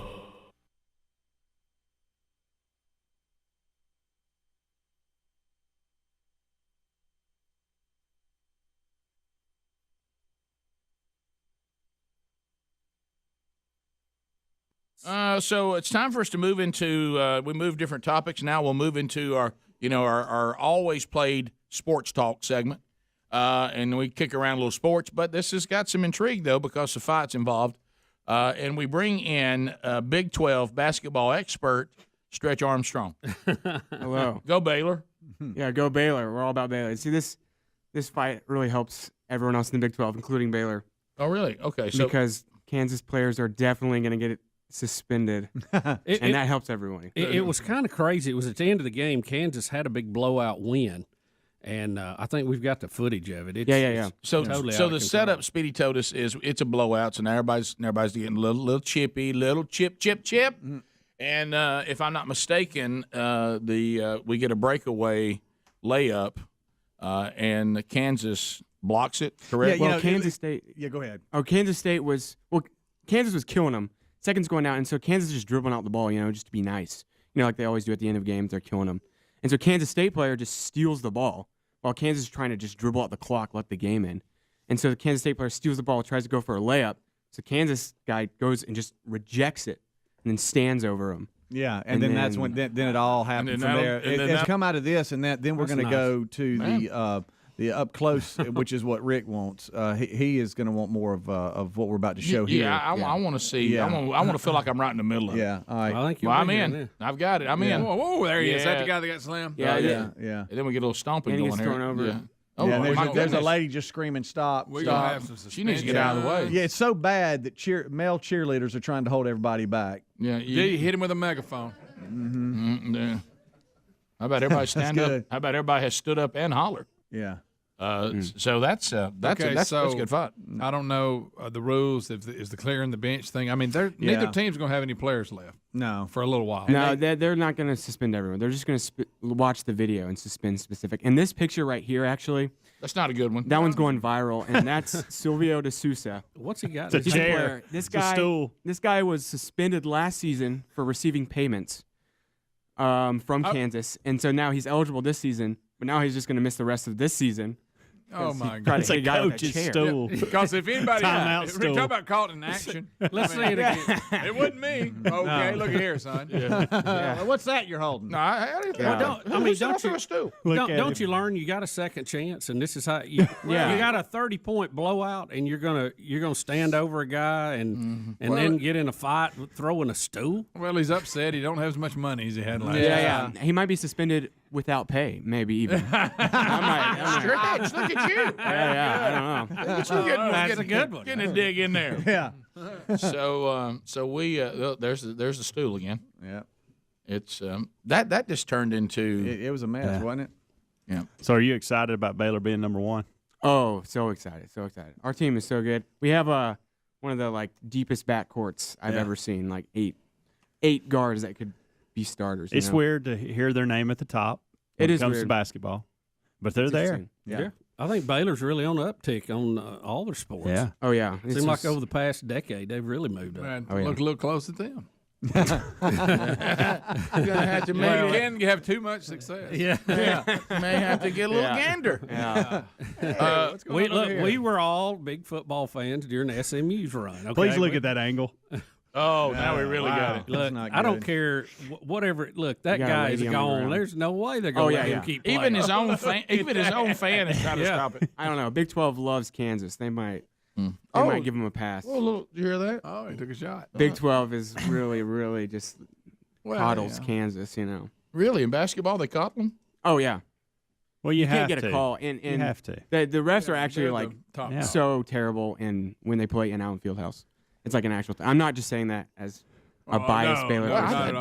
Who would do that? Look at these. Everybody's in shock. That's good. Of course, I'd be like trying to be sure I didn't miss any of it. Please look at the guy with the fur vest. You want a good view, but you don't want to be too close. My goodness, what's Conor McGregor doing? Look at him. Or is that the Minnesota Viking now that his season's over? Is he going to do it? He's a Kansas fan. Everybody knows that. In baseball, Bubba Derek Jeter, Larry Walker elected to the Baseball Hall of Fame yesterday. Jeter received 99.7% of the vote. Look, let me ask you this. Jeter played his entire career with the New York Yankees. He was a 5-time World Series champion, 14-time All-Star, 5-time Gold Glove Award winner.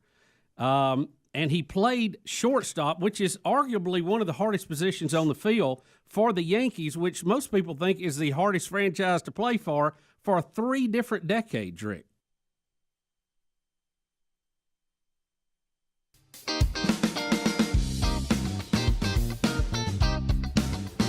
We're back 35 minutes past the hour, and we go phone calls now. Lines are available. 866-WE-BE-BIG is our number, and we would love to hear from you. Whatever topic you want to talk about, lines are available, and we are ready to go. Dial us now, and you will get in.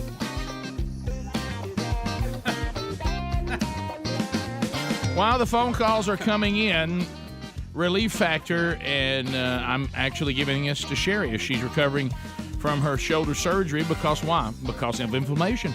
And this is an all-natural anti-inflammatory. And you can take them daily without any worries of overuse or things like that, because they're all natural.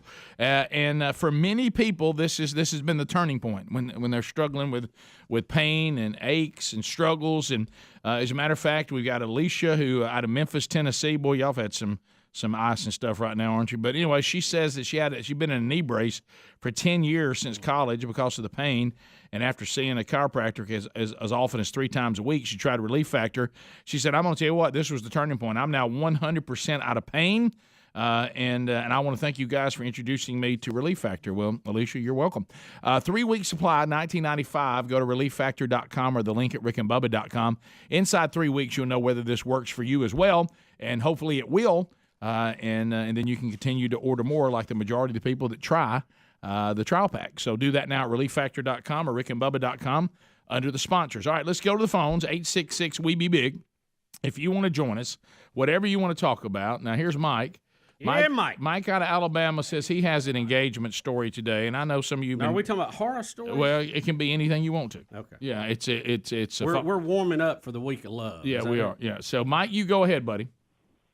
Yeah. Hey, I'll never forget. You talk about a nervous fella. When I decided I was going to propose to Kathy, she graduated. I was still in the School of Architecture at Auburn, and I had this idea.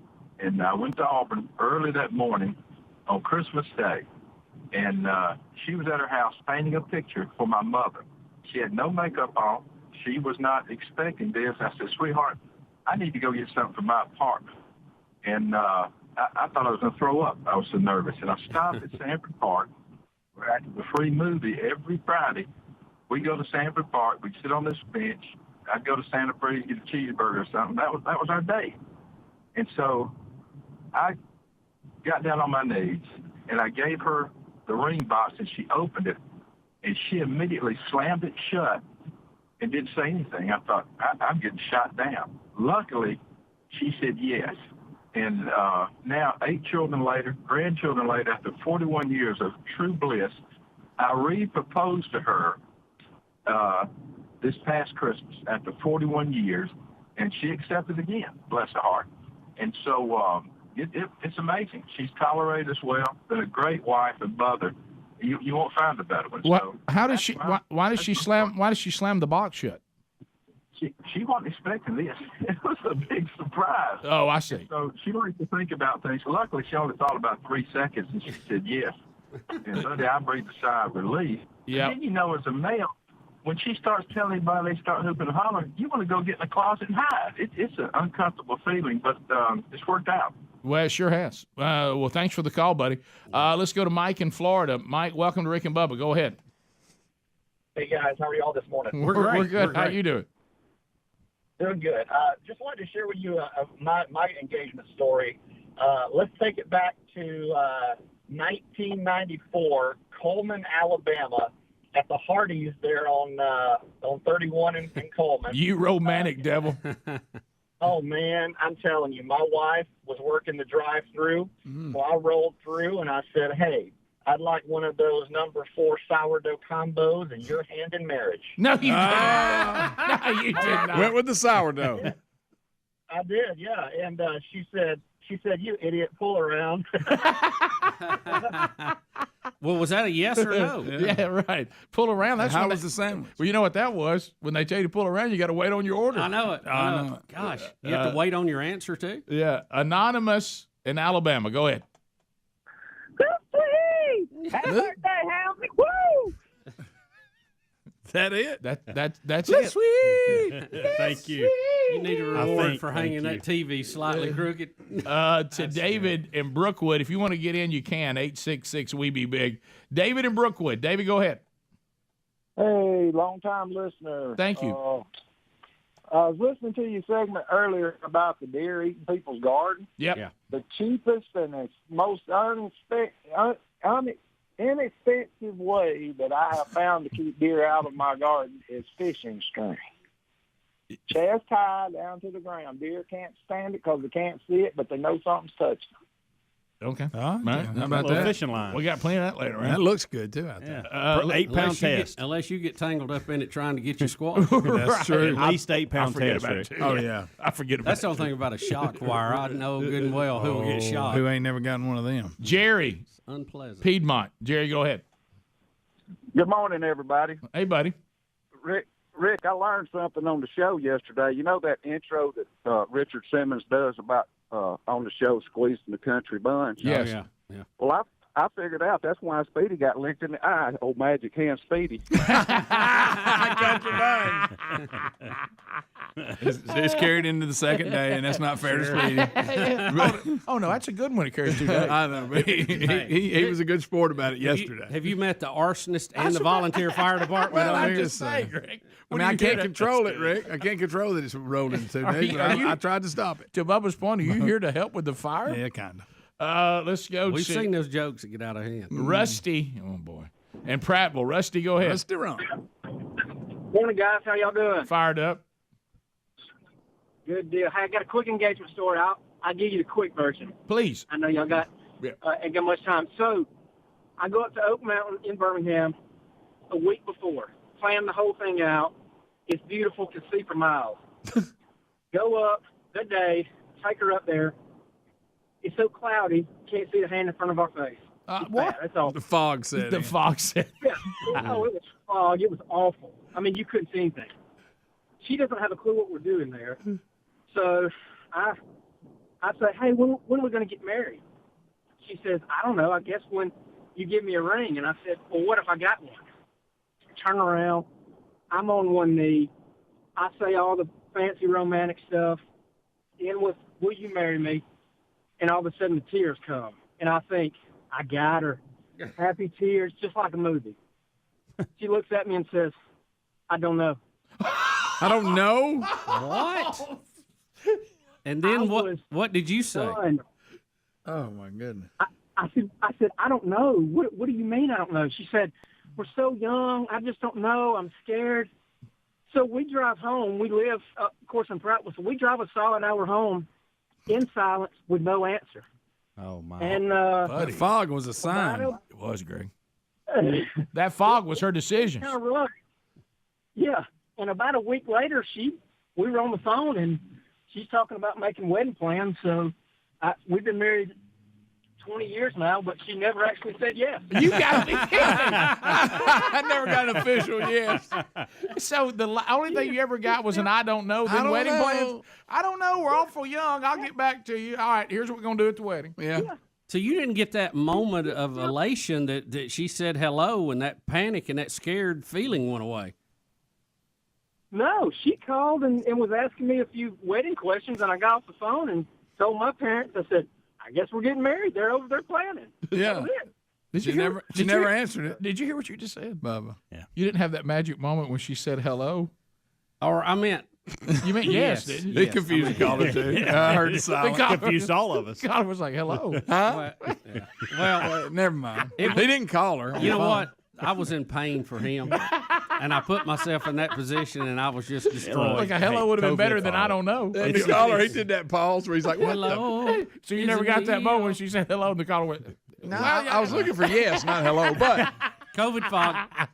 COVID fog. It's real. It's real. You two were in a foggy place. Let's go to Chase in Birmingham. Chase, go ahead. How y'all doing? Good, Chase. I was going to give you my engagement story. So it's spring break 2010. I'm 22 years old. Been dating my wife now, or girlfriend at the time, for probably 8 years.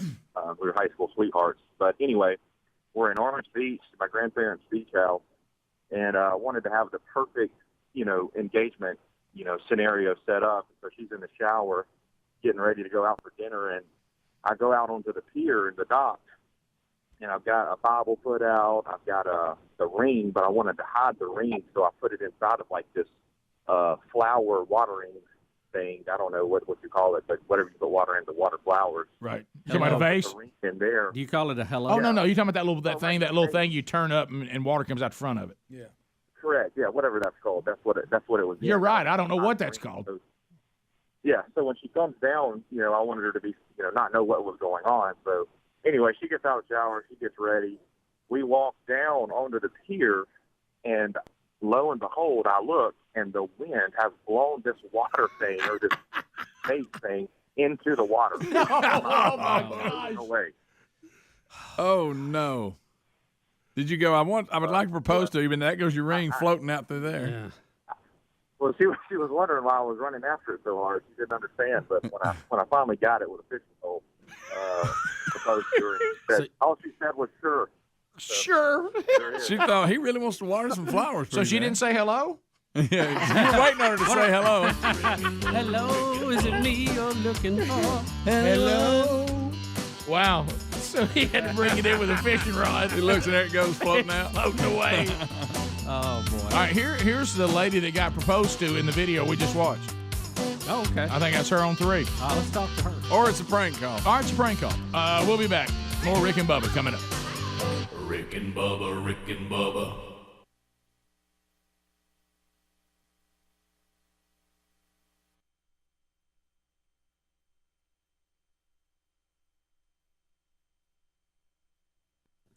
And somebody voted against him. What? How can it not be 100% for Derek? Of all people, I don't know who votes against Derek Jeter. And, there was and what's one their beef? guy. There was one guy that didn't vote for Trying him. to be sharp. We know this guy. We know him. Yeah. He wants to do I'm a little above different. everybody. Yeah. No, first ballot, no. Let me tell you this. If I was in charge of the people voting, I would look that guy up and I'd go, so you didn't vote for Derek Jeter. You're not using common sense. You're out. Give your vote to somebody Everybody else. wants to know This who it just is. in, they found out who did not vote for him. The name, Scott Garosky. Yep. Yeah. It's funny you bring that up because we all said that. He would be the one. He would be. And we haven't watched 100%. I don't love think. Scott. See, that's even a higher level to get it be unanimous to go in, and I cannot believe one guy did not. And vote for him. I want to not only know who it is, I want to hear their pitch. Yeah, I want to hear what their argument Make is. your pitch. Yeah. Right. Why did you not vote for him? And we haven't listened to it, but I saw a headline. OJ has tweeted out about it. No, he has not. He can't believe they didn't vote for him either. Well, OJ weighing in. He's big on Twitter. even this is clear to OJ. You know? My favorite part is looking at the comments under his video. Oh yeah, and he actually he obviously doesn't read them because No, he people are doesn't just care, wearing I him guess. out. I have Hey, no idea. Twitter world. Yeah. I have no idea who Larry Walker is, but Larry Walker. what about when you look and it says 76%? You're like, you kind of feel kind of bad.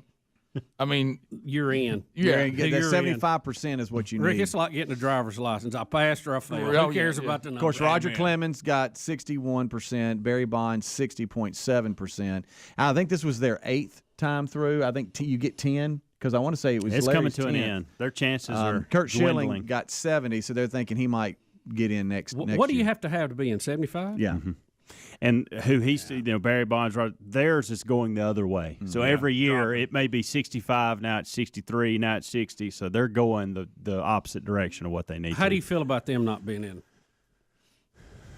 I think they should be in. I do too. I don't like it at all that they're not. Yeah. Look, if you want to put Go ahead, bro. underneath, they were involved in this or I that. got no problem with that. But they still were there and hit the balls. I agree with that and too. all that. 100%. What's that? Pete Rose. We said go ahead, Bubba. I said, go ahead, Bubba, get Pete Rose. Yeah. in I'm there. not even saying anything. You don't have to. I will. He You've should tried be your there. best to get Pete in. Yeah. I'm just Look, I watched Pete play. Okay, that was the thing. Yeah. And I saw how he hustled on those hot days when nobody else wanted to, and there was a lot of lollygagging going on. He always gave it 110%.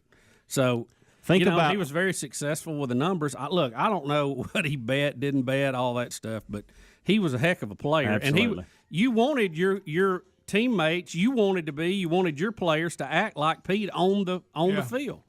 100%. I think these players were the best of their era. End of subject. Rick and Bubba, Rick and Bubba.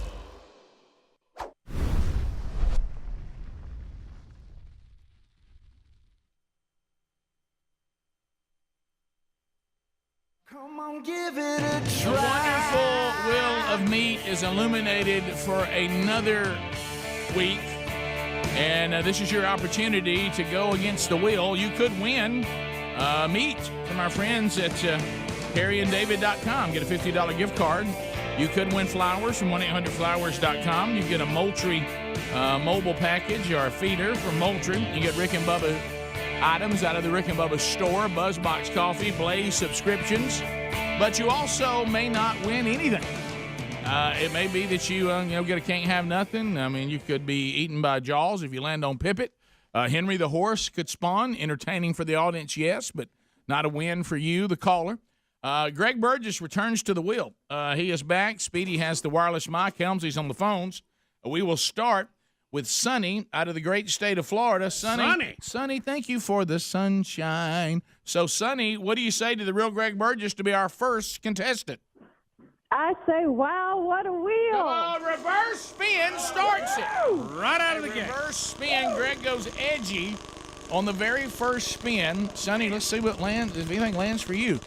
All right, we're round and round it goes. Yeah! Flowers, flowers, flowers. Smell it. Sonny, you won. Bubba, let's go up to Chattanooga where the choo-choo lives. Chip in Chattanooga is standing by. Chip, welcome to Rick and Bubba. How are you? Hey, gentlemen. Good. How are y'all? Good. What do you say to Greg? Wow, what a beautiful wheel. Come on, Greg. Win something for Chip. Chip, chippity chip. All right, let's see. Chip, Chattanooga. Hope everything is good in Chattanooga today. Oh, yeah. What if Chip in Chattanooga chose chocolate? All right, let's see. Here we go. Look at here, Chip. Yeah.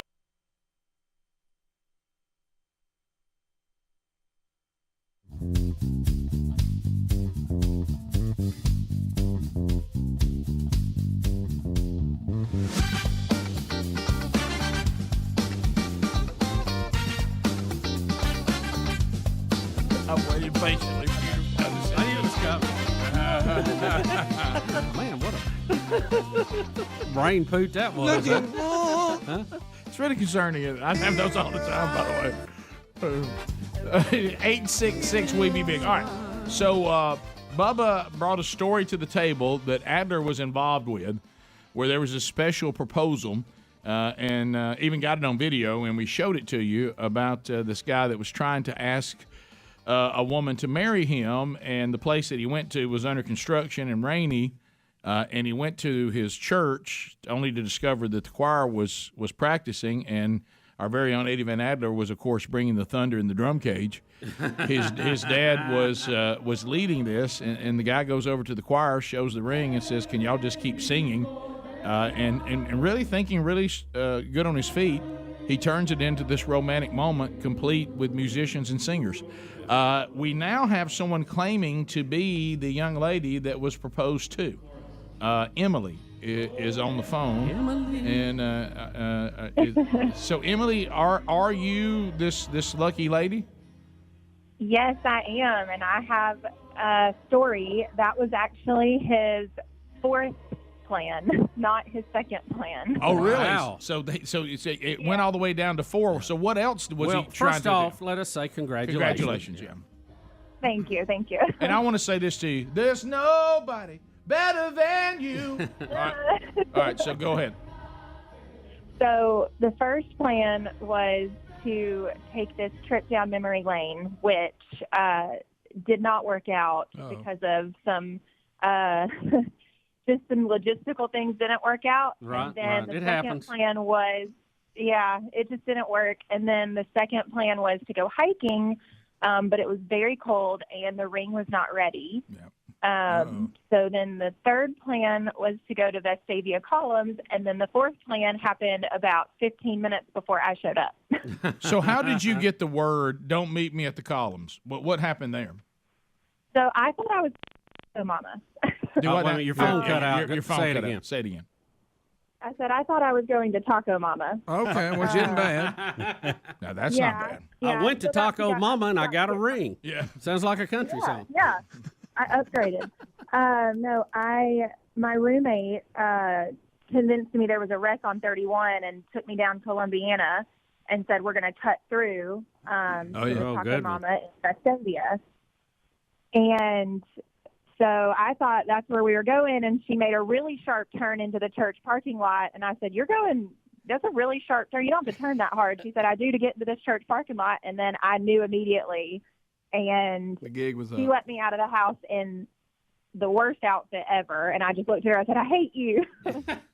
So you didn't like what you had? You didn't like your selection of outfit for your big? I didn't like that out. That's not what I would have chosen, no.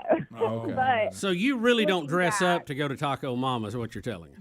you don't. You really don't. But at the end of it, it was honestly the song that was playing had so much meaning to the both of us, and he didn't know that was going to be what was playing, and neither did I. And it was such a God thing that it happened the way that it did. It really was. Well, you didn't know I was going to be rocking out on the drums. Yeah. A lot of things worked I out. had no idea. It was wonderful. Got a picture with the band and everything. Oh, good. So you have Adler in your most wonderful day for the rest of your life. I do. Well, congratulations. That's really a to neat both of them. story. I didn't realize it was plan number 4. So congratulations. Yeah, but and I told him I thought it should be the first plan because it was perfect. So. well, there you go. That's it. good. Yeah. Yeah. So you gave him the hello he was waiting on. Hello. Thank you very much, Emily, for calling. And and you guys have made Rick and Bubba history now. Y'all are part That of the is show. neat. Yeah, that was. So wow, he got down to plan number 4. Wow. Yeah, but she knew the minute she got put out the church parking lot. Probably didn't count on seeing Adler on the skins. That's right. Matchmaker, call me a matchmaker. So now, whenever you're in church and you hear that song, I mean, that's going to be. Oh yeah. People are going to think you're moved by the Spirit. That's Get right. teared up. No, you're right. Yep. Let's go to Joey in Alabama. Joey. Hey, me and my ex dated for 6 months before we got married. Yep. And we were supposed to originally get married on horseback. There was an issue with the preacher. He couldn't ride. And so we didn't get married on horseback. Well, dang it. What was the issue? He couldn't ride? He just didn't want to get on a horse. Yeah, understood. Well, I got you. I get And that. Hey, you got to think that through when you go horseback only. Yep. Yeah, well, we had horses all our life, but 30 years later, I'd planned to renew our vows on horseback, and we got divorced. Good night. Oh, it's not ready. You mean instead of saying your vows again, or just leading up to it? Instead of saying vows again, we got divorced. So were your papers delivered by the Pony Express?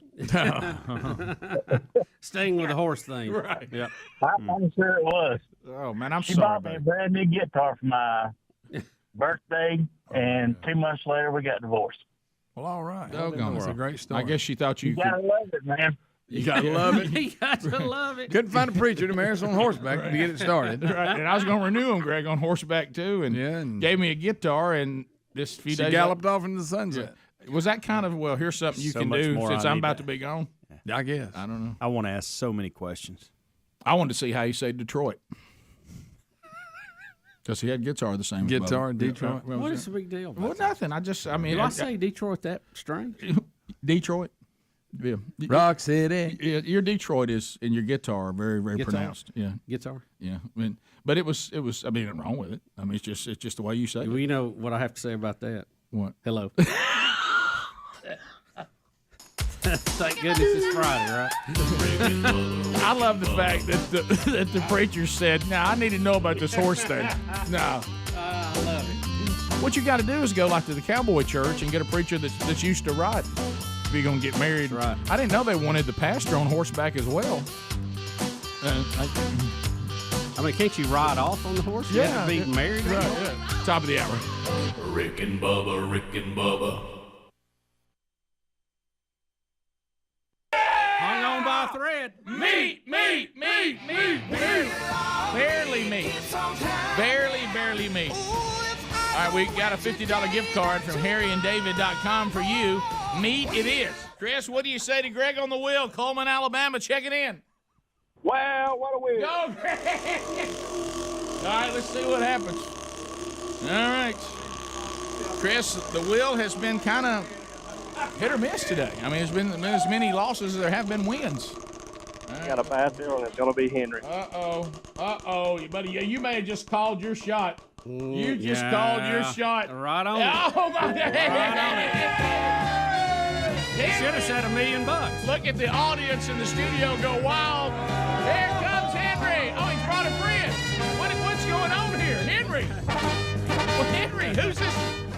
He's being chased. Henry, who's this? What? What's up, guys? Hey, Henry. What's this all I about? watched Monty Python last night. Oh, you did? Monty Python. That's right. It is I, Henry, son of Harold the Horse. Perhaps you've heard of him. Cousin to Secretariat. I once went on a date with Black Beauty. Not affiliated with Mr. Ed. He's a hack. It is I, Henry the Horse. Wow. Monologue. Yes, Bubba, we're going to walk through a story here. You know, Don Lemon is angry. And, if you ever just want to, without fail, if you ever decide to dial over there and he's on the air, he's very angry.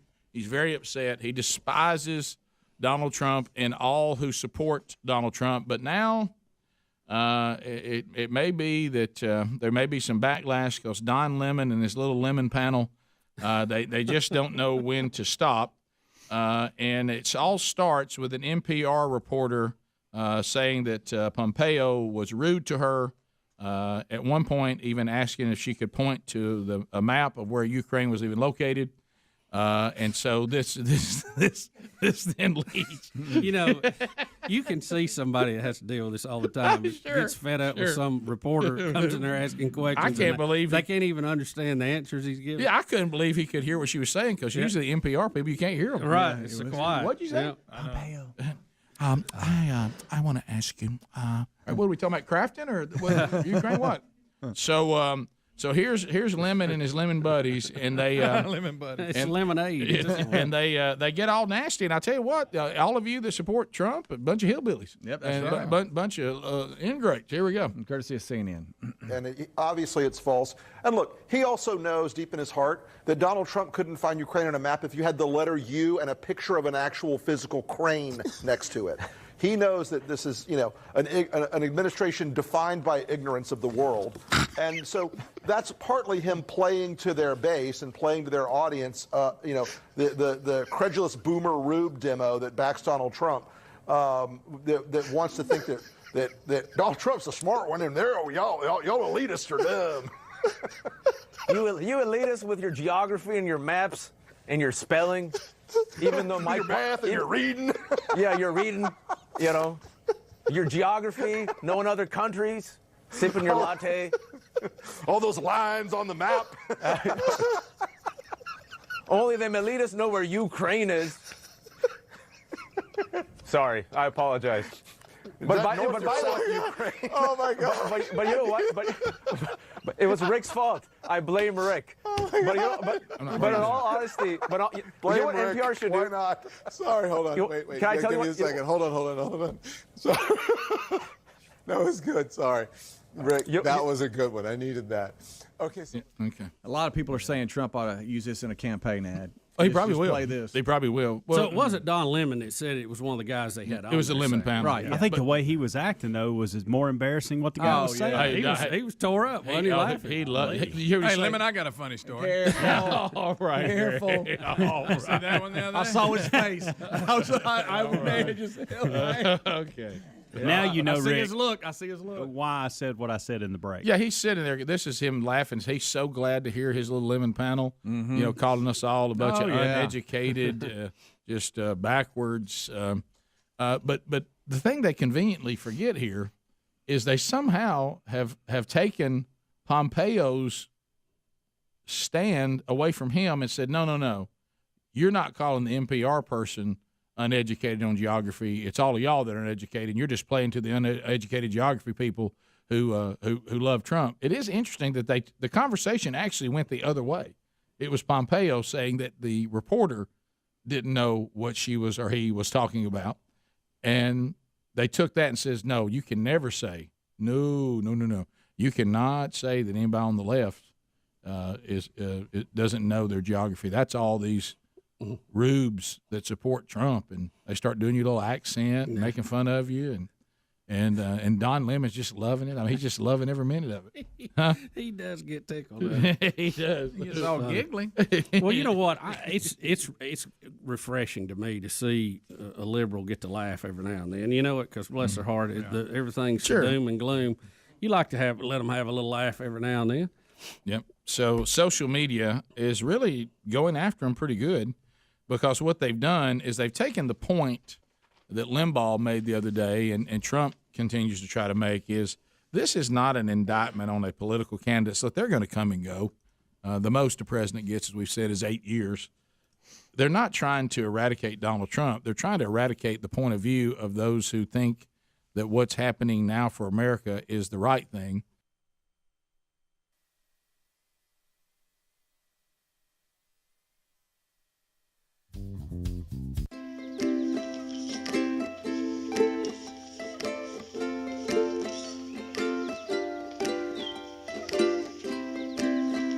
It is 6 minutes past the hour. Rick and Bubba Show, thank you for being with us. Your phone calls and big fun coming up this hour, 866-WE-BE-BIG, and I hope you'll join us. Speedy, the real Greg Burgess, Helmsey, and Eddie Van Adler, all here. Some things you know, Rick and Bubba University, the podcast. This weekend, grab it wherever you get podcasts. We talked to a member of the Counter Human Trafficking Joint Task Force. He'll be using the name Mark. You will not be able to see his face, but it is a riveting conversation, so catch that this weekend. And also, if you want to get out to a man church near you guys, you got 2 of them this weekend. Saturday night, Crestview, Florida, Brian Gunn speaking at First Baptist Church, and then Sunday night, Enum Baptist Church, and Mark Garnett, who you've heard many times here on the program, dear friend, in Morris, Alabama. He'll be speaking to the men there. You can find those at events under themanchurch.com. We do need to tell people something, Bubba. So if you're a YouTube watcher, okay? I'm a YouTube watcher. YouTube watcher. Hello. For us to have that option, we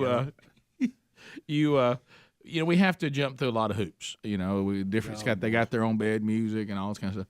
Hey, and Adler's trying different things in the breaks, and there'll be a commercial here or there. But there's usually we don't have as many commercials, and you're probably thankful for that, as we do space when we take the break. And he's done different things over the years, and is trying one now that everybody really likes, and that is playing some of the old Rick and Bubba documentaries. But when we're in a commercial break, here's where the confusion can happen. If you were to get up and turn it on, right? You Not pay attention. You may think what you're watching is currently happening, right? Mm-hmm. And in this case, people just thought that we spun the wheel of meat a minute ago. Right, that is not correct. Yeah, and if you were watching on YouTube, you thought the wheel of meat was happening. Wow, what a wheel! It threw us. It's the old studio. Yeah, they couldn't put that. That together. may have been. That's a clue. Maybe you hear it in the background, or you're doing. Thank you, something, Bubba. you're not I needed paying that. attention. I needed that. Probably not though. Or hams. Hello. Yeah, well, I will say that's really bothering you, isn't it? You should start thinking about it. But what I'm saying, Greg, is I didn't even pick up on it. I'm going to say this, and before I say it, because this is not a derogatory statement, because I would be in this category. It's a cry for help. Hey, listen, I would be in this category. I think your assumption that people pay that much attention to what we do, I think there's people, and I promise you this, they have no idea we're in a new studio right now.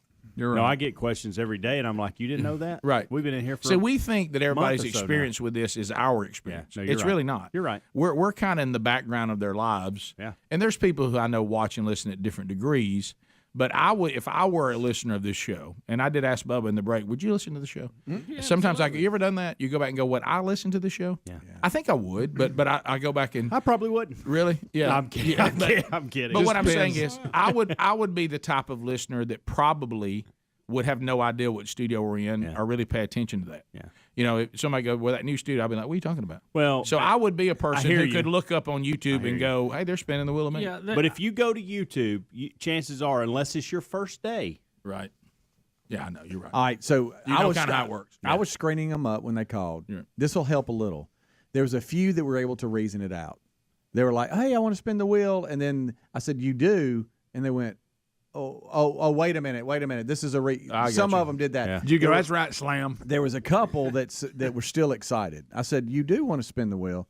Yeah, I'm just. And then when I was putting on, they'll put me on hold. I mean, they were just so excited they couldn't believe it. Well, you even. So I thought, well, I'm gonna put them on you're really hold. bad to do that. Well, I thought y'all could have a little fun. Well, with you them. were even more confused because you didn't know what had played in the break. Yeah, I said it has to be that because I can't see the TV. To your point, from in there. Yeah, so. you were just taking calls. Not with a headset on. No, I was taking everybody's order. All right, I'm gonna tell y'all something right now. Are they lighting up again? No. I'm gonna tell you something that's gonna blow your mind. What? Bubba, this is my hello for the day. Yeah. Did you see what happened? No. I did not. Somebody put this guy on hold on 2. Just now. What? Did you hit that or something? Did I hit it? here. I'm over But there's nobody in there. Yeah. And Adler doesn't have the ability to do that in his booth, does No, he? he does not. Speedy put it on hold and didn't realize it while he was in Is there. it me? What are you doing? Put him on hold.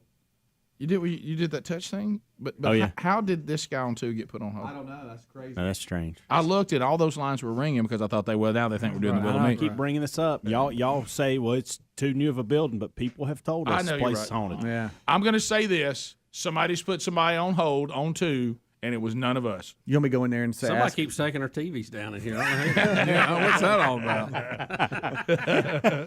Some ghost keeps popping in my head. Hey, some ghosts got here and put Roku on one, and we actually have a TV, and it looks a lot neater than what we were trying to do. That's that's. Can I say share it? Can I say something about YouTube while we're talking about YouTube real quick? No. For some reason, YouTube is auto changing people's quality settings just on the thing that they're viewing. So I've probably gotten 100 emails from people 100. saying, "Hey, why is the screen blurry? All of a sudden, it went all blurry on me. What's going on? What's wrong with your cameras in the new studio?" So what you may need to do, and most of the time it fixes it when I email people back. Okay. Click the little gear or the settings little thing right there, Yeah. and you'll be able to change the quality. Make sure it's on HD because they do have like 480p and some lower standard definition options on YouTube. And sometimes it automatically goes to that lower quality stream. Really? I don't know why it's doing that to people, but it is a lot, evidently. A whole Well, I'm lot. glad you told everybody about that. That's a pretty big deal. So click the little gear What'd you settings do? and then click HD, and that should. What's wrong with your camera? It should clear it up. It's again, I cannot stress enough that it's not the cameras. Okay. Okay. All right. Good. All right. So Because it's happening on our 2 good ones. yeah, and You handled that well, Adler. You Very did handle nice. that well. Thanks, Yeah, guys. good job. And I want. He wanted to say you did. That's No. exactly. No, I didn't. I didn't want to say that. And also, what he that wants was good news for your dad, Helmsey, because now he can watch it on the lower. That's true. On that console set. He's the only one that says, "Why does this thing keep putting me on HD?" I don't even want to go there. Overrated. I don't even want to go there. All right. Tried to buy the man So new what, can we go TVs for his birthday no, one we go year. screen No, some no, more? no. He I'm said li- his situation was a lot better. Oh, good. Like what he said. had. Just Like what he busy. had. Yeah. Man knows Nick, what he Don't wants. see how y'all look at those and think that's better. That's what he said to me. Okay. Wow. You're right. Really? Let's don't talk about that. I used to feel that way. Then I'm done. that moment- I can't. Rick, I it's his can't. birthday. What are you doing? Happy birthday, buddy. Thank you. Happy birthday. Nick, 44. Happy Nick, birthday, Blue Merle. hey, Nick, who put you on hold? I'm not sure, to be honest with you. Who answered Did the somebody phone? answer? Hold on. Did somebody Yeah, answer? Somebody, Okay. yeah, somebody did answer. Yeah. Did you put him Speedy on forgot hold? to put the info I'm in. going to see if it looks a different way in there. I bet it's up and you didn't click out of it, but I thought that was fixed. Yeah. No, Speedy just forgot to type the info in. All right, Nick, go ahead. You know, you Or he used to, typed it used on- to It's type okay. it in and It's then okay. move, I was on tab it hold with, over. Shh. What I now? was on hold with AT&T for an hour and a half the other day, and I didn't have content near as good, so it's all right. Okay. That's true. Good. I just had an engagement story. I was in the Gadsden State Show Band in 2018 So was and Speedy. Gadsden State Community College. And my wife, my wife now, my girlfriend then, she was doing photography for the band that day, and we had about, I think, 1,800 people there. And I got my band director to let me sing From the Ground Up by Dan and Shay. Oh, boy. And, of course, my heart beating as fast as it was, I have a video of me singing nothing close to in tune. Please. And and I get her up there, and I have my buddy Jacob. He's supposed to be coming to grab the microphone so I can use both hands to get down on one knee and give her the ring. And so I waited for him to come over there, and he never came over there. And so I ended up just going on ahead and getting down. As soon as I did, then he walks up as I'm saying my proposal and stuff to her, and like goes to grab the microphone. Then I didn't even like pay attention to him because I was in the middle of trying to say what I was saying. And so he just looks at me awkwardly and then just slowly backs away and just says, "Okay, I'll just step out of this one." Step out of the And shot. So super awkward, but it was fun. And everybody loved it. Well, can you send us the video of you trying to sing Yeah. while you're super We'd love to nervous? see that. Yeah. Sure, yeah. Well, they ain't nothing better than a nervous singer. Oh, That is, Carl Lewis. yeah. Now, Speedy will have to leave the room, but we will get gold. All right, so we think that Nick was in the middle of those calls already on hold. Speedy put him on hold. Speedy put him on hold, but he didn't put anything out in the subject. A lot of times you'll go, hey, please hold. Or it didn't work. Back. Yeah, right. But boy, I thought I saw it. I looked up and saw that. I was like, how'd that Or it was a ghost, one of the other. Let's go with Speedy. We'll be right back. Rick and Bubba, Rick and Bubba. And the way we were headed under the Obama administration was the wrong way. And this is political. And they're saying that the point of view that is held by the supporters of Trump, that point of view is based on ignorance and stupidity and backwardness, if backwardness is a word. See, they can run with that one too. Mm-hmm. Yep. So just remember, it's an indictment on the individuals in this part of America. Rick and Bubba, Rick and Bubba.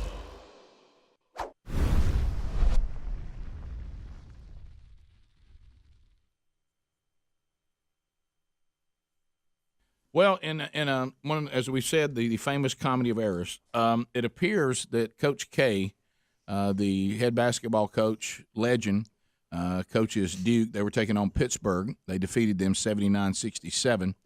But at one point during the game, there was a terrible misunderstanding involving the Pittsburgh coach because he is a former coach and player from Duke, right? Yes, Have all that right? Yes, that's correct. And this clip is courtesy of CBS Sports Network, and it'll start off, and you can kind of see what Coach K's doing and how he's screaming, and then they'll break it down for you about what happened. All right, here it How is. about number 9, Duke, also in action Tuesday night.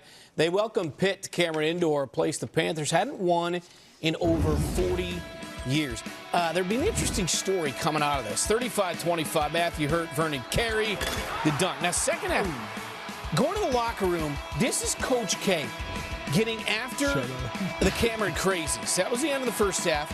Now, start of the second half, he goes to the Pitt bench and apologizes. We're going to describe why this was. Meantime, And then we go to what I want to describe kind of what happened. At the end of the first half, Coach K was admonishing the Cameron Crazies for getting on former Duke star and assistant Jeff Capel, who's obviously now the head coach at Pitt. Evidently, reports are that the Cameron Crazies were yelling, "Sit with us," which is evidently something they say to former players, assistant coaches who bring their teams in.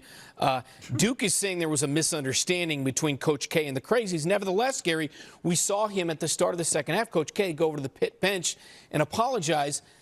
Not clear what there is to apologize about, because it seems to me maybe his reaction didn't fit just Cameron Crazies and fans having fun and doing that thing. It was a weird visual. I mean, he was yelling as if something really bad had happened, and if the quotes that have been reported are accurate, that doesn't seem like the worst thing in the world to me. So I think at this point, and I'm confident Mike will be asked to clarify exactly what he heard, but I think the most likely scenario is that he heard something that they didn't actually say, because if that's what they actually said, I don't know how that could upset you to that level.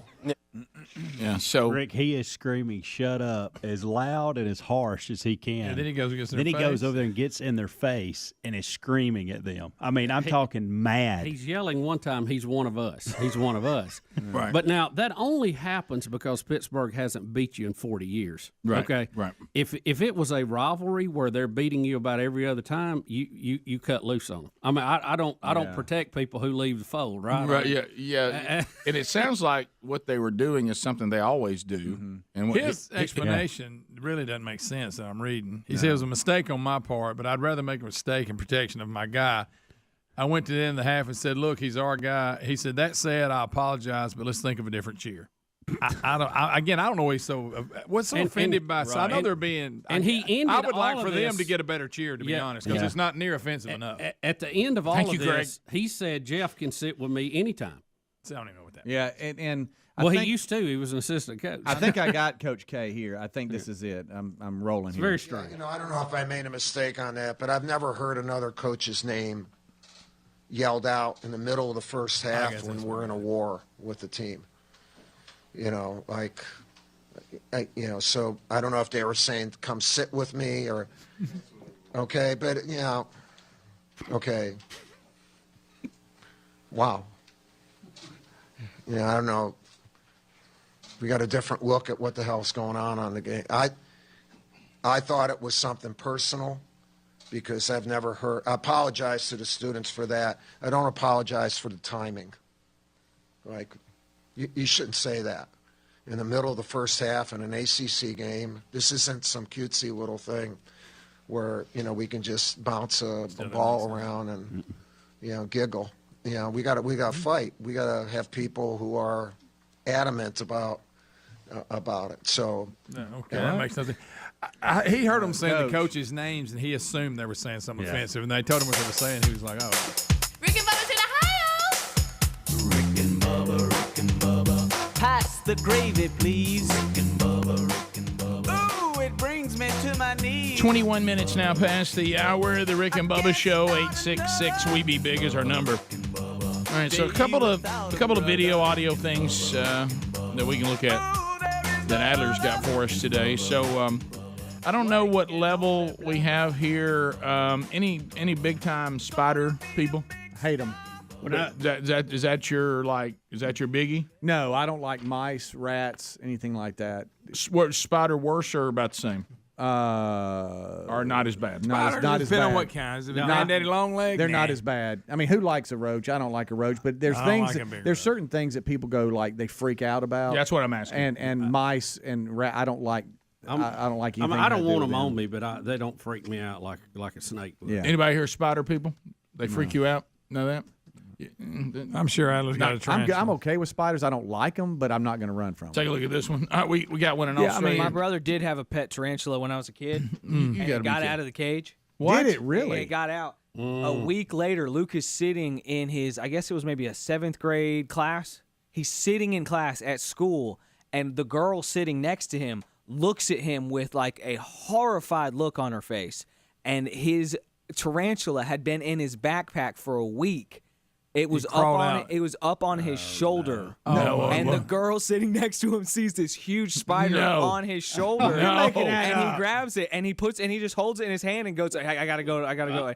And boxes it up and takes it home. That happened. Holds it in his hand? Yeah, it's his pet. It was one of those ones you could hold, but you got to be careful. They'll put their little hairs on you, and it'll make you itchy too. All right, so this is Australia, and this is a huntsman spider. Oh, that's a big one. That's a big one. That's big. Bats and stuff. And it gets under a motorcyclist's helmet. It's crawling up his back at a red light. Y'all see it there? Oh, that ain't that my gosh. This is a huntsman spider, and they are venomous. Usually not deadly, but they are venomous. Y'all see that? Wow. That's Australia for you right there, fellas. Lock that down, government. That huntsman, y'all, it's hunting his head. They call it a huntsman for a reason, I guess. It's hunting his head hunter. Yeah, look. Look at that.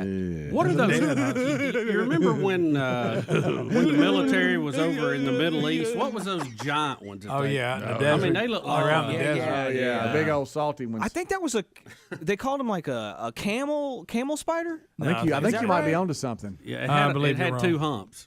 And it was as big as a camel, pretty much. I really think it's called a camel spider. I really do, Rick. I know. It's just Rick. It's the name of it, buddy. I'm just over here ready for the next story. Camel spider. All right. Would you pay Would you pay $11.7 million for this? This has come to Central Park.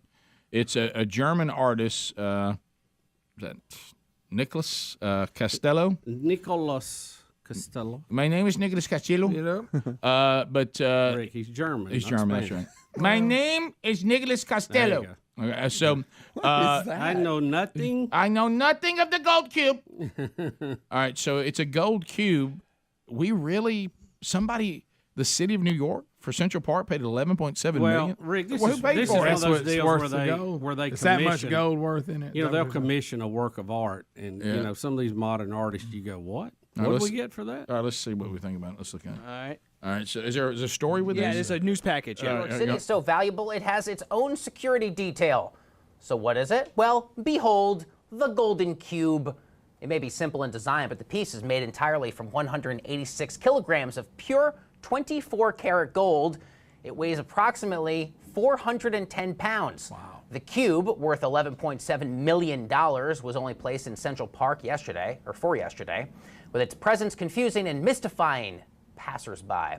The cube was designed by German artist Nicholas Castello, who gave his creation a name that translates to Base of the World. That's what it's called, Base of the World. The artist is also launching a cryptocurrency with his distinguished piece. The Castillo coin can be purchased online for 44 cents a piece. After the cube took its stationary tour of Central Park, it was then escorted to a fancy dinner on Wall Street, where it reportedly dined among numerous celebrities. Wow, that's fancy.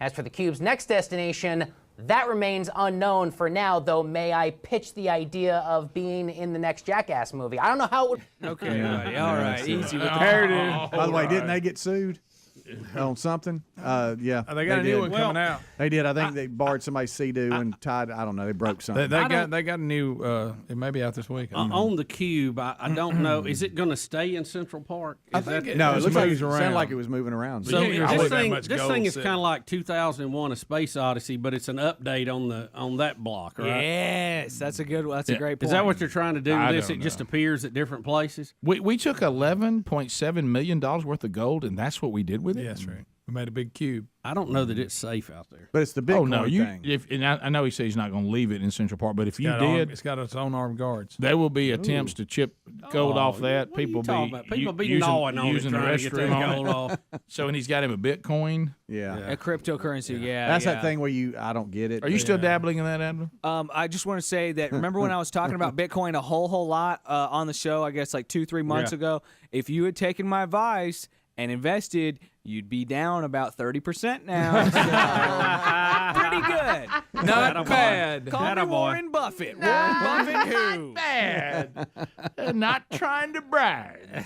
It's been I mean, the entire market is down, including Facebook. Facebook, y'all, people are talking about, crypto's too volatile.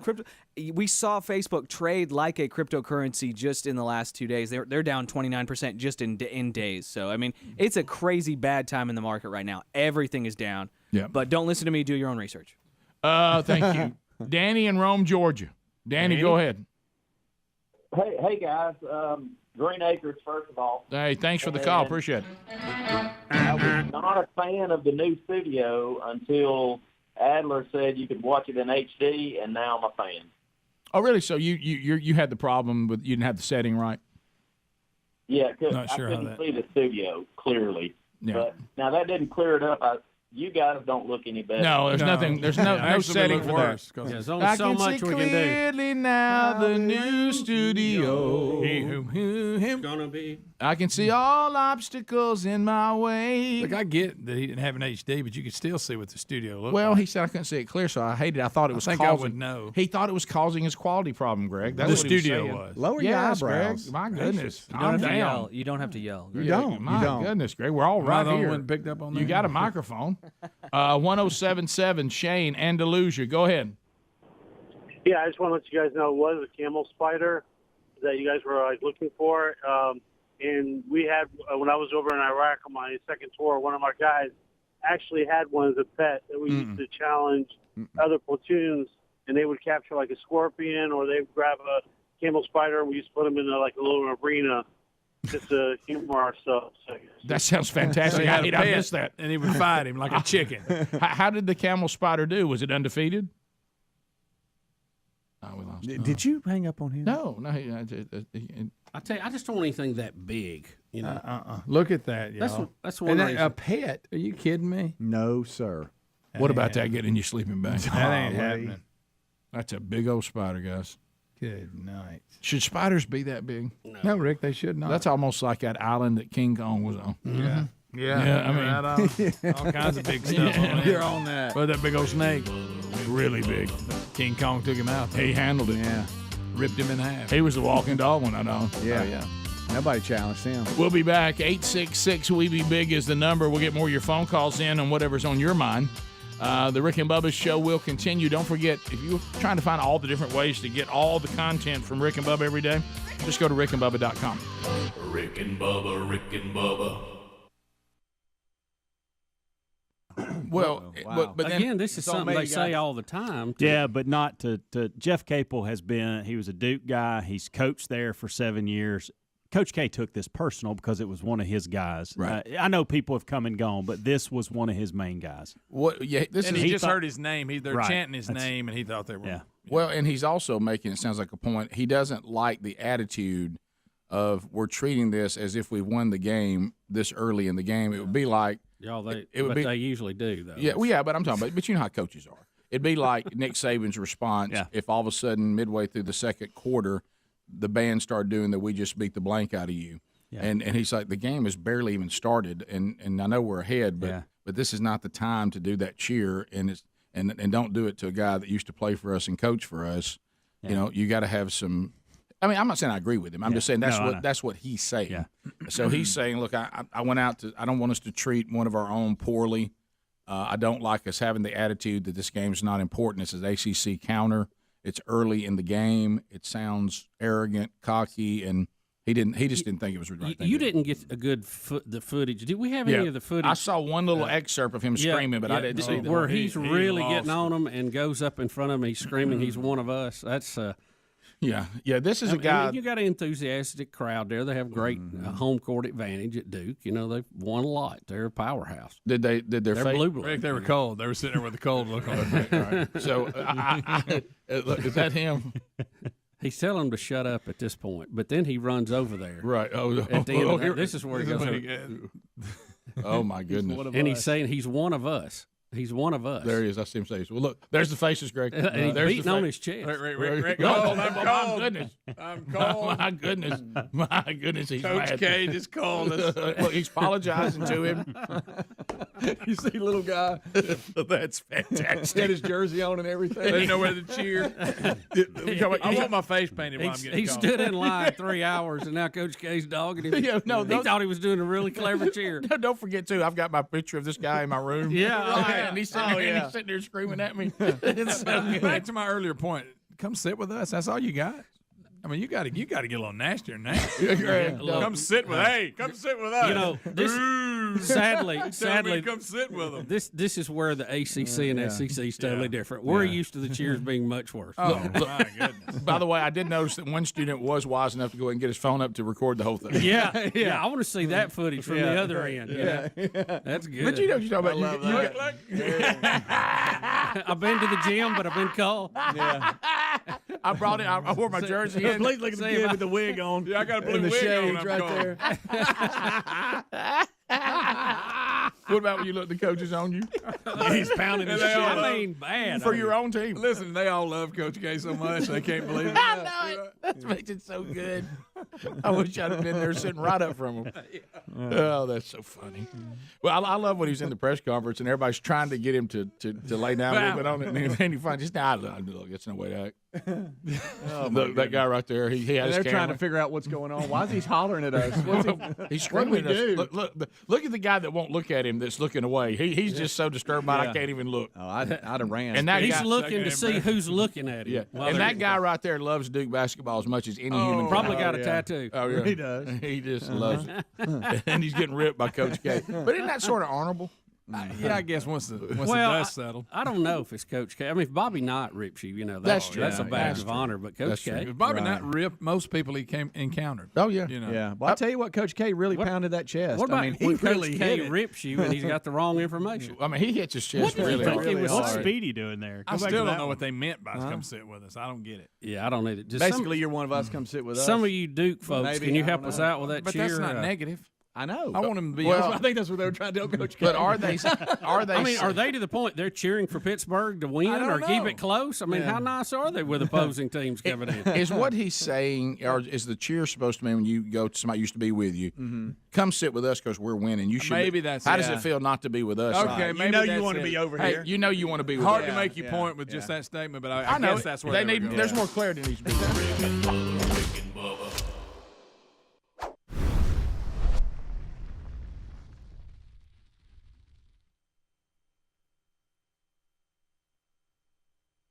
People think unusual circumstances means complicated taxes. But for a TurboTax Live expert like me, it just... To me, there's certain things, Bubba, that need to be protected. And one of those things is the Super Bowl. The Super Bowl, let me just let everybody know something. The Super Bowl is one of those days where if you're trying to do better, it's not the day. Okay, you just go, on the Super Bowl, this is a day that I'm going to, eat.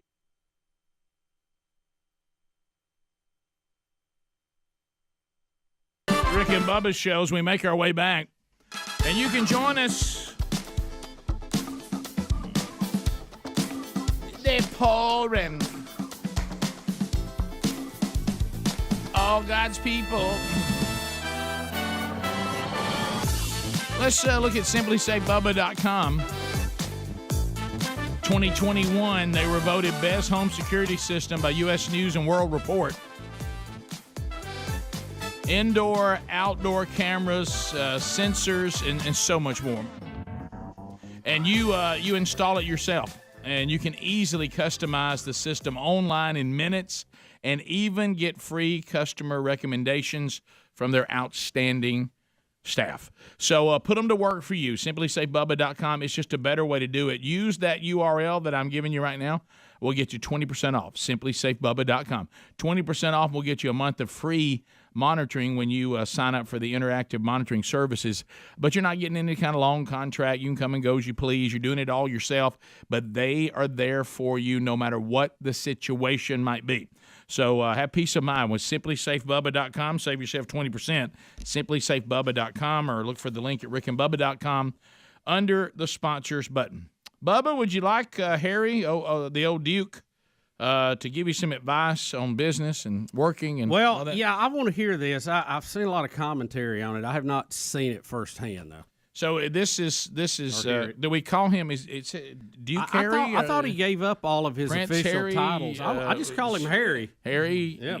Yeah, he's no longer in the deal there. He gave all that up. Totally, no title, nothing. I don't know. Yeah, but anyway, I don't know that a member of the royal family is going to be very valuable to me to give me some pointers on the real world. Well, let's hear what he's got to say. Here he is. I, similar to you, Alexi, experienced burnout, and throughout that burnout, literally getting to the very end of everything that I had, any fuel or any steam in the engine just was like, I was burning the candle at both ends, and it's like, boom. That is when you are forced to look inside yourself, because with everything else around you, seemingly you feel as though it's working against you. The only way that you can really combat it, and the only way you can build resilience for the outside world and your entire environment, is the inner work. Because once you start to understand how and why you react to certain people, certain situations, then you can actually gain control of those situations. It doesn't mean they're not going to happen. It means that your reaction to them is more in your control. It has to start from yourself. This idea that you can somehow find mental fitness from other people. It doesn't, yes, as a team, you can certainly encourage each other, but it starts at home and it starts internal. And the effect that that has for yourself and your own reaching your own peak performance, but also the people around you. And if you're a business leader, for all your employees as well, to go, you know what, everyone's gonna have today focusing on themselves. That doesn't necessarily mean everyone's gonna take them up on that offer, but as I said at the beginning, everyone has such busy days anyway. I don't even know what to say. So, Rick, what he's saying, I have no idea what he ended up. It was a bucket full of words dumped out on the floor. Yeah. This was from Harry's Woke Guide to Business. He's, I guess, he is counseling and teaching businesses how to handle people. things the right way. And you know, it is kind of odd to hear from him. You know, we used to have a saying, Rick, "Born with a silver spoon in your mouth." Yeah. Well, in this case, born with a golden spoon in your mouth. Yeah. I just find it hard to take any kind of. I've been working hard and burning both the candle at both ends from anybody from the royal family.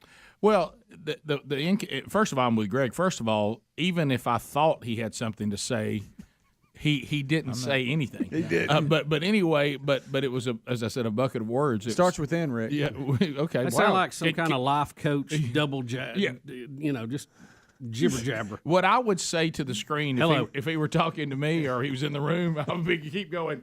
Can you be more specific? You're Narrow it down. You're saying some really general, broad things. I need to work on my inner what? Take a day. Everybody take a day. But what about this? He actually advised business leaders to tell everybody who works for them today, focus on yourself. I don't think don't focus on your job. I'm paying you. I don't think anybody has an issue focusing on themselves, and that may be the problem. I think that's our problem. But the new religion of the day is self worship. Yeah. But anyway, what he's also saying is, well, if we're in your position, Harry, I guess if things are we're getting a little busy, we can just choose to stop. But for most people, the business of their life are the responsibilities that they can't just neglect. So what you need to do is talk. See, we're not like you. We can't just say, I'm not going to make any more appearances. I'm not going to do this. I'm not going to go to a grip and grin. You know, I'm going to sit here at the house and look at the water. I mean, you have the luxury of doing that because you don't work.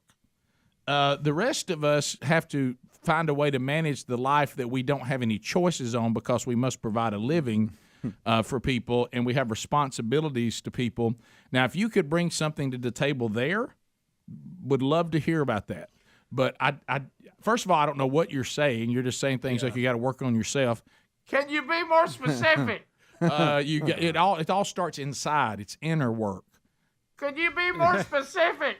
And it's just a bunch of mumbo-jumbo, psycho-babble crap. A lot of the headlines like this one here, Harry's woke guide to business.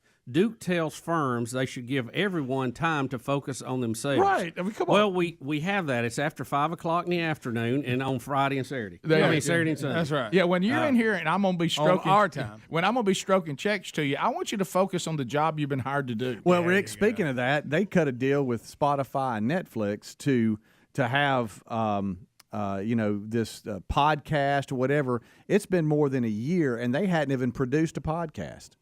It's like, what are y'all doing? You know why? Because they're focusing on themselves and they're inner working. Yeah. The only content to emerge on their Spotify deal is a 33-minute festive special that aired in December of 2020. That's it. They've been paid $1 million per minute from Spotify because of that 30 minutes. That's all they've done is 30 minutes. That's all they put out. And now they're threatening to remove it because of the whole Rogan thing. They're threatening they're threatening to continue to not do their podcast. I tell you what, we're still not doing it. Well, they're working on their inner self. They get all that squared away If there's anybody that knows nothing about working, oh my goodness, an honest day's living, it would be a member of the royal family. Yeah, now they've never had a job. Yeah, I mean, basically they've stole money from their citizens for hundreds and hundreds of years. That's how they got their wealth. Yeah. So it's a little disingenuous to get any kind of lecture from him on anything.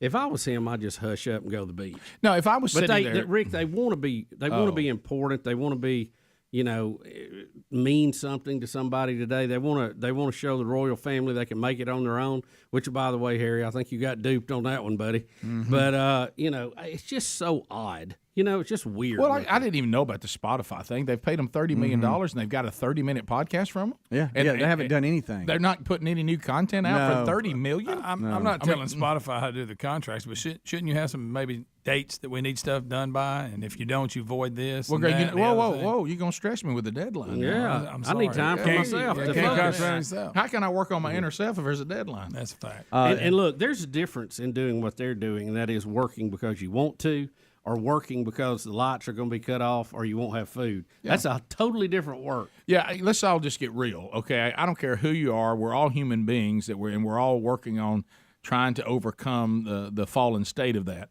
But if I'm being told work if you want to and when you feel like it, then that's pretty much, But now he wants to be paid like he's working. Yeah. It's a lot different when somebody said, if you're not at work and there's not a really good excuse, we're going to fire you. Yeah. You're not getting any money. Go to your boss and say, I was not sick. I did not have a family emergency. Okay? Well, why did you miss last week? Needed to work on myself. Yeah. I need to work on my inner self. I was just, Well, you know what? my rope. Yeah, as Bubba just said, we gave you time to work on your inner self. It's when you're not up here. Yeah. But when you come in here, we need you to do the job that we pay you to do.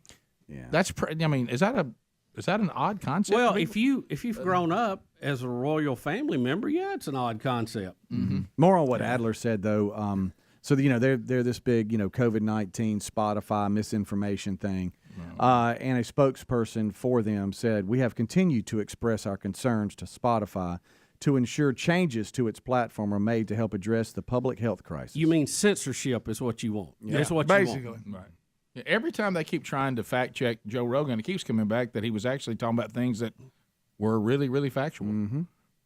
Rick, it doesn't matter if he wants to get up there and be a total idiot. Right.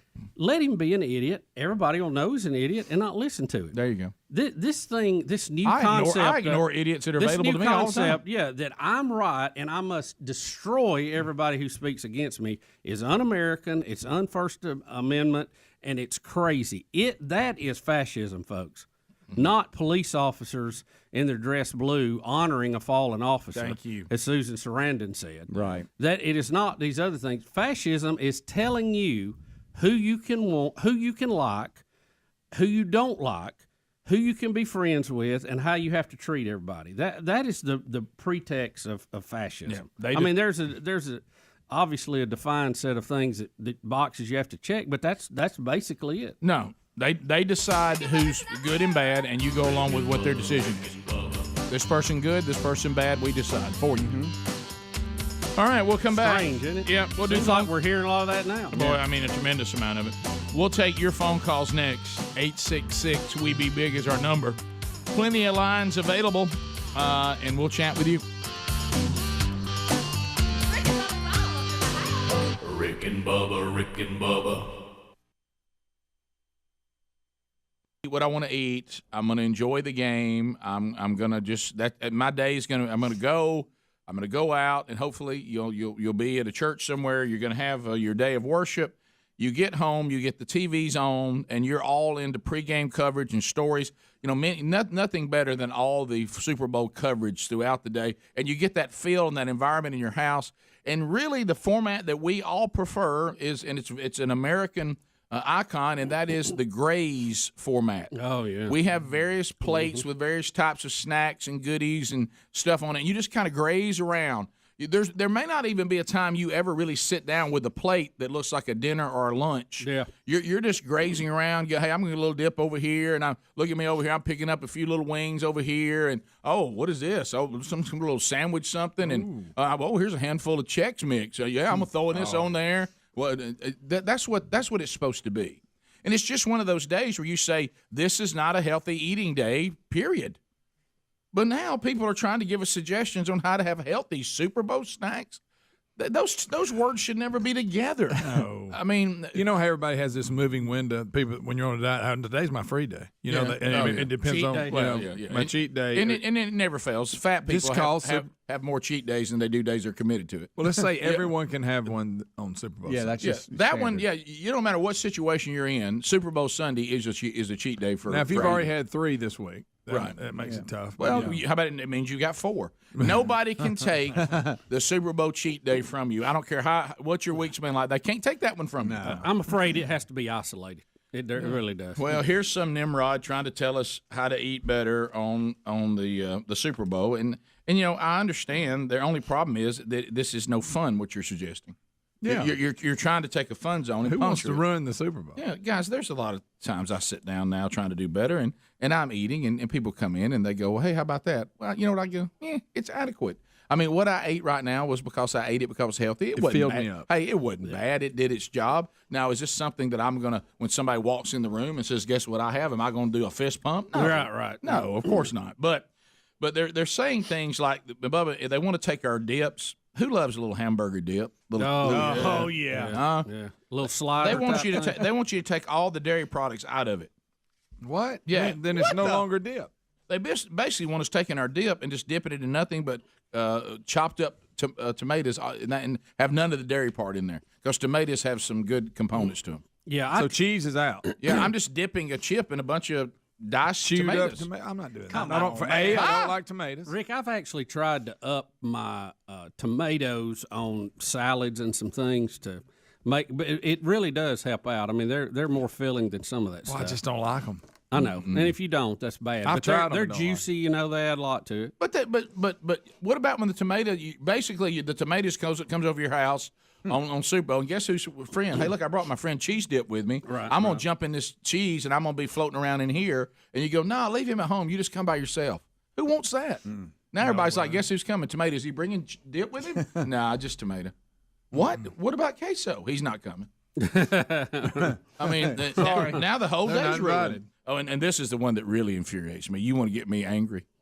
The people who dip vegetables in the dip, not chips.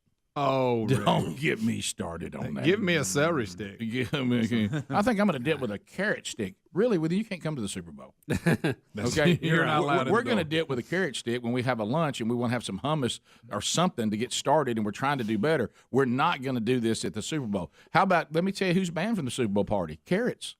I'm going to go further than that. Okay. Rick. Carrots are banned. I'm going further than that. I don't want a vegetable tray or a fruit tray. No, Neither not at one the of them. Super So I can tolerate broccoli. But not at the Super Bowl. Not at the Super Bowl. He's not allowed. I can. He's not Yeah, but you- allowed. but He you're would not- he clearly would pull I'm for the with you, Chiefs. Carrot. But But what I'm saying is, Bubba, I understand your thing with broccoli, and I know you think that somehow broccoli is going to save the world, but Well, no, it's just I needed a landing spot Right. in the vegetable world, and I don't have much I can know. deal with, so I'm holding on to it. But your That's friend surprising. broccoli is there for you when you're trying to do better. You're not trying to do better at the Super Bowl.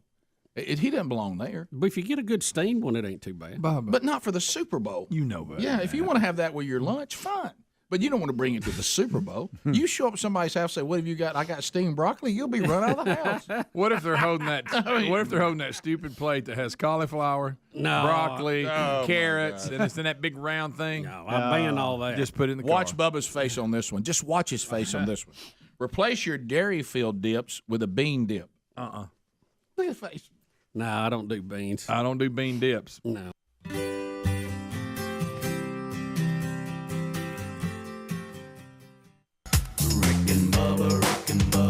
Pass the gravy, please. Ooh, it brings me to my knees. 9 minutes to the top of the hour, the Rick and Bubba Show. Thanks for being with us today. Don't forget Rick and Bubba University, the podcast this weekend. Also, a couple of man churches this weekend. Crestview, Florida, Brian Gunn on Saturday night at First Baptist Crestview. Mark Garnett, Enon Baptist Church, Morris, Alabama, coming up this weekend as well. That's on Sunday night. All right, so a lot of talk out there, and about mandates this and mandate that. I saw something which is good news for travel.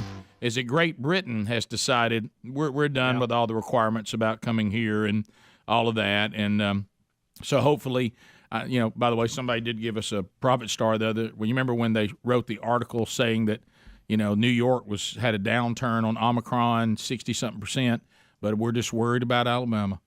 Look at their vaccination rate. And what did you say on the show? And we all agreed, no, we're going to decline as well. We're just not to the stage yet that New York was already. We're a little slower on the curve. Well, Alabama right now, 62 out of the 67 counties, all down. Yeah. And so the process has started here because now it's time for it to start here. Well, here's what government needs to realize. We can now see the future, Rick. Right. Okay. Thank you for this. I've been trying to say We can now this. see the future. We've been through these cycles. Okay.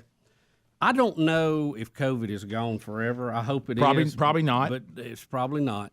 But we know we're going to have a window from, let's just say, the end of February to about July that this thing is going to disappear. Right. Now, if it comes back this summer, right, like it did last summer, and it was July when it came back, it might. Yeah. Okay, I'm not saying it won't. We don't know what variant. We don't know how strong and how bad. Sure. And Jimmy Jam.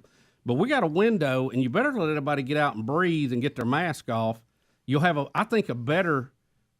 If you think you got to go back to that, it'll be a better sale if you've let them take it off for a Prediction time for the two of you. Will there be another variant that hits right before the midterms? Yes. Yes. Yeah, and there'll be much made of it, to Bubba's point, even though we know how it will go because now we know. Here's the They'll thing, try too, to convince you it won't go the way the others have gone. There'll be all kinds of attempts to convince us that it's the end of time. And Well, get ready for this, Rick. It's the most contagious one yet. That's what they'll say. They've all been that way. I mean, it's so contagious now. If I think about it, I'm gonna get it. I mean, I don't know how else it can be any more contagious. But yeah, look, there'll be politics in it. You can bet your beans on that. Of course, we've got the information now that 50% of the people that were exposed didn't get it. But all right, so I want to know how many of those had O blood. No, I don't know, because I know there's no scientific, and I'm not saying that. Well, I'll bet you. So don't edit us, YouTube. I'm not saying that. Right. But I am saying this. It seems like a lot of people that I know who have never had it all have O blood, and that's strictly an anecdotal, non-scientific view from somebody with A positive blood. I've gathered what I call some of the freaks out there that have never caught any of these variants. None of them. No Alpha, no Delta, no Omicron, and unfortunately, I was going down the O-type road, and I was doing pretty good, and I had a couple of A's show up that hadn't been impacted either. Well, it may be, it may not be. But it might be a combination of things. Who knows? Really, we've talked about the immune system. I mean, and A is supposed to be the most contagious, or A, what, positive or negative? I'm sure it's A positive, Rick. Yeah, sure. our immune system is very complicated, and as we said, it changes, it rises, it falls, different times of the day, depending on what you've eat, how much sleep you got, all that kind of stuff. And I saw one of the stories yesterday that was talking about this. They said there definitely are people who seem to have more of a natural immunity to it from day one than other people. Okay, we know that. And they were trying to figure out why, and there was a doctor speculating, and that's all it was, about maybe why some people have that. And he said, it could be this simple, that when you were being cared by your mother, she got a common cold.